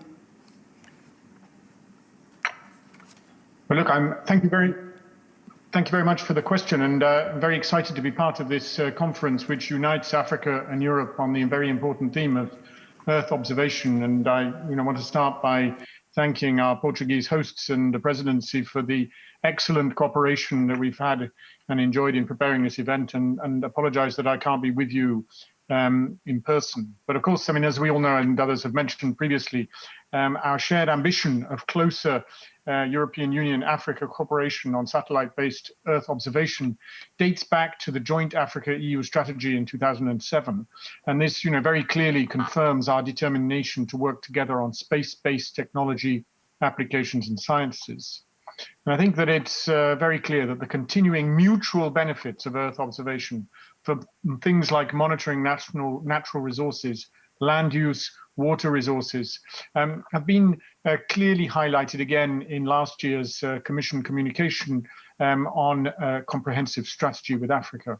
And so in answering your question today, I think I'd like to pick up 3 points in particular. Firstly, that we are, I believe, more effective when we work together to address shared challenges in the area of Earth observation as elsewhere. Secondly, the really central relevance of research and innovation as a vital component in our search for effective Earth observation solutions. And thirdly, I'd just like to say a word or two about the importance of the work we're doing together in the Global Group on Earth Observation, GEO, which provides an effective framework for our international engagement, and which the European Union and the European Commission very proud to be the lead co-chair of the group for this year. So firstly, I'd like to talk about the importance of working together. I mean, to deal with the challenges that face both Africa and Europe, we clearly need concerted action across multiple sectors. Scientific information and observations can lead to an effective response to address things like the adverse impact of climate change and reducing vulnerabilities and enhancing our adaptive capacity. Earth and environmental data, whether space-based, in situ observations from air, sea, and land, as well as citizens' observations combined with other sources of data, provide the information we need to assess the African and European continents and decide on which areas to focus and which actions to prioritize. And the African Union, European Union high-level policy dialogue on science, technology, and innovation includes a very valuable African Union, European Union climate change and sustainable energy partnership. And this is a really excellent platform to scale up scientific cooperation, especially in implementing long-term joint priorities in science, technologies, and innovation. The development of climate services in Africa through the Horizon 2020 Focus Africa project is another example of how this sort of collaboration contributes to Africa's food security, as well as to the further development of water, energy, and other infrastructures. Earth observation can also help us to organize the response to unexpected disruptive events. The recent volcano eruption in Congo 3 weeks ago is a good example. Copernicus satellite imagery, together with sound science, helped in the very first days to map the extent of areas affected by lava flows and facilitate the very necessary organization of evacuations.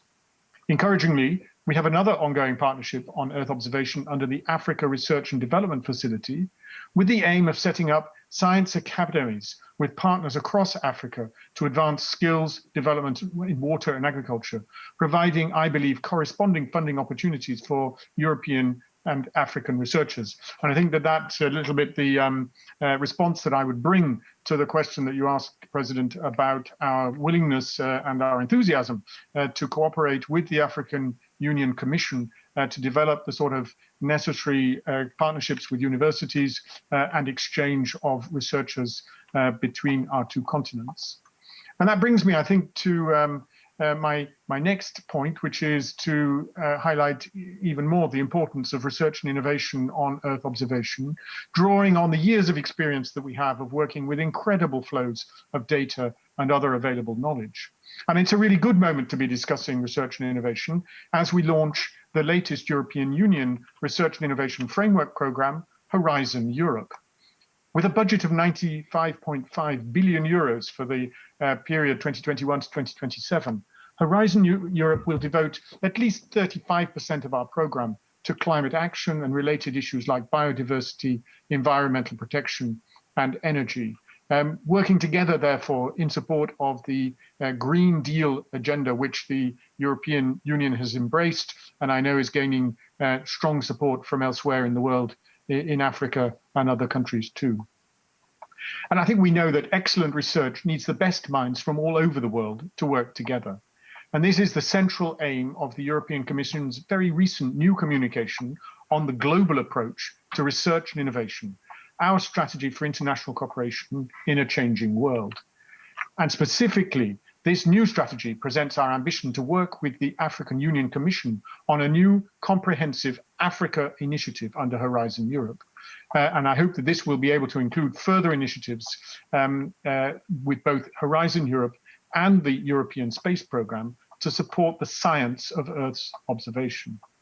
And we're determined, therefore, to see this work support the broader agreements that were reached at the July 2020 ministerial meeting of the European Union, African Union high-level policy dialogue on science, technology, and innovation. And all these initiatives need to be considered in their wider global context. And this brings me to my third point, covering the global perspective and the connection with the Group on Earth Observation. GEO is a partnership of 117 national governments and 135 participating organizations. It supports action on global challenges, including climate change, disaster relief, and the Sustainable Development Goals. It aims to provide coordinated, comprehensive, and sustained Earth observation to support policy choices and global responses. And as I said in my introduction, in 2021, the European Commission is proud to be the lead co-chair of GEO. And we have set ourselves a number of key priorities, including an overarching goal of promoting access and use of Earth observation in pandemic, epidemic response and recovery strategies, highly relevant, of course, in the present context. Our priorities also include highlighting and showcasing examples of global cooperation. At the same time, we're keen to ensure that all members of the GEO community can benefit from our collective assets. And we're keen to boost cooperation between the different regional groupings under GEO, including EuroGEO for Europe and AfriGEO for Africa. And just to highlight one example, AfriGEO enables organizations to access and leverage ongoing local and international bilateral or multilateral Earth observation-based initiatives. And AfriGEO is working with the Global Agricultural Monitoring Initiative, GeoGLAM, to develop regional and national crop monitors similar to those used elsewhere. And personally, I would be very happy to see AfriGEO further strengthening its role in bringing together African partners in GEO, and thus to become an even more effective actor in support of our shared ambition. So, ladies and gentlemen, in conclusion, I believe that Earth observation offers huge potential to address global challenges. Africa and Europe have shared interests in combining our research and innovation efforts in this important area. With Horizon Europe and the European Union's Copernicus satellite systems, we are well placed in developing this rich and mutually beneficial European Union-African partnership. And I personally look forward to working together with you to make it a reality for the benefit of future generations. Thank you very much. Thank you, Patrick. I retained some points from your intervention. We are more effective if, of course, if you work all together, and also the importance of the global group on Earth observation, GEO, and the long-term policies, cooperations for further development. And you gave the examples of water monitoring, the infrastructures as some examples. There are so many initiatives. Let's see how can we anchor these initiatives to the regions and to the local population. This is the challenge. So I will pass now to our dear friend, Rodrigo da Costa. So it was a long day, Rodrigo sitting here, debating these general problems, not only between Africa and Europe, but worldwide. But let me, Rodrigo already had some interventions. Rodrigo is a new executive director of EUSPA, and I have a question to Rodrigo, and feel free, Rodrigo, if you want to also to complement and to go in the other directions. So EUSPA is the new European Union agency for the space programs, to implement the space programs. It provides safe and secure European satellites navigation service.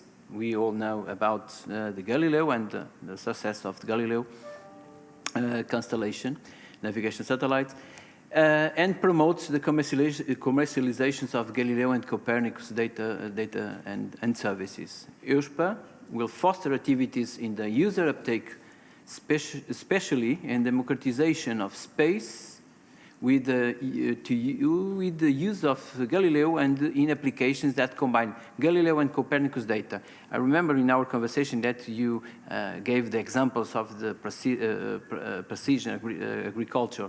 This is one of the examples for sure that we will address. So how do you see the role of EUSPA, and particularly to foster these applications and to combine, to use Copernicus data and also navigation data? Thank you very much, Ricardo, and good afternoon. Thank you for the opportunity. I think it's an excellent question. Let me start by saying that indeed cooperation and working together is at the heart of satellite-based service applications. And if we are discussing today about enhancing the European Union-Africa cooperation from a satellite-based service point of view, I think we need to put the user perspective in the table. We were engaging this morning in a very interesting discussion with entrepreneurs and innovators from the European Union, from Africa. And although on most of the cases their core business was based on Earth observation technology, of course, they recognized as well the use of other space-based technologies. And indeed, Earth observation often is going together with satellite navigation or with telecommunications.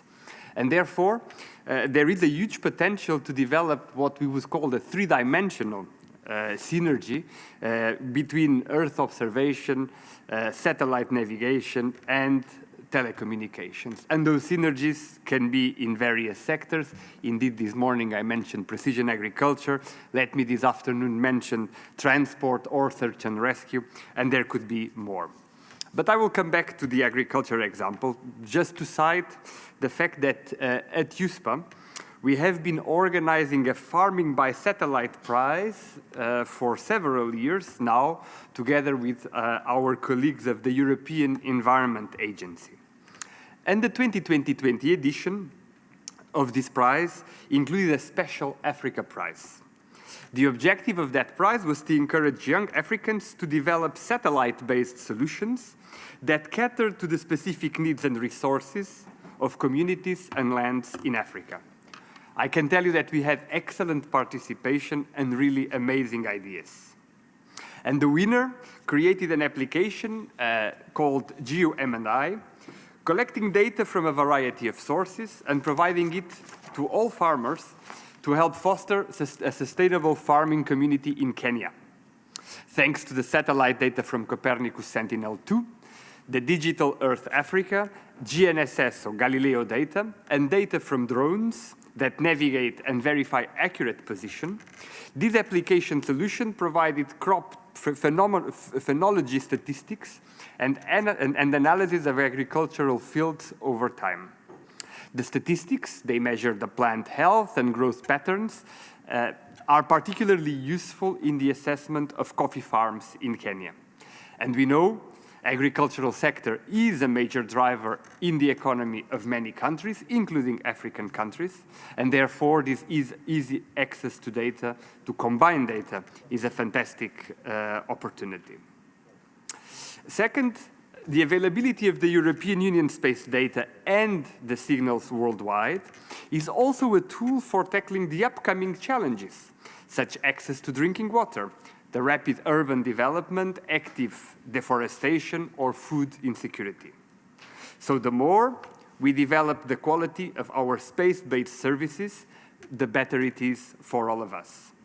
Enlarging the access to data is really part of our cooperation with Africa, and at USPA, we intend to be part of it.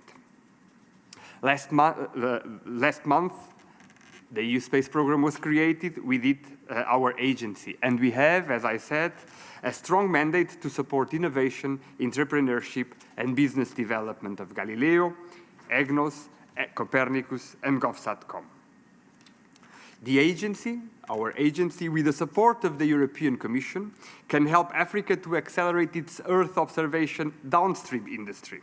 This does not come as a surprise, but more as a consequence of previous work. In our case, we have a successful track record of working with stakeholders in Africa, and more specifically, with the Agency for Air Navigation Safety in Africa and Madagascar, ASECNA. Together, we are developing the SBAS for Africa and the Indian Ocean, based on EGNOS technology. This is the first step to make African airports more accessible and create more commercial opportunities for airlines and new flight routes at a regional and international level, with minimum costs for ground infrastructure and its maintenance.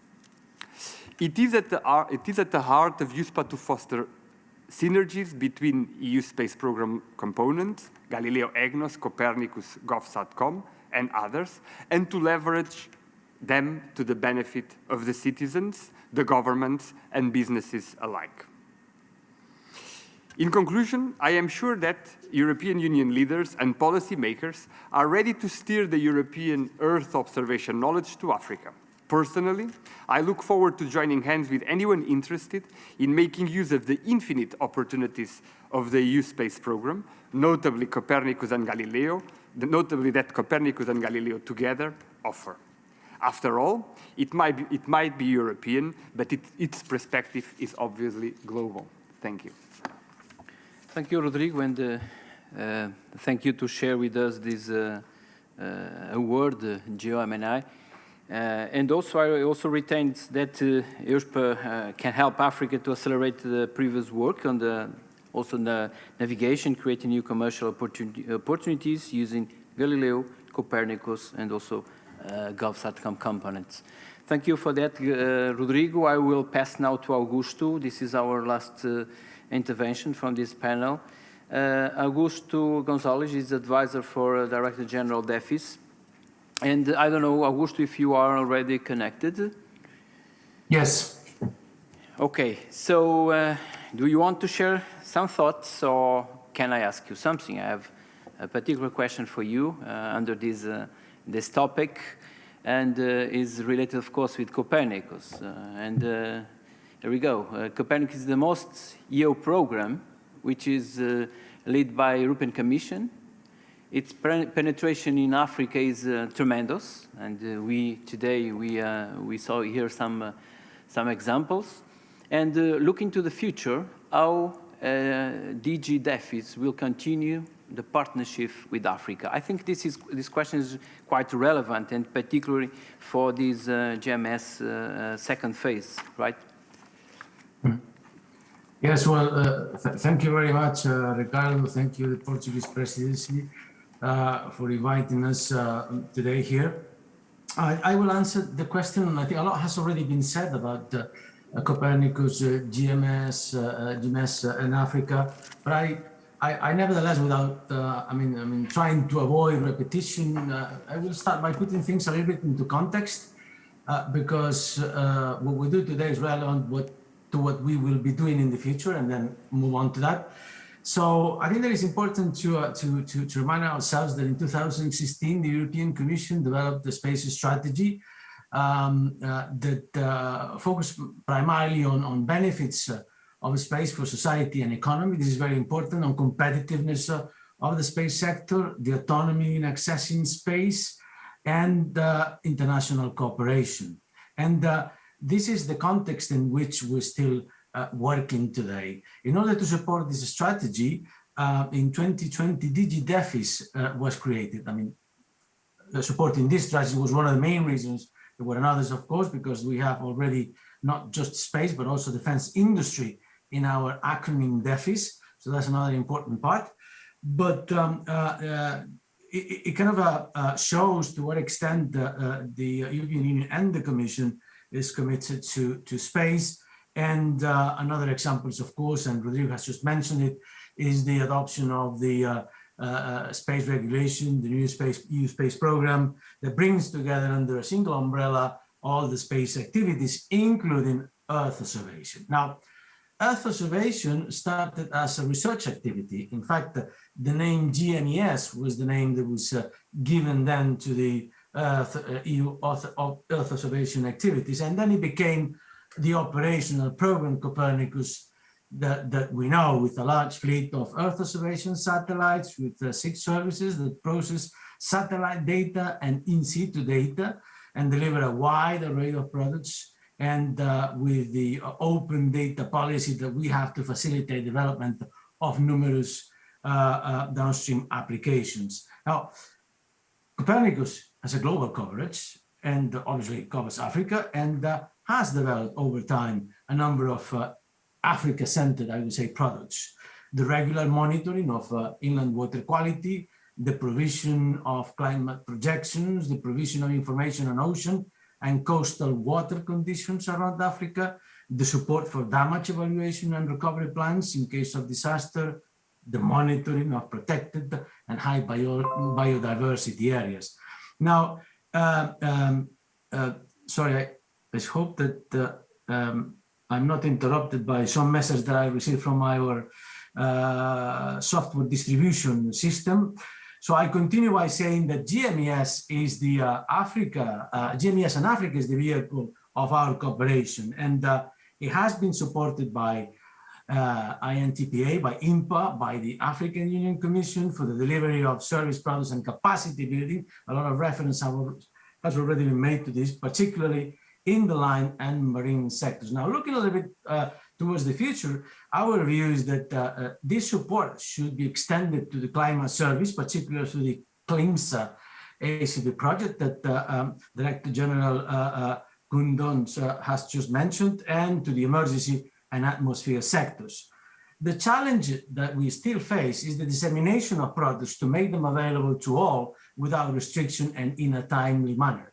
In 2018, DG DEFI signed up a cooperation agreement with the AUC to improve access to Copernicus data and products by African institutions. And implementation of this agreement is currently ongoing with the participation of 10 African institutions and the support of ESA. Now, we need to do more.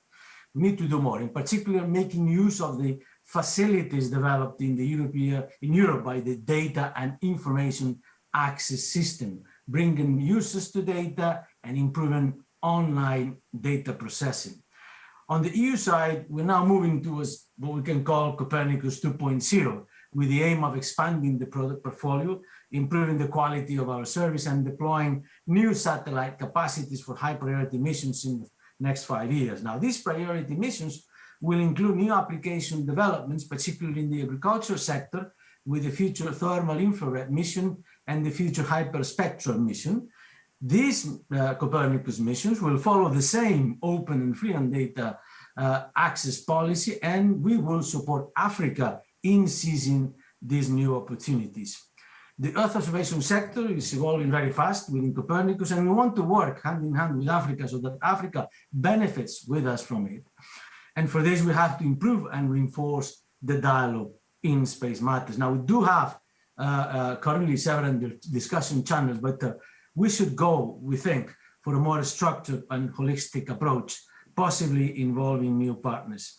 And this should be the subject, we believe, of future discussions between the AUC and the EC with the support of AUC and EU member states. Now, to conclude, just would like to say that we, as many other speakers have already mentioned, facing new environmental and climate changes, but we do have also powerful monitoring instruments to help us tackle them. We need to reinforce our EU-Africa collaboration to face these new challenges and make efficient use of our technology. Clear, the African Union Commission remains our privileged partner in Africa. We're ready to work hand in hand in support of the African space strategy for the benefit of African citizens. And that's all from me. Thank you very much. Augusto, thank you. I think it's some kind of summary that we discussed here in this panel today. I will highlight some remarks from your intervention. You mentioned the African products, which is something that we need to put some focus. And also, particularly in the maritime and land sector. But you need, you said also that we need to do more, and I should say we need to do better and to develop new applications. This is the, let's say, the big challenge of how to develop the downstream applications. This is the challenge that we have for the upcoming years for the Earth observation. So we concluded our session, this panel, and I will give the word to Carolina. Carolina Sá, please. Hi, hello. Good afternoon, everyone. So we will be doing now the report of the outcomes of yesterday. I will be joined with Mimi Amachi from EUMETSAT and Meshak Nidiritu from the African Union Commission. We have the challenging task of summarizing what has been said all day yesterday. We have the help, of course, of the rapporteurs from these 5 sections, and we thank them very much for their reports on each of the sessions. I will be reporting on session 1 and 3. Mimi will be reporting on session 2 and 4 to make this more dynamic, and session 5 will be reported by Meshach. So starting with the session 1. Session 1 was related to Earth observation challenges and how the Earth observation can address gaps and opportunities in different areas. So we had presentations from the maritime sector, from land, climate and disaster resilience, from the atmosphere sector. And sorry for a lot of text, but a lot of presentations. So as a summary, there are different types of missions of Earth observation, and to develop applications, there is a need to promote data synergies and to promote also interdisciplinary approaches. There are, however, several technical and institutional challenges, and if we want to face the increase in the risks of disasters related also to climate change, but also to the increase in growing of population and urbanization, we really need to get into operational products. And we need to get into services that can provide on-demand mapping and early warning and monitoring. So Earth observation was mentioned also as a very interesting tool for the monitoring of atmospheric pollution, and also can bring opportunities for clean energy. From all the topics mentioned, there were some research priorities that were highlighted for marine sector, fisheries, aquaculture, maritime safety and security, marine renewable energies and climate change. For land, the challenge of how to manage soil and competition for land, urban management, inland water, and related to water monitoring and food and climate, natural hazards and biodiversity conservation, and for climate, disaster resilience and atmosphere, focus on the need to improve and understand the climate and weather forecasting, to use artificial intelligence tools, and how to relate all this data to disease outbreaks. As recommendations, I would just highlight the long-term solutions that are needed and the support that is required for transitioning from projects to sustainable deliverable products, and the need to establish an African meteorological satellite application facility to ensure research and development and delivery of African products for weather, climate, air pollution, and atmospheric services, combining MTG and Copernicus.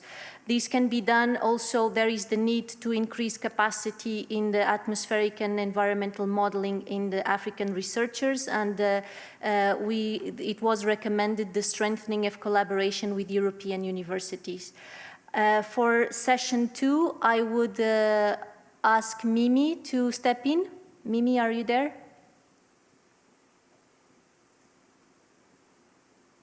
So can you hear me now? Yes. Thank you for the introduction. So we're going to continue with session 2 with the focus on Earth observation for evidence-based decision-making. Next slide, please. So this session gave us examples of applications by public and private institutions in various domains, with the focus on those supporting SDGs who are examples of successful services provided by the private sector. This session is divided into 5 sections. The first one, focused on GNF and Africa, presentations by DP Itran Equity. Second, on blue economy, with presentations by the MOI and the University of Ghana. The third one was focused on agriculture and food security by the DG, JRC, and the OSS. Section 4 was focused on climate and disaster resilience with presentations by UNICEF and IFA. And the last section of this session was focused on development cooperation with presentations from ISA and the Resilience Academy. So the key points to take out of it were, first, we need a policy framework for Earth observation development. And this can be achieved through the green transition, digital partnership in Europe, and the Agenda 2063 in Africa. Partnership between EU and Africa on Earth observation is a reality thanks to the Africa and EU flagship program GMES Africa, which first supports the African space policy and strategy. It also enables success stories in various domains. It builds capacities, training and infrastructure development. It also enables good collaboration between chemicals, entities, and GMS and Africa, sectors. This observation plays a fundamental role in supporting the SDGs. Partnerships with development assistance actors allow for synergy and alignment of resources. We also really need multi-stakeholders approach like the GEO plan, which brings clear and added value. Research and development activities are necessary to boost operational applications. And lastly, we need to translate science to application with national incubators and demonstration activities. Exactly. So the main recommendations you could get from this session were first, GMES in Africa should be continued and reinforced. The involvement of the private sector oriented towards application and services should be further promoted. More engagement with users and local communities for improving product uptake and incorporating the products in their daily activities. We also need to combine data from mechanicals, MTG, in situ data, drones to allow the development of innovative applications. Open data access should be further promoted, and also to remember that sustainability implies co-funding and ownership. As in situ, field data remains an issue, it deserves a specific effort. So on to you, Carolina. Right. Thank you, Mimi. So in session 3, we went on discussing digitalization and knowledge platforms and how they can support the uptake also and how to use Earth observation data. So there was a presentation by EUMETSAT and how the National Research and Education Network can support EO. DIA's presentations, the Knowledge Center and Platform, Africa Knowledge Platform and Center by GRC, the Digital Twin Project from European Commission, EUMETSAT, ESA, and ECMWF actually, and SANSA discussed the African needs on these topics. So as highlights from each of these sessions, we understand that data access is still a problem for Africa users, and EUMETSAT highlighted that some of their networks could be used to improve or tackle this or support this challenge. Then we went on a session on the DIAS and how the cloud computing is a game changer and how data processing is now done on cloud and online processing. And we've seen an example from Angola. And these infrastructures are believed to be fundamental for capacity development activities also. Then the African Knowledge Platform and Knowledge Center on Earth Observation discussed how these programs can help to support scientific knowledge and translate it to policy needs and to support decision making. And then the digital destination Earth, digital twin and Earth concept was also discussed. How we can simulate in time and forecast using Earth observation data and support or try to understand how political measures can affect or be effective on the climate and what we want to tackle. So the first digital twins being developed are being weather and geophysical extremes and climate change adaptation, and these are believed to be a very nice tool to support decision making.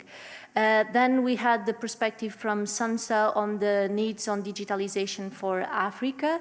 And although there are some nice examples and some penetration basically or regarding mobile phone in the mobile finance sector, for instance, and the GOSS initiatives, it was highlighted there is still very low access to computers and the internet costs are high, and so there is the need to try to avoid, and we need to be careful to avoid increase in digital divide. as a recommendation, 3 main topics. So digital technology, in particular cloud computing, can offer a new opportunity to foster access, processing and use of Earth observation at scale. And the roadmap of Europe-Africa partnership on Earth observation should fully embrace this transformation, maximizing the impact of Earth observation in various social economic sectors. So EU Earth observation can be a vehicle to advance and demonstrate the new digital transformation for this joint EU-Africa strategy. I would pass now to Mimi again. Thank you, Carolina. So we're going to continue with session 4, which is focused on the future of Earth observation. Next slide, please. Hello, okay. This session focuses on what is planned for the future of Earth observation, addressing the cooperation between countries and programs, and also focusing on the interactions between Africa and Europe in the same context. The discussion will seek to take into account the needs of the users, central to the application of the next generation of EO capacities and programs. So this is divided into 4 sections. Section 1 is focused on NTG, presentations by UNICEF and Implement. The second one is focused on Atlantic conservation, with presentations by the Air Center in Tanzania. Section 3 was focused on Copernicus evolution and new EO tech. Presentation by Isa, and the last one was focused on African future perspective.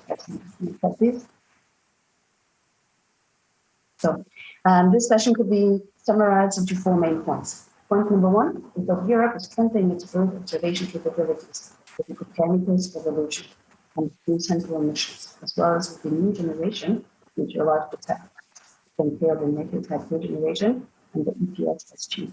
We can observe African weather, climate, and environment in an unprecedented way for the coming decades. Point number 2 is that new satellites and constellations, such as the Atlantic constellations, are being proposed and will complement larger satellite infrastructure, providing additional observation. Point number 3 is that several African states have also launched their own Earth observation satellites to answer some national and also regional needs. And 4, the Earth observation landscape is evolving, growing on both continents, and this calls for a revitalized partnership between Europe and Africa. And this subject matter. Next slide, please. So, the main recommendations we could take out of it is that first, capacity building efforts need to be further consolidated and strengthened to ensure that African users can fully benefit from the new European investment in Earth observation. Related to institutional programs such as the Copernicus evolution and the NTG. New initiatives such as the Atlantic constellation and the African EO satellites need to be supported, as they also can provide additional observation that can complement and also strengthen EO-based services in various socioeconomic sectors. Another important recommendation is that the cooperation between Africa and Europe on Earth observation needs to be renewed and energized. We can aim at closing the space divide, which we often hear about, between Europe and Africa for capacity development, knowledge sharing, co-development, and also through joint cooperation. This renewed cooperation will also allow the harnessing of potential benefits for observation in addressing African socio-economic opportunities and challenges, through intelligent use of space products and services, and the provision of African-owned products, for example, AMSA, and also their services. And lastly, it will support job creation, green and digital transition in both continents. So I'm going to give it over to my colleague, Mesha. Thank you, Mimi. So I'll present session 5, which deals with capacity building, innovation, and entrepreneurship, particularly in the downstream applications. And in this section, we looked at and focused on the importance of capacity development and utilization, and how it can be catalyzed, or it can be used to catalyze innovation and entrepreneurship through cooperation. The discussion reviewed existing initiatives and programs, looked at the success stories as well as the opportunities that exist therein. And we looked at the AUC, GMS in Africa, and ESA, and then we went to DRR, AFDB, and the Netherlands Space Office. Then we looked at the opportunities of entrepreneurship in ESA, EU Space Program, and as well as the African Space Agency. Then we also ended up with African entrepreneurship ecosystem, which we listened to success stories from Agribora and ICRISAT initiatives. So in terms of summary, the key word was actually the cooperation, and we realized that capacity building, innovation, and partnerships are key to achieving the sustainable development. And they should also translate to job creation, particularly including women and youth, through development of startups. The following vehicles of cooperation were key. In terms of cooperation, we looked at how the two continents could collaborate and cooperate. That is already being demonstrated by the AUC-EC cooperation on data sharing, as well as GMS in Africa. And we also looked at the possibilities of cooperation among countries, and also synergies between systems. We looked at Earth observation is no longer an isolated domain. It has to work together with navigation and positioning, communication, and others. We also looked at the cross-fertilization between organizations, private and public partnership, as well as networks of academia in both continents, and cooperation of private sector and partners and donors. We also looked at intergenerational cooperation, which translates into mentorship and coaching, especially for the young people. So in terms of recommendations on trainings, so in terms of training, we saw that EO service cycle actually involves 5 A's, which is the availability of data, accessibility of that data, and then raising the awareness among communities, then translating to the acceptance of services and adoption of those services by the communities. Then the needs-centered trainings are encouraged, involving users to define the various needs at both the 3 levels of national, regional, and continental, as well as local. There should be human-centric approach through all these ecosystem. And then capacity development and utilization should translate into effective socioeconomic development, and innovative capacity building, which is guided by a clear strategy, is a necessity in this context. And therefore, learning from the case of GMS in Africa, the division of labor between and responsibilities across different levels, which is continental, regional, and national level, was quite important, and this should be encouraged in future programs. And training to include trainings of trainers, involvement of academia, integration of new technologies such as IT, ICT, or AI, machine learning, and others that we looked into. Online tools for trainings in this context that has been imposed by COVID situation. Co-creation and partnership is also key, and the need to build from the existing without redoing the whole wheel. The need to rebuild and to build a critical mass of scientists that can sustain space services on both continents is important, and building this capacity with integrated teams and projects is a necessity. We also looked at the need for more collaboration, mutual partnership with public, private sector, academia, and NGOs. In terms of entrepreneurship, the recommendations are that the EO works in complementarity with other space technologies, GNSS, communication, including also astronomy and space, and integrating them is an opportunity for companies as well as private sector and other entities to revolutionize this domain. Business always thrives in satisfying the needs, and therefore we should be looking at all these opportunities from the needs-centric point of view. Private sector is vital in adding value and taking EU services to the communities through small-scale projects as test beds for demonstrating the efficiency of these sustainable development services. Entrepreneurs need to build and add value to the already existing services. And then the establishment of information center for use of geospatial data could be very important for both entrepreneurs and end users in order to uptake the demand. Entrepreneurial strategy is important, and it's envisaged in the long term. Well, the findings from the participation of private sector within the GMS and Africa ecosystem is quite important to inform this strategy, because in each consortium we highlighted the mandatory that each and every consortium must involve a private sector, and there was a budget for it. So this will be quite important. When using the EO data for entrepreneurs, it's important to ensure that the profitability will be there in the long term, but we should also realize that realizing that business in EU requires a lot of patience and resilience, and I should add also cooperation and partnerships is key in downsizing that kind of risk. Cross-fertilization of private sector between the two continents is necessary. Preliminary work has been done already in mapping the private sector within AUC, and the existence of the European Association of Remote Sensing Companies has already, it's already mapped. So we should ensure that there is a communication between the two organizations to find out what can be done in joint. Well, in conclusion, as collaboration develops, there is need for impactful technology transfer, and there is also need to develop the strategy to maintain or to sustain initiatives and programs. Thank you. Back to you, Ricardo. I think we did it in 15 minutes the whole day, so thank you. Yes, indeed, we are behind our schedule 17 minutes, which is nothing. Thank you for that. And now we are approaching to the close remarks. I will pass the word to Miguel, because Miguel and Dr. Mahama will make the short summary about the main points. Then we'll back to me, and I will close with some words. Thank you very much, Ricardo. Good afternoon. Just a few words as final remarks to insist in 6 messages that have been transmitted several times in those 2 days.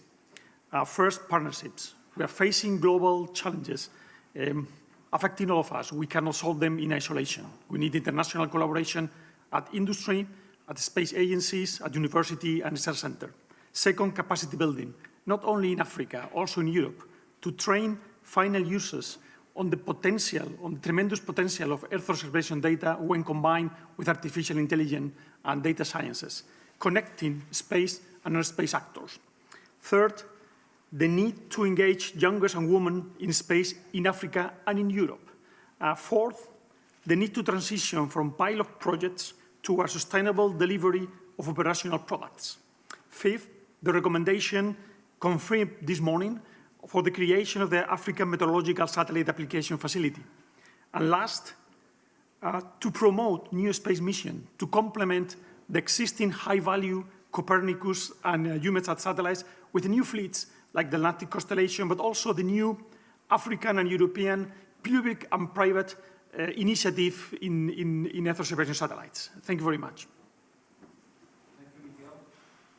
Thank you, Miguel. And now, Dr. Mahama.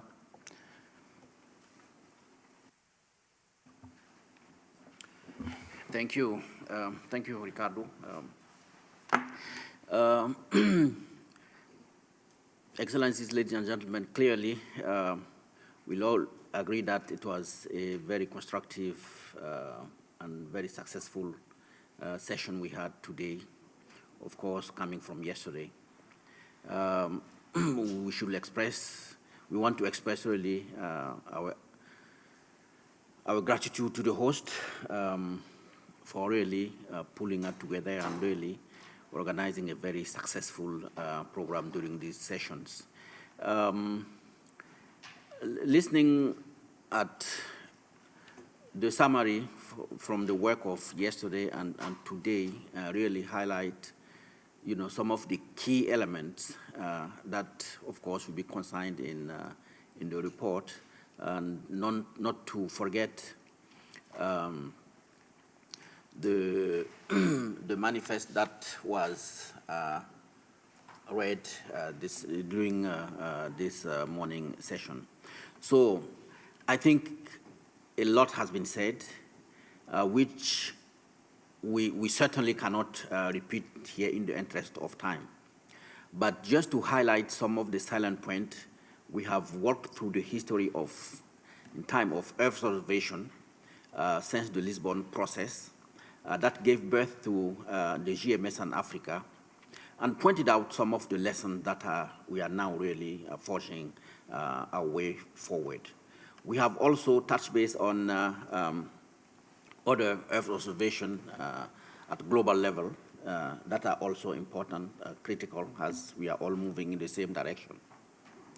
Now, has already mentioned during also some of the opening speech, and again, combining with all the highlight of insightful discussion that occurred during all the session, I wish to conclude really by saying the following. First, Africa is a key contributing partner in Earth observation project. Through the GMS and Africa program, consortia have committed their resources and engaged their partners and government for sustainability of the project. The establishment of the African Space Agency is an important gateway for collaboration in space activities, and that also has clearly came up during the discussion. And the African Union Commission is committed to ensure that the space agency is up and running to be able to foster the collaboration we really seek for between Africa and Europe on Earth observation. The renewed commitment today between African Union Commission and the European Commission to continue the partnership is an important gesture to really sustain Earth observation services and continue improving livelihood of communities. Africa is ready for the green transition and digital transformation. A lot of investment are going toward renewable and digital infrastructure. Earth observation is a critical tool and contributor in this particular transition. It is therefore in the right mindset that we have held this conference. I wish to emphasize the importance of the two continents to continue sharing lessons and knowledge, to stay abreast with combination of energy, of emerging technologies with Earth observation services for the benefit of societies. And we cannot thank Portugal enough for really holding this particular meeting. And despite all the challenges in organizing it, I think that we are really coming to a very, very useful and important conclusion that will really move forward this much needed cooperation between the two continents. Thank you. Dr. Mohammed, thank you for these nice words. And now I will say some words about to close to the session. We are just in the last mile. I have some small intervention here is about the main conclusions and what we're going to do. Earth observation offers great opportunities to various economic sectors. There are still some technical and institutional challenges, but that can certainly be overcome by investing in partnerships and increasing cooperation. Challenges are global, but need to take in consideration local needs and for economic development to take in consideration the local markets. It is also important to highlight the synergies between space assets. We had here an example how to address Galileo communications and Earth observations for the development of the new applications. And the main conclusions, Earth observations offers also a fundamental role in supporting the sustainable development goals. And there is the need to make data useful for decision makers to guarantee that decisions have been desired impacts. Relevant technical advances are foreseen in this area in the creation of digital twins. Of course, there are several recommendations, and we saw so many here as the outcome of this forum, but there are also very good examples to follow that we observe here today, and the Portuguese Space Agency is committed to publish the main conclusions, but also the success cases of this cooperation. And for that, I now jump to thank to all the organizers. I have some names. I need to connect the institutions and to the faces because it was a tremendous effort to organize this forum. I will start with Benjamin from the European Space Agency. Thank you, Benjamin.